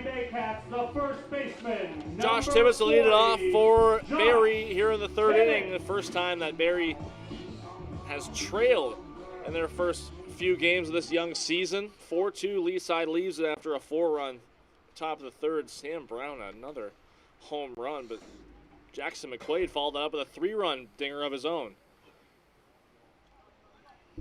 Yeah, as much as Sam Brown has amazed us, Jackson McQuaid deserves a lot of credit as well, both for his hitting and his defense.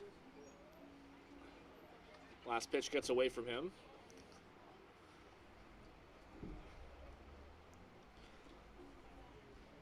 Sahir Malhotra, third inning of work.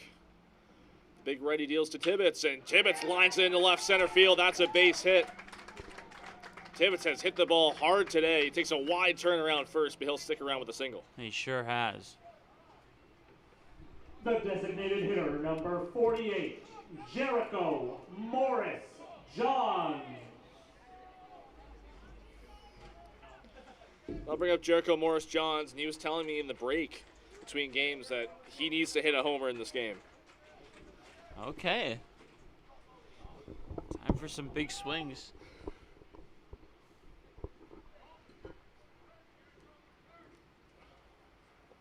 Malhotra's got a lot of different stuff in his arsenal.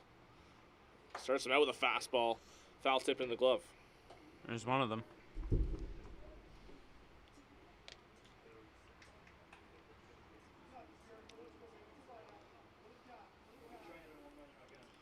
Trevor Alsner, he's righty, warming up in the Leaside bullpen.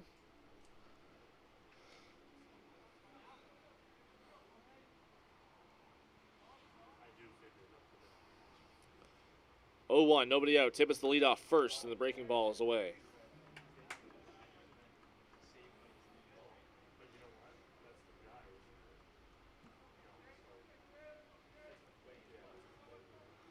Morris Johns going into his second year at Wabash College in rural Indiana. 1-1 to him is away, but he chases.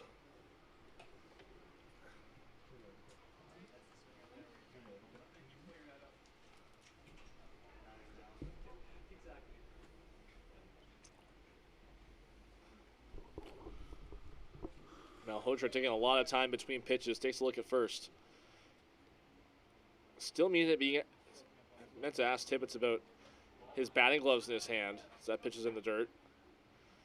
You notice that he takes the lead with his gloves in his hand. He doesn't put them in his pocket or hand them off to Tim Tremblay. He holds on to them. I don't understand why. I don't know. Yeah. Just in the one hand, eh? No, he's got them both. Ah. Maybe that extra inch. But again, where's the sliding glove, right? Well, you're also not going to let go of your gloves as you reach out, right? Yeah, so it's basically fists. Yeah. How are you going to do that slide into the base? That would hurt. That would bust my knuckles on the ground diving into second base. Exactly. Or you just lift your fist up and then touch the base. Yeah.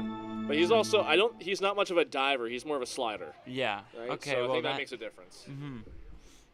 Don't see a lot of people dive on stolen bases though, but I don't think he's going to steal. I don't think he's going to be. Morris Johns works a walk. Back-to-back base runners reach to start the third. The catcher, number 36, Josh Magnay. When I played baseball, I was not really much of a slider unless I was trying to break up a double play. Okay. But the only time I slid, other than that, I was always diving because I don't want to take the momentum away from myself. Because I feel like if I lean back to slide, I'm taking a little bit of speed out of myself, and I don't want to risk that. Yeah. So whenever I was stealing a base or trying to dive, like get around a tag, I would always dive in. 2 on for Josh Magnay. Breaking ball in for a strike.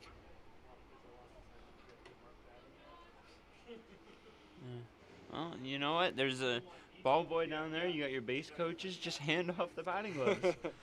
Get them right back in your cubby in that Baycats dugout. They call them cubbies or like, what do they call them in there? I have no idea. Like normally it's for helmets, right? Right. 0-1 in the dirt. Block attempt by McQuaid. Jericho Morris-Johns into second. Called safe. A little bit of a delayed call. But Sliding into second and calls time. Hopefully he's okay. He's still on the ground, slow to get up. Oh. He's laying on his back there with his right knee up.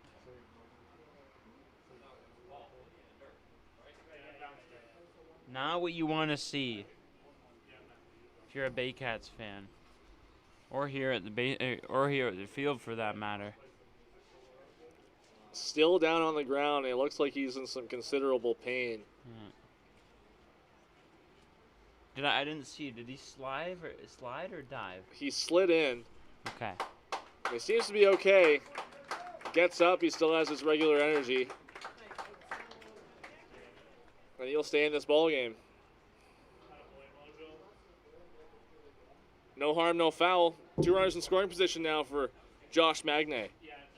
Oh. Hey, he's got to stay in this game. He's got to hit that home run like he was talking to you about. So wild pitch for Malhotra.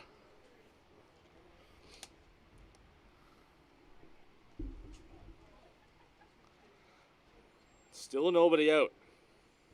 Infield moved in a little bit. That ball fouled off. Looks like it went off the foot of Magne into the fair territory.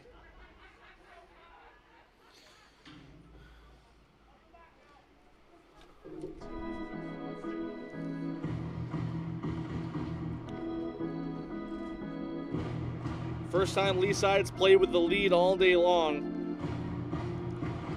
4-2 for the visitors.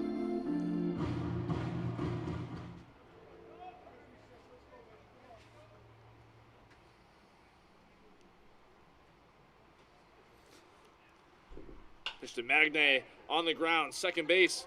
Breeden drops it, and he won't have a play anywhere. Tibbetts is in to score. 22 Baycats cut the deficit in half.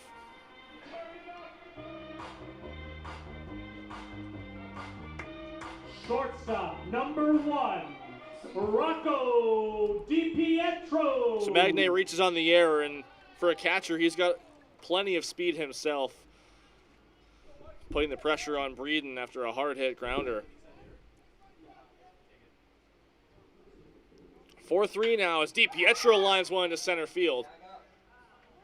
Depth is optimal for Anderson, but tagging up at third and scoring is Morris-Johns. We have a tie ball game. Chip away. You get the run scoring on a ground ball to second, and then you get the tying run on a sacrifice fly. That's what happens when you get 2 runners in scoring position. You get 2 outs that are productive outs, or you get the 1 out that's productive, and then you get lucky with the error by the second baseman, Breeden. So still a runner on first. That's Josh Magne. Tibbetts and Morris-Johns each have 2 runs in this game. They're the only ones to score for Barrie so far. This time is called. Ryan Shortus up, left fielder, struck out his first time to end the first. There's a bunt attempt down the third base line, but it spins foul. I like that. Just go for it. Why not? Spin a bunt down. Trevor Alsner really starting to throw. He's coming in effort off the mound in the bullpen. So this could be the last inning of work here for Sahir Malhotra. 4 runs allowed through 2 1/3.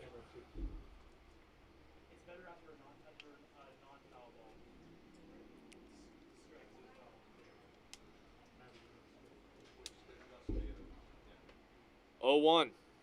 Shortest looks at one outside.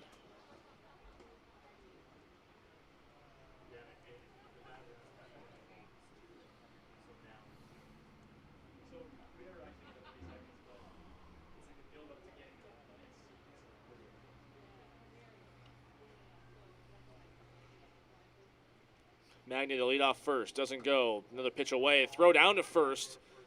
Magne gets in standing up. Pick there at first base, keeping the ball right there.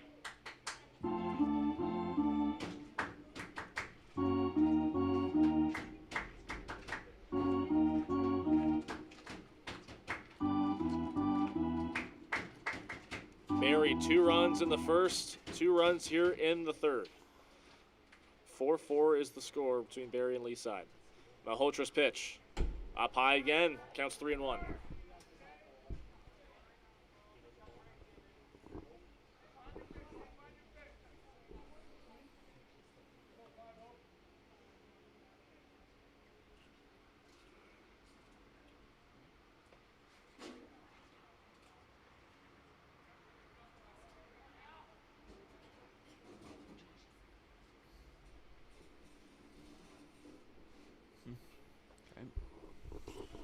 Another pitch outside.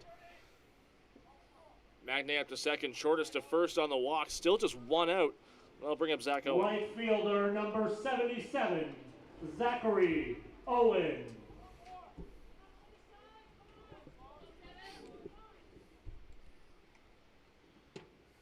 Gotta wonder if this might be Malhotra's last batter.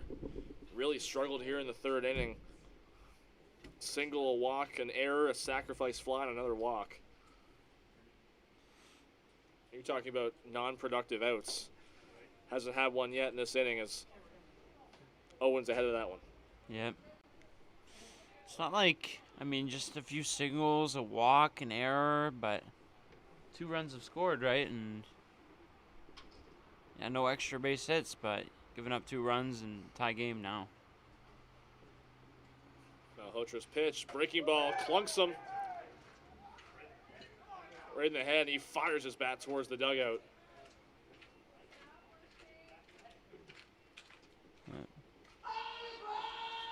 So bases loaded now. I'll bring up Will Jackson, still just 1 out. That's why we wear helmets in baseball. Just looked like a breaking ball that just missed his location on, so obviously no intent there. So I'll bring up Tom Hayward to have a meeting with his pitcher and catcher.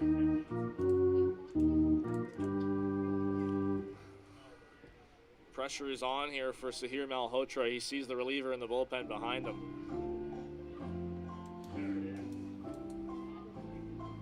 Trevor Olsner has been warming up pretty much this whole half inning, and here comes Dana Case to break up the meeting.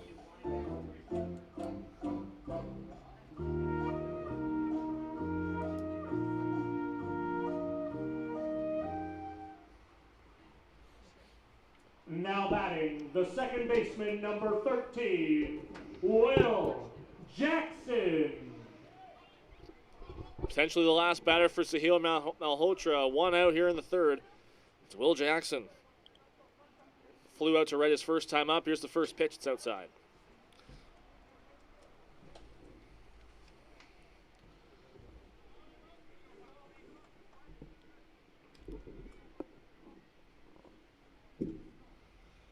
Jackson, the number 9 hitter.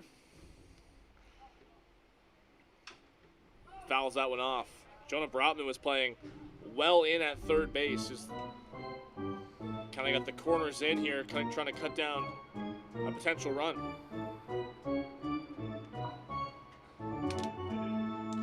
Second and short at pretty much double play depth. Second base is moving back.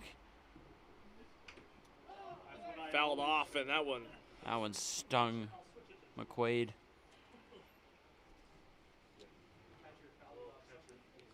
He's going to walk it off here for a second. First time he's really had any kind of visible discomfort from our vantage point throughout this game. Started both games behind the plate. Well, that workload, that can get to you, right? Like, ball might have hit something that he's been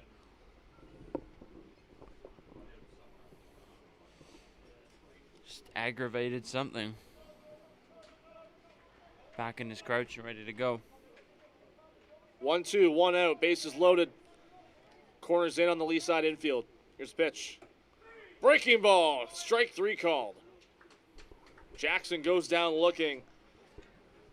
Turn it over to the top of the lineup. Center fielder, number 2, Antonino Spencer Thompson.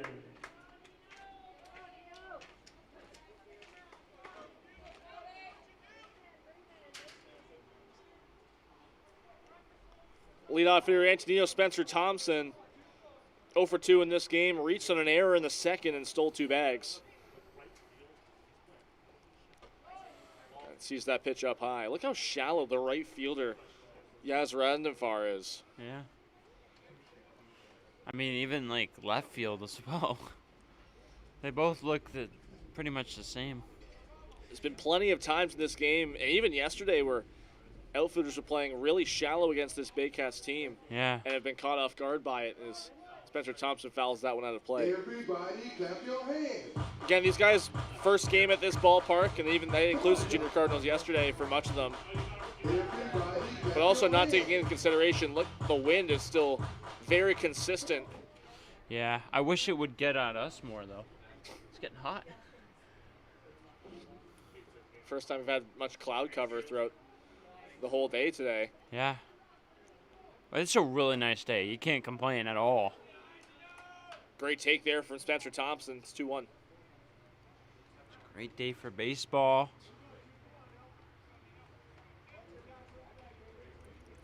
Still some people at the stadium sticking around.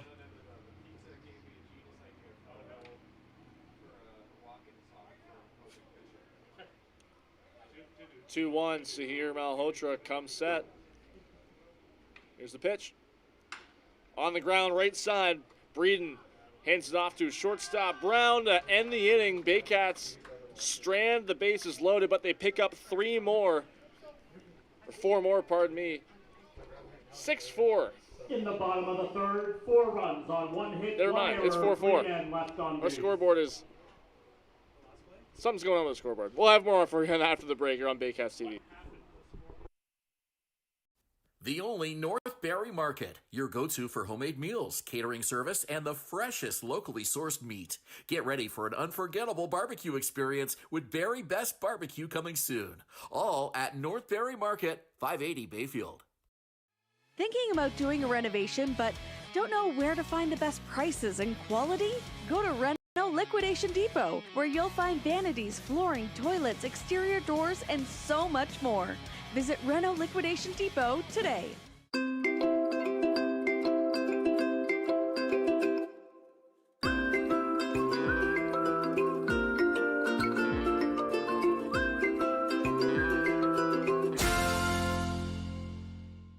Step up to the plate at Park Place. The latest fashion, delicious dining, exciting entertainment. Hungry after the game? Stop by one of their patios or grab a sweet treat for a grand slam of flavors to satisfy every craving.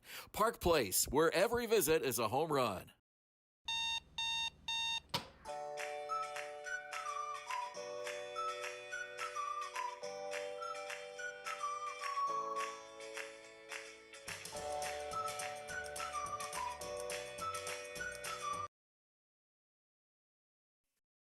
The only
Your fourth inning of play is 4-4 is the score as we go into the fourth inning. One community at a time. Jason Roach still out there, allowed a 4-run number 30. third inning to these Leaside Leafs in the second game of this doubleheader this afternoon. 55, Sam Kerr.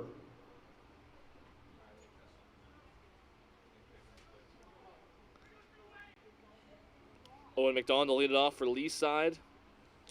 Flew out his first time up.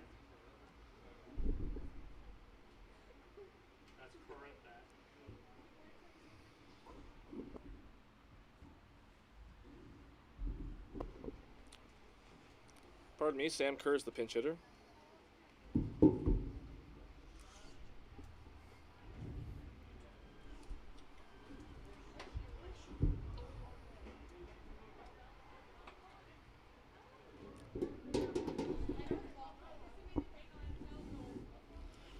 So Kerr entered this game for Owen McDonald.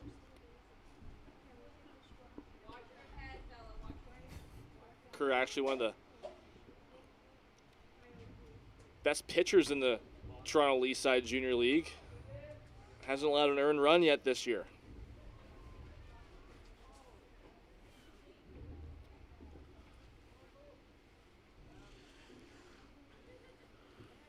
Jason Roach back out after Baycats have tied the game.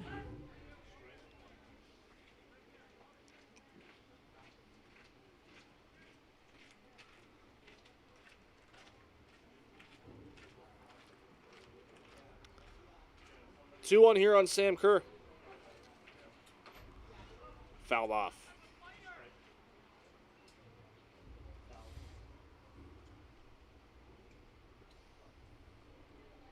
Seems like the people sitting in the main grandstand have picked the same few rows to sit.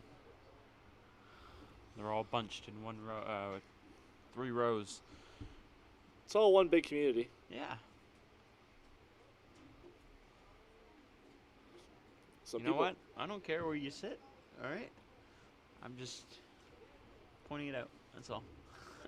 Some people over to the left of us have umbrellas, and that's a smart move. Yes.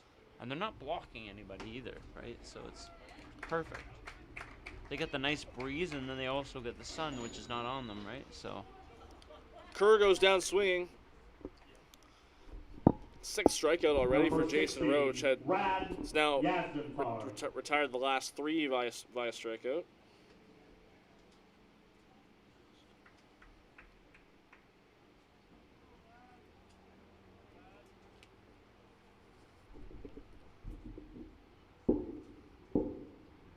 First pitch to Yazdafar inside.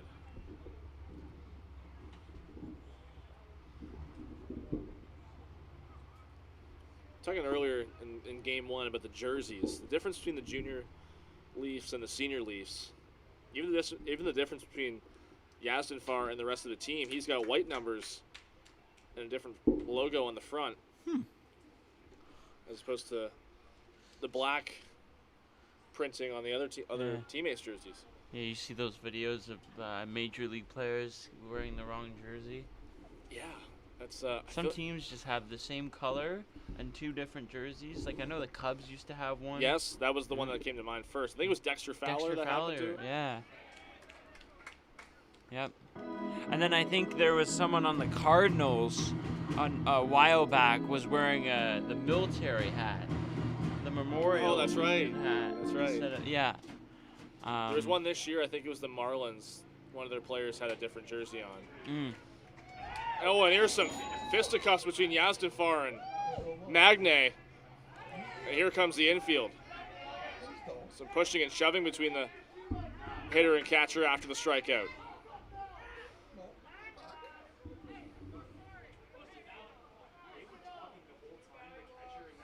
Nobody coming out from the Leaside bench, but seems like the entire Baycats team had their catchers back. Yep.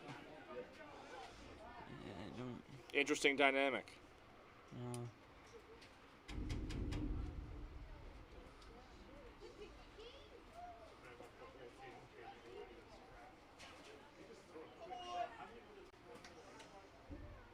So, Jared Merkley, Dana Case going to confer. Not sure if they threw Yazdafar out of the game. It appears Magne will continue. Magne talking with a few of the Leafs just to the left of the batter's boxes and home plate. And head coach Tom Hayward there too. Yeah. Get his side of the story. Long discussion here between the 2 umpires today. Yeah, I don't know what was said, but Magne appears not to be appears to be calm talking with them right now. So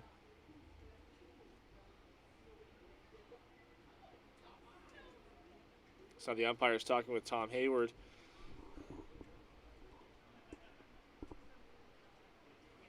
Magne going back out to the mound to talk with his pitcher and a few of the infield.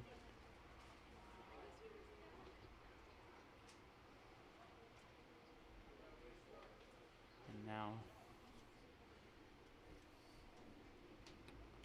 number of conversations going on all over the field. Yeah. From our vantage point, can't get a great grasp on what happened, but now Tom Hayward shouting something toward his dugout. Yeah.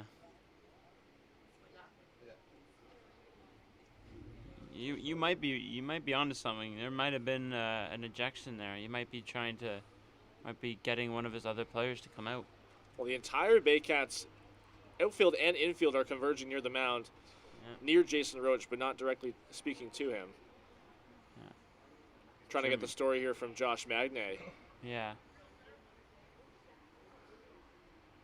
These guys are close, right? They're here for their teammates, and they want to know what was going on, right? So we've heard from a lot of them. A lot of them have played with each other in previous places. Yeah. See if Yastinfar ends up having to leave the dugout here. I haven't noticed anything quite yet.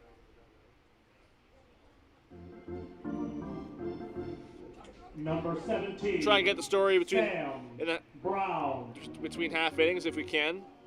But as for right now, it's the leadoff man, Sam Brown. Jason Roach has retired each of his last 4 batters faced by strikeout. It's 2 down in the inning. First pitch to Brown, big cut and a miss, foul tipped in the glove.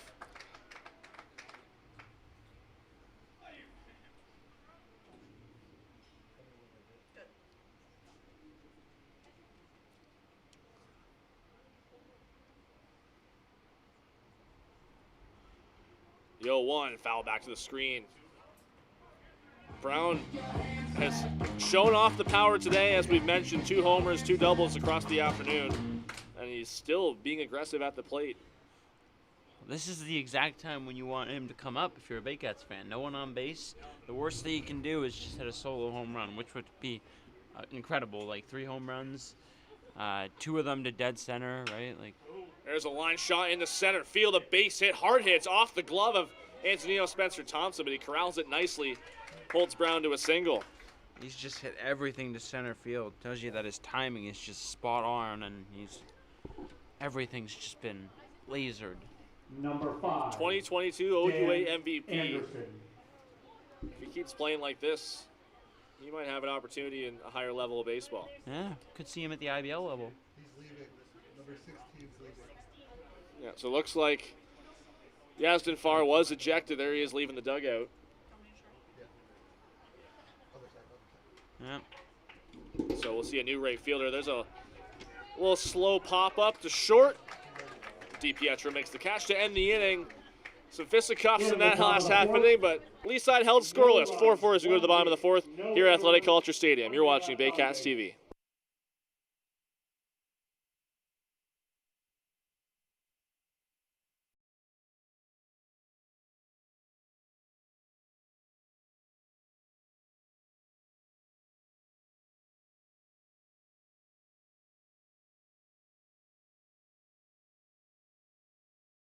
Highview Contracting Group in Barrie and Simcoe County, offering award-winning hardscape, interlocking, pools, excavation, and more. Call 705-985-7669 or highviewcontracting.ca. At Domino's, mix and match any 2 or more pizzas and sides for just each. Like when pizza night's more like pizza and lava cakes night, or pasta and stuffed cheesy bread night, or we're gonna need a bigger table night. Mix and match Canada's favorite pizza and more at Domino's.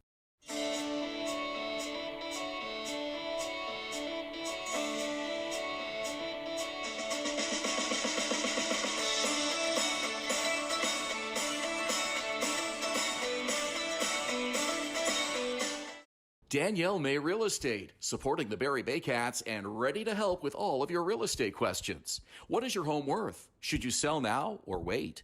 Danielle is dedicated to your success. The next time you think real estate, think Danielle May.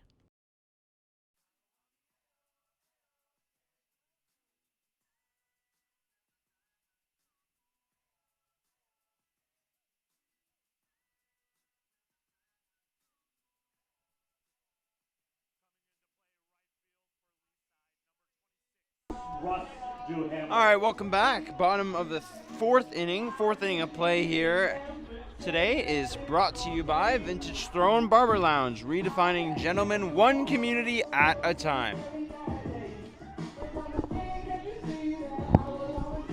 Austin Boylan to lead off here in the fourth inning. New right fielder after the ejection of Raz Yazdafars. Russ Duhamel has started the game in right earlier this afternoon. Austin Boylan.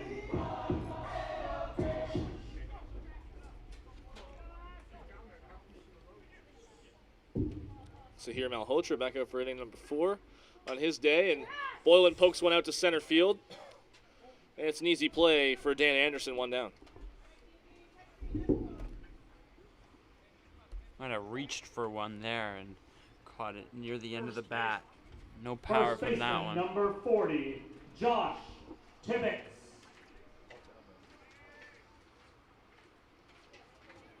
See, Jericho Morris-Johns, I think he was walking to the clubhouse. He's now walking back to the dugout.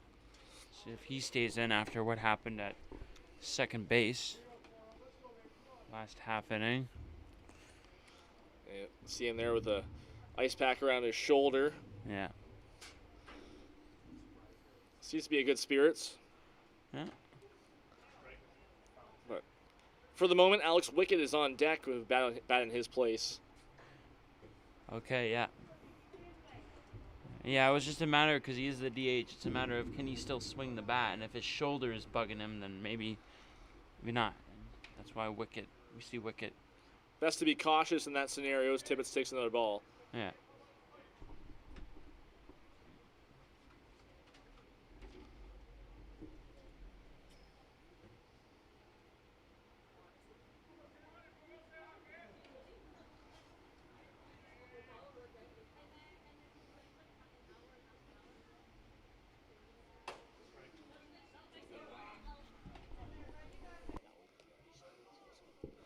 Called strike on Tibbetts.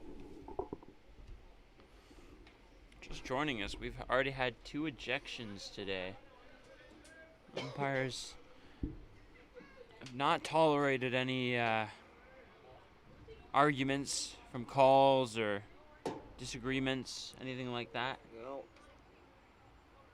We haven't seen one, at least on the field on the IBL level. I saw Cesar Rosado get ejected after he was taken out of the game Thursday in Welland. When was the last Baycat to get it? Was it Josh Matlow in 23? Josh Matlow against the Panthers? No, think about that scuffle with the Maple Leafs late last year. But we didn't. That wasn't again. Here. Yeah, it wasn't here. But we didn't see. I didn't see it clearly. Thomas West, the great play-by-play guy for the Maple Leafs, pointed it out for us. I believe. Talking about Kitchener. Yeah.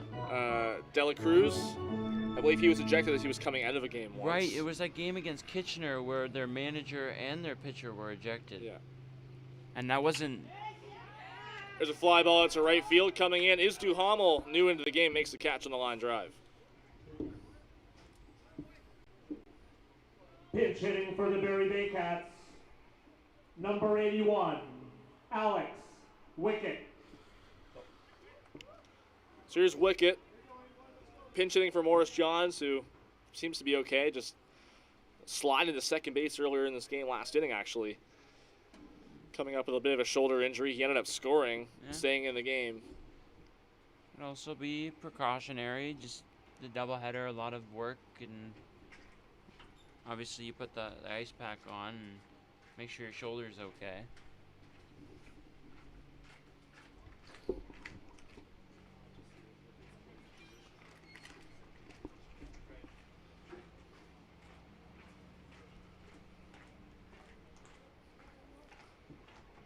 First pitch to Wickett.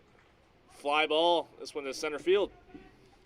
Anderson settles underneath it. It's a 1-2-3 frame for Sahir Malhotra. We go to the 5th inning. Still tied at 4. You're watching Baycats TV. No hits, no errors.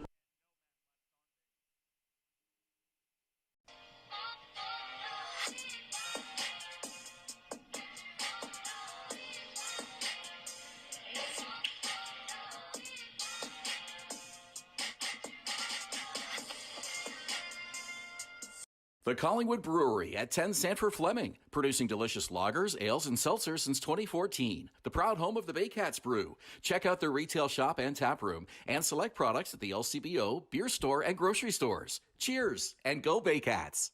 What if a thrift store could change lives? Barrie Families Unite is making it happen. Essential needs support for those families in our community who need it most. Charity gives. Dignity empowers. Join us this summer at the Baycats Summer Baseball Camp.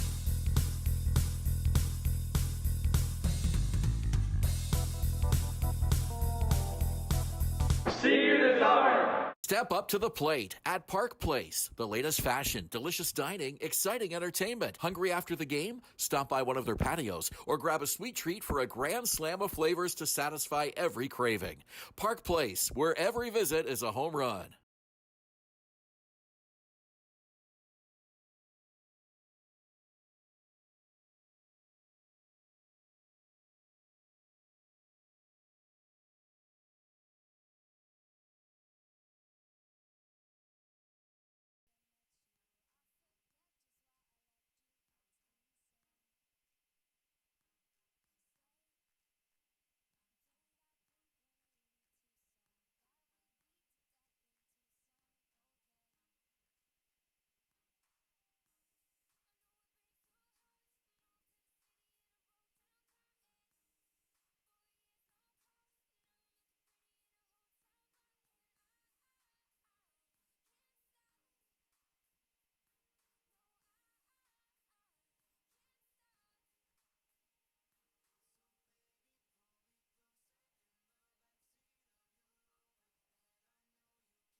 Is presented by One-Eyed Jack. Top of the fifth, we are still tied. It's a 4-4 ball game between the Leaside Junior Leafs and the 22U Baycats. The new pitcher in the ball game for Barrie is Ty McGurk.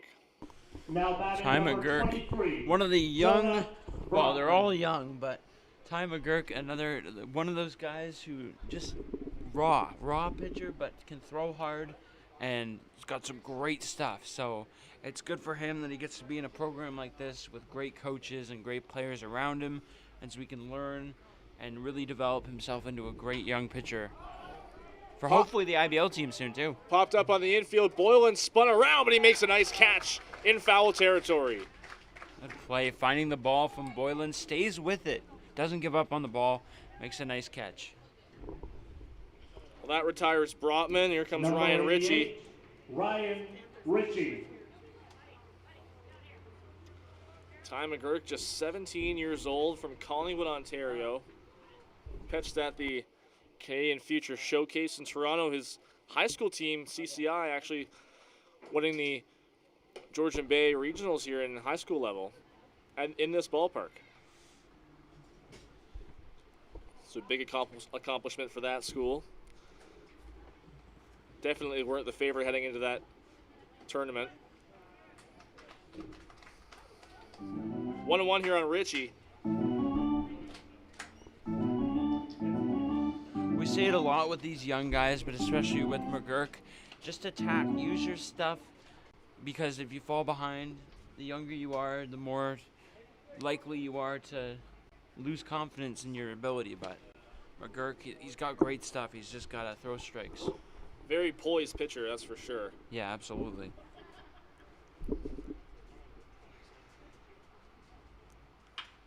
Liner out to right field, a base hit for Ritchie, his second of the game.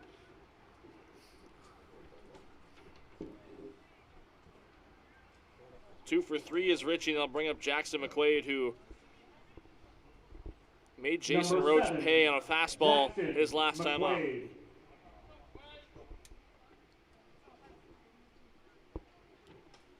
Three-run home run in the third inning.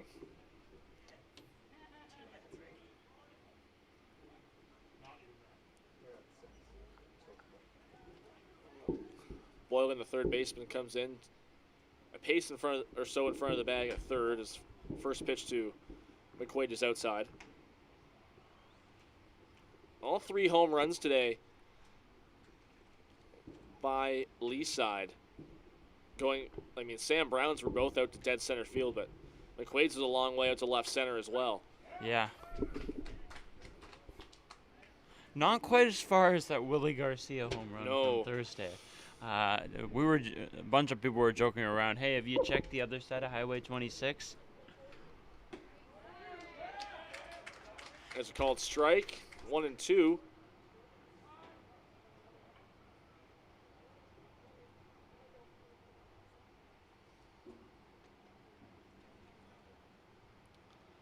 Two is called strike 3.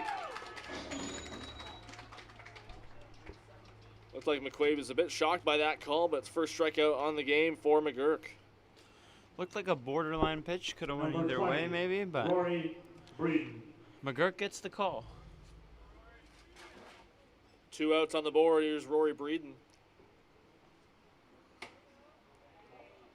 First pitch just high.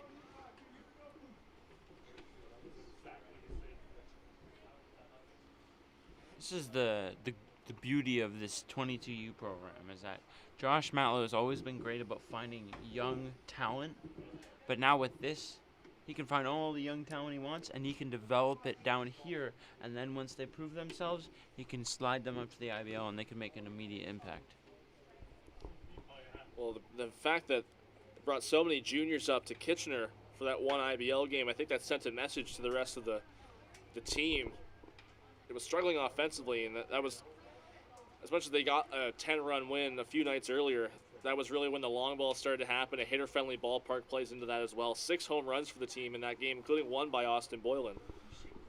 You'd think after the win Friday in London, their first really close win, they've had a lot of close losses, but getting that close win, even in extra innings, must have felt so good. The vibes were high coming back from Labatt Park that night, that's for sure. 3-1 here on Breeden. He draws a walk. Vibes must have been high after yesterday's win for the 22U Baycats. They're just trying to hopefully actually take both games of today's doubleheader. Donna Sakar.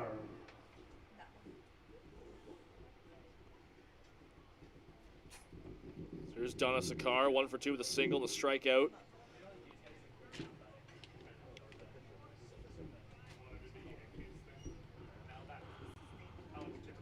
Nice block by Godfrey. Spiked breaking ball from McGurk.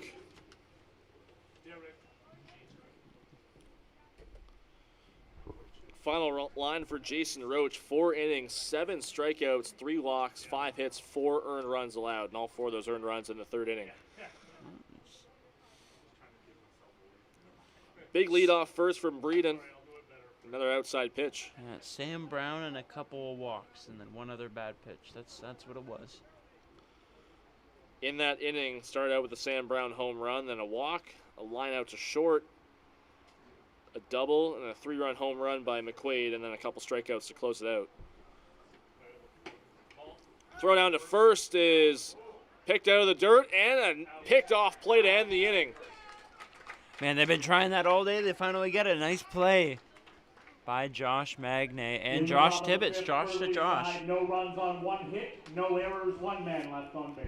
So Donna Sakar will come up again in the top of the 6th inning. Still tied up at 4 as we go to the bottom of the 5th, right here on Baycats TV. At Domino's, mix and match any 2 or more pizzas and sides for just each. Like when pizza night's more like pizza and lava cakes night, or pasta and stuffed cheesy bread night, or we're gonna need a bigger table night. Mix and match Canada's favorite pizza and more at Domino's.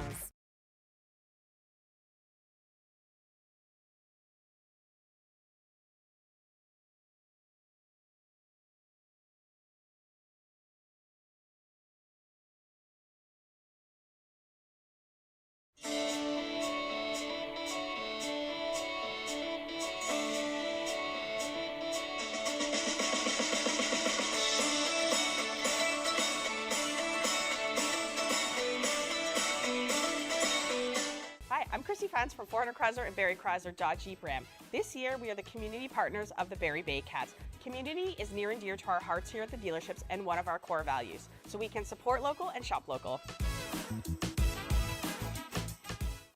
Visit Alliance Billiards and Sports in the northeast end of Barrie. A fun, friendly family environment offering pool, darts, karaoke, and live entertainment. Enjoy a large variety of delicious food and drinks on the patio. You'll come as a stranger and leave as a friend.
The fifth inning of play is brought to you by One-Eyed Jack Barrie. Bring your same-day Baycats tickets before or after a game and get 10% off your bill. Leading off the fifth for your Josh Barrie Magnay to lead it Baycats. off for Barrie here in the bottom of the fifth. 36. New pitcher in the ball game. Josh Magnay. It's warming up for the last couple innings, and it's Trevor Alsner, the right-hander. Get a look at the Baycats dugout down there. Jason Boylan down there as well. One of the recruiters and also Austin Boylan's dad. Fouled off by Magnay on the first pitch. Alsner, 18 years old from Uxbridge, second year at Centennial College. Just one inning in OCAA play this year. It was a rough one.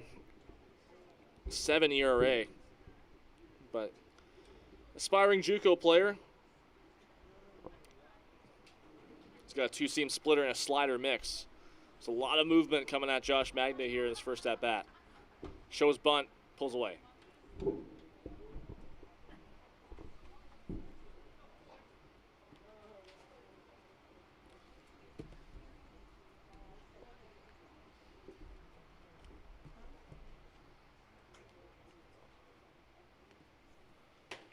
Magnay takes a strike, middle in.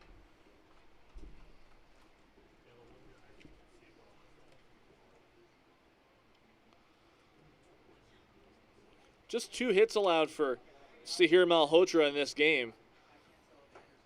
But 4 errors by his defense contributing to 4 runs on the board.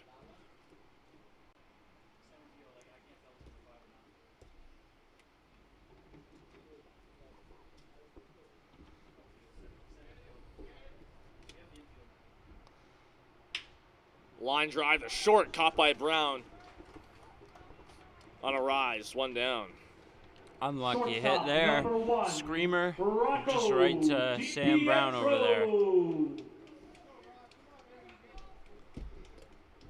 So I'll bring up Rocco DiPietro.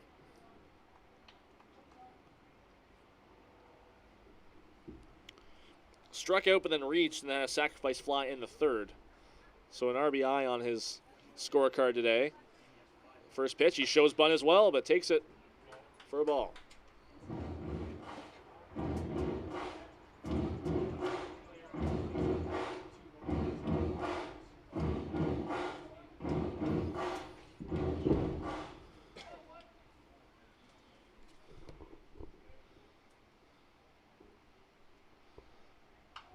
Fouled off by DiPietro. Couple defensive changes to note for Leaside in this inning. Elliot Mazer in for Dan Anderson in center field. Theo Higgins in at second base for Rory Breeden.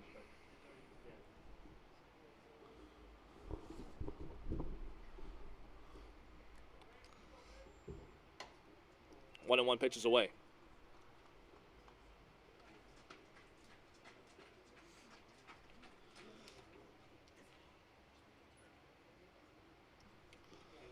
Both Mazer and Higgins starting game one as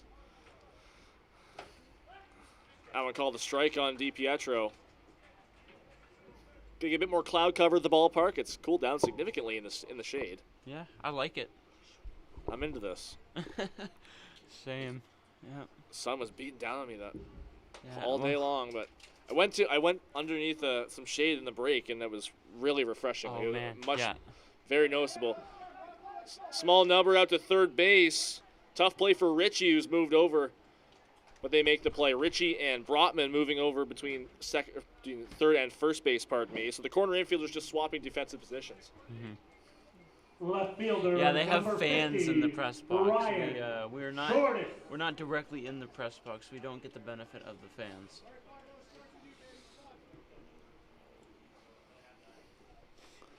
So 2 quick outs for Alsner. I'll bring up Ryan Shortis up for his second time. Takes a first pitch strike. Struck out to end the first and walked in the third.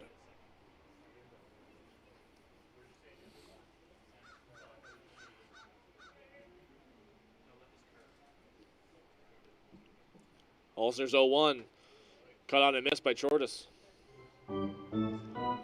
McQuaid missed the ball, missed the reception. It hits Dana Case in the shoulder, but he seems to be okay.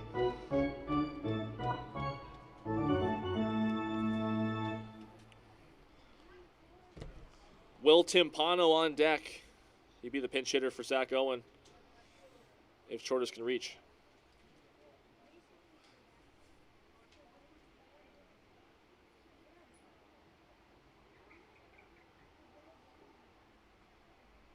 The 0-2 up high.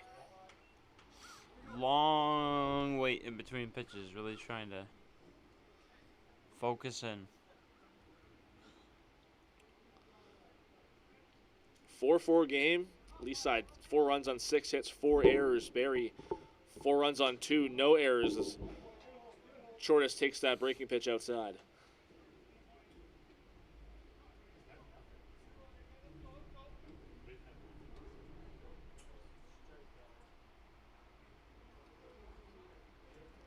Alsner looks in, comes set.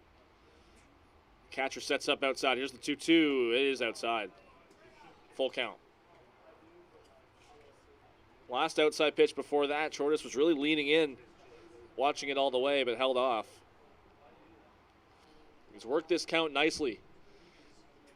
Outfielder's playing rather shallow, by the way. There's 3-2. Poked out.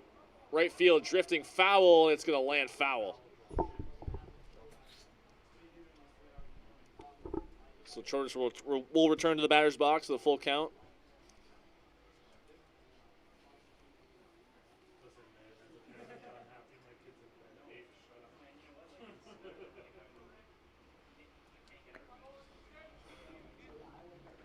Yeah, the sun has went behind some clouds to our right here. No threatening clouds, the light ones, but enough to block the sun, that's for sure. Bit hazy at the ballpark, but not too bad. Another number to third base. Richie, the throw on to first. Dugout by Brotman. What a pick. 3 up, 3 down goes Barrie. We head to the 6th. Still tied at 4. Very different ball game than what we saw in game 1. We'll be back in just a moment with the 6th inning on Baycats TV.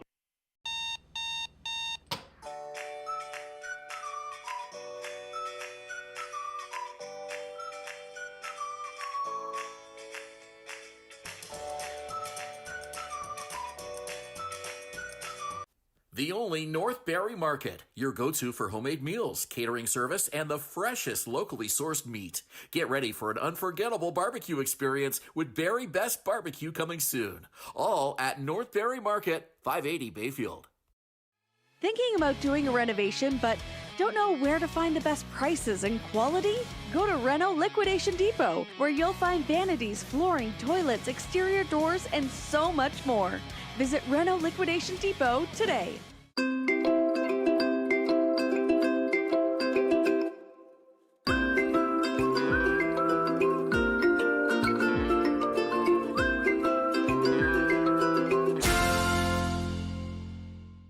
Step up to the plate at Park Place. The latest fashion, delicious dining, exciting entertainment. Hungry after the game? Stop by one of their patios or grab a sweet treat for a grand slam of flavors to satisfy every craving. Park Place, where every visit is a home run.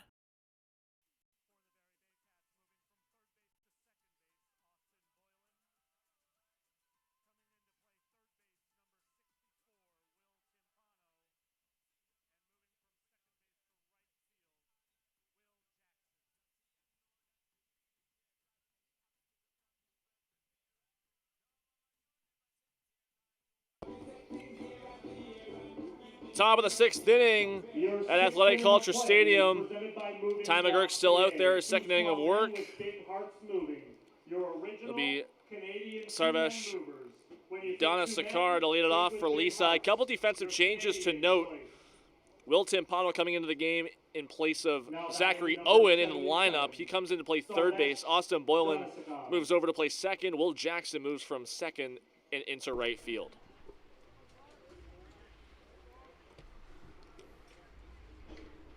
Ty McGurk gave up a hit, had a strikeout in the 5th inning. His first pitch to Don Sakar, called a strike.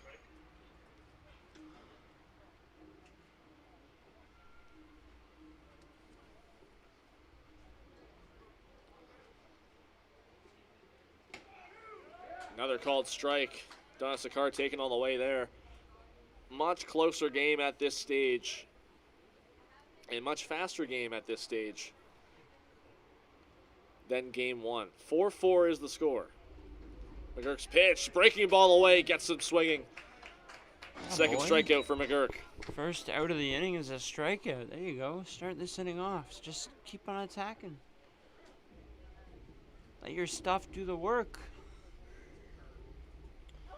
So I'll bring up Sam Kerr, second at bat of the game for him. Struck out against Jason Roach to lead off the 4th. He takes the first pitch strike there.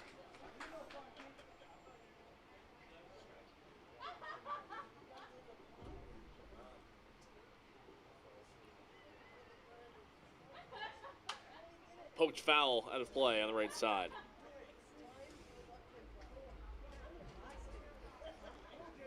A lot of two-way players on this Leaside roster. Sam Kerr, one of them. Replacing Owen McDonald, who himself pitched last game, gets to start in left field today. That pitch in the dirt. But upon receiving the lineup sheet today, a lot of them were just listed as pitchers, including Ross Duhamel, who gets to start in right field today. Comes in defensively in right field after the ejection of Rad Yazdanfar. Yeah, a lot of versatility. Sorry. Yeah, we saw that with Josh Tibbetts yesterday. And that's a called strike 3. Back-to-back case to start the 6th inning for Ty McGurk. Good pitching, good pitching. That's what you like to see. Number 26, Russ. 10 strikeouts as a team now for Leaside. Much of that, the bottom 4 in their order. 7 just between those 4 hitters as a first pitch swinging is Russ Duhamel. Well, that's what you got to do. You take advantage of the bottom of the order and you do what you're supposed to do, right? Finally see some people chasing the foul balls outside the stadium. 0-1, call a strike on the outside part of the plate. There's plenty of foul balls to go around today. I think the home run ball was hit to someone with a Florida Panthers hat on. I don't know how hockey fans in Canada like that, but you know what? The variety in hats is cool.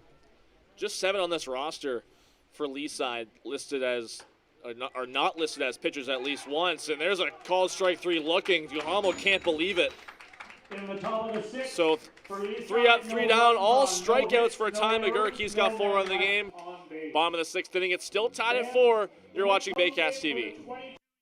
Danielle May Real Estate, supporting the Barrie Baycats and ready to help with all of your real estate questions. What is your home worth? Should you sell now or wait? Danielle is dedicated to your success. The next time you think real estate, think Danielle May. At Domino's, mix and match any 2 or more pizzas and sides for just each. Like when pizza night's more like pizza and lava cakes night, or pasta and stuffed cheesy bread night, or we're gonna need a bigger table night. Mix and match Canada's favorite pizza and more at Domino's. Highview Contracting Group in Barrie and Simcoe County, offering award-winning hardscape, interlocking, pools, excavation, and more. Call 705-985-7669 or highviewcontracting.ca.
Sixth inning of play here at Athletic Kulture Stadium is brought to you by Moving.ca. Two small men with big hearts moving. Your original Canadian two-men movers. When you think two men, think with big hearts. Your Canadian choice. Barrie Baycats, number 64. Barrie just has 2 hits through 5 innings, and they're hoping that Will Timpano, who just came in for Zachary Owen, can kind of provide a spark here against Trevor Olsner in for his second inning of work. And they're rooting for him. Nice rowdy bunch in the first base dugout. First pitch hits him. That's exactly what you want as a team, and the dugout is fired up. Yeah. Timpano reaches on the hit by pitch, and they'll bring up Will Jackson. 13, Will Jackson. Infield, especially the left side, was really playing in on that first pitch from Timpano. Richie, the third baseman, now playing in on the turf. First pitch to Jackson, gets away all the way to the backstop. Timpano goes to second.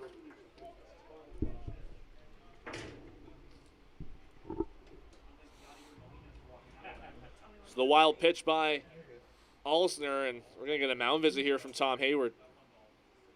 Nobody warming in the bullpen, so this looks like just a standard mound visit.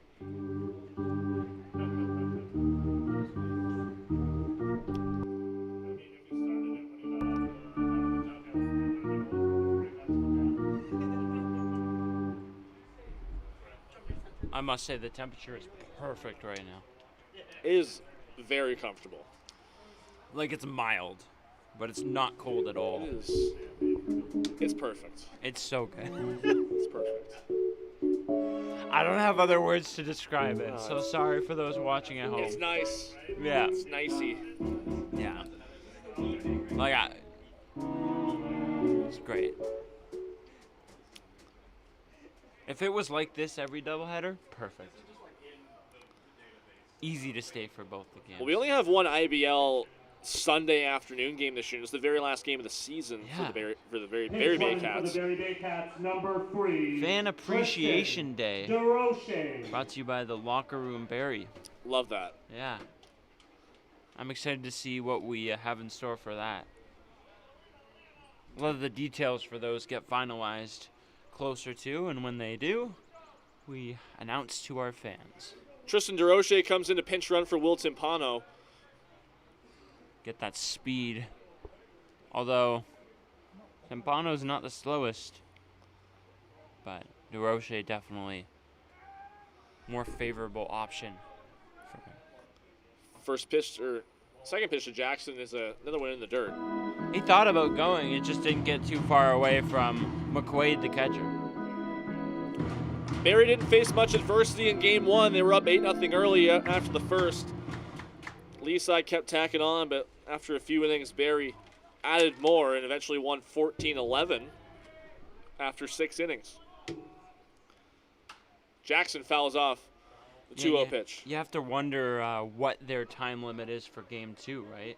I think at this point, you're playing the whole game. I think so, too. Leaside has something to prove, holding now just to 4 runs. I think the players want to as well, right? A lot of errors last game. Leaside has 4 in this game, but managed to keep it a decent pace. Pitch from Alsner, called strike. And the pace of this game has definitely been a lot better than the last game. You can tell the Baycats dugout a lot more vocal in this game. Yeah, well, we saw Hamilton yesterday. They were pretty vocal. Leaside in both these games have been vocal. And the Baycats said, all right, let's turn it up a notch. Barrie only scored in 2 innings of game 1. That one's roped down the right side, foul out of play. Everybody clap your hands. Barrie scored 8 in the first, 6 in the 5th. Batted around in both innings. Everybody clap your hands. Whereas Leaside's offense a bit more spread out. 3 in the second, 3 in the 4th, 5 in the 6th. So all crooked numbers today across both games. Jackson takes a 2-2 pitch up high. Everyone in that first base dugout that has the space is on the top step of the railing. Even Ethan Morris, who had a really high pitch count, credited with the win in game 1. 3-2. That's down low. Will Jackson draws a walk. 2-1, nobody out for Barrie. Center fielder, number 2, Antonino Spencer Thompson. Back to the top of the order, Antonino Spencer Thompson, who's 0 for his last 5. Reached on an error his last time up, stole 2 bases. Pardon me, 0 for his last 6. But he shows bunt, pulls away on an inside pitch. After getting that double and triple yesterday, hasn't found the hit column since. Led off game 1 with a single, came around to score in what was a 12-batter inning. Right. With that double header, you get a lot of at-bats. Felt like forever ago. Shows bunt again, pops it up. Playable here for McQuaid, but gets all the way to the backstop. That's the way we get it here. You know what? If they bunt it, that's the only way we're gonna get it in this area. Eh? You didn't bring your glove, did you? I don't bring my glove. We had this conversation with Declan yesterday, actually. Okay. He's on the same side as me. Okay. Well, I will say, the day that you bring your glove to shag BP with Ben Davey, it's the day that you're going to get a ball up here, and you better be ready. I've done it before. I shagged BP a few times last year, a few times in 23. Yep. Done it on the road. Yeah. That's cool. It's fun. Get the work in. Well, you don't get as much. You don't have as much on the road, right? You're coming in, you're shooting video, Video's a full-time thing now on the road. Yeah, for sure. But during BP, once you get all the shots you need, you got nothing to do. So, might as well go out and shag, help the team. And pre-game stuff has become much more important this season for sure. Some projects in the works. 3-1 down on Antonino Spencer Thompson. Baycats, IBL Baycats will be in Toronto on Wednesday. And back here against Brantford on Thursday. 3 games in 4 days at Toronto versus Brantford on Thursday, like you mentioned, Sam, and then here against the Welland Jackfish yet again on the Saturday afternoon.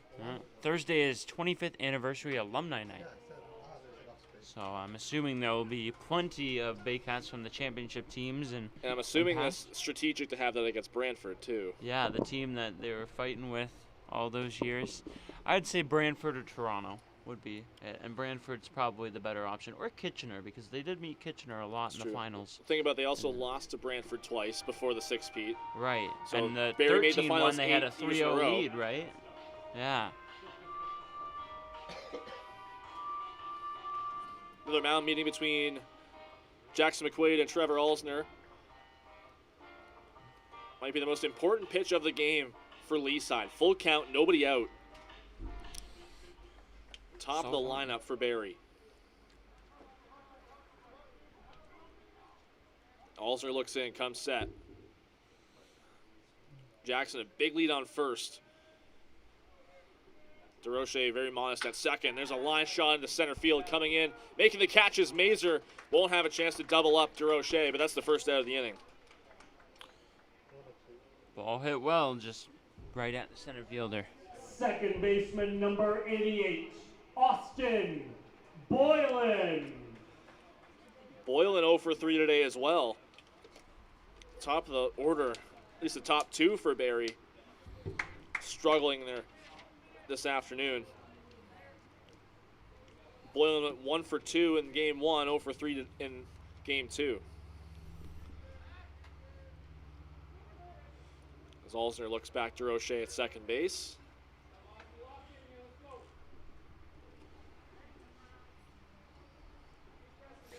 Do our best to call them the 22U Baycats and not the Junior Baycats, because we have the Junior Baycats days on Saturdays.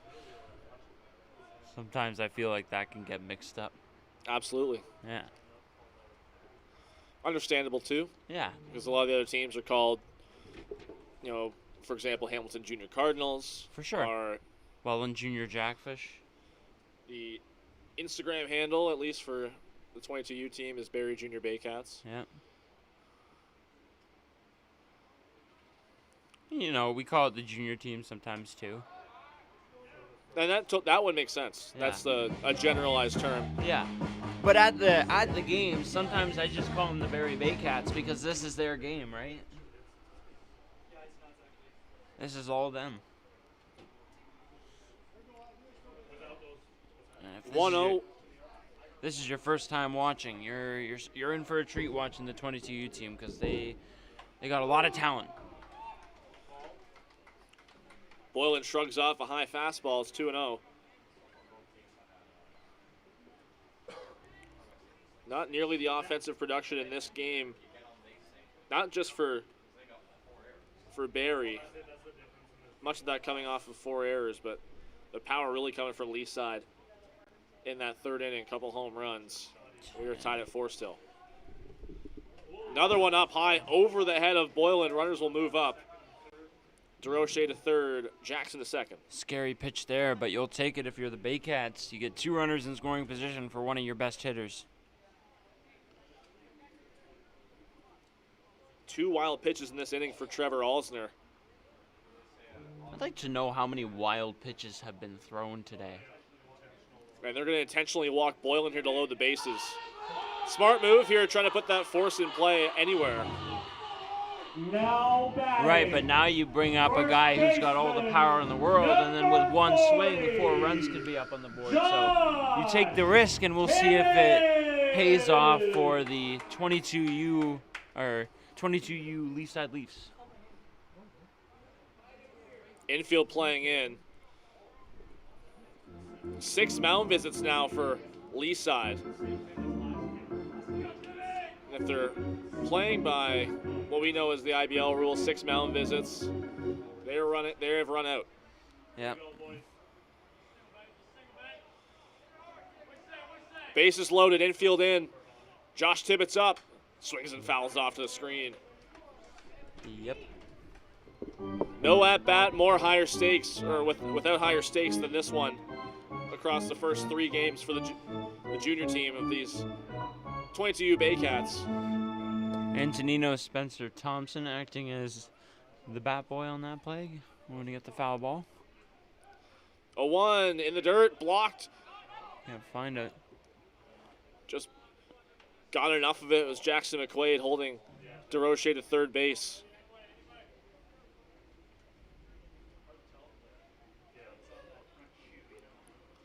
Fifth batter of the inning is Josh Tibbetts here. 1-1 count. Nobody warming in the Leaside bullpen. This is all Trevor Alsner's game. Big leads from Boylan and Jackson. Pitch called a strike on Tibbetts. It's 1-2.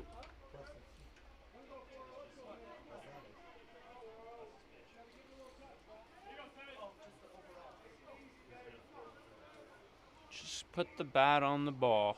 Try and get a good piece, man. That's what he's got to do here, man. The 1-2 went right through the glove, it looked like, of McQuaid, and here comes the go-ahead run.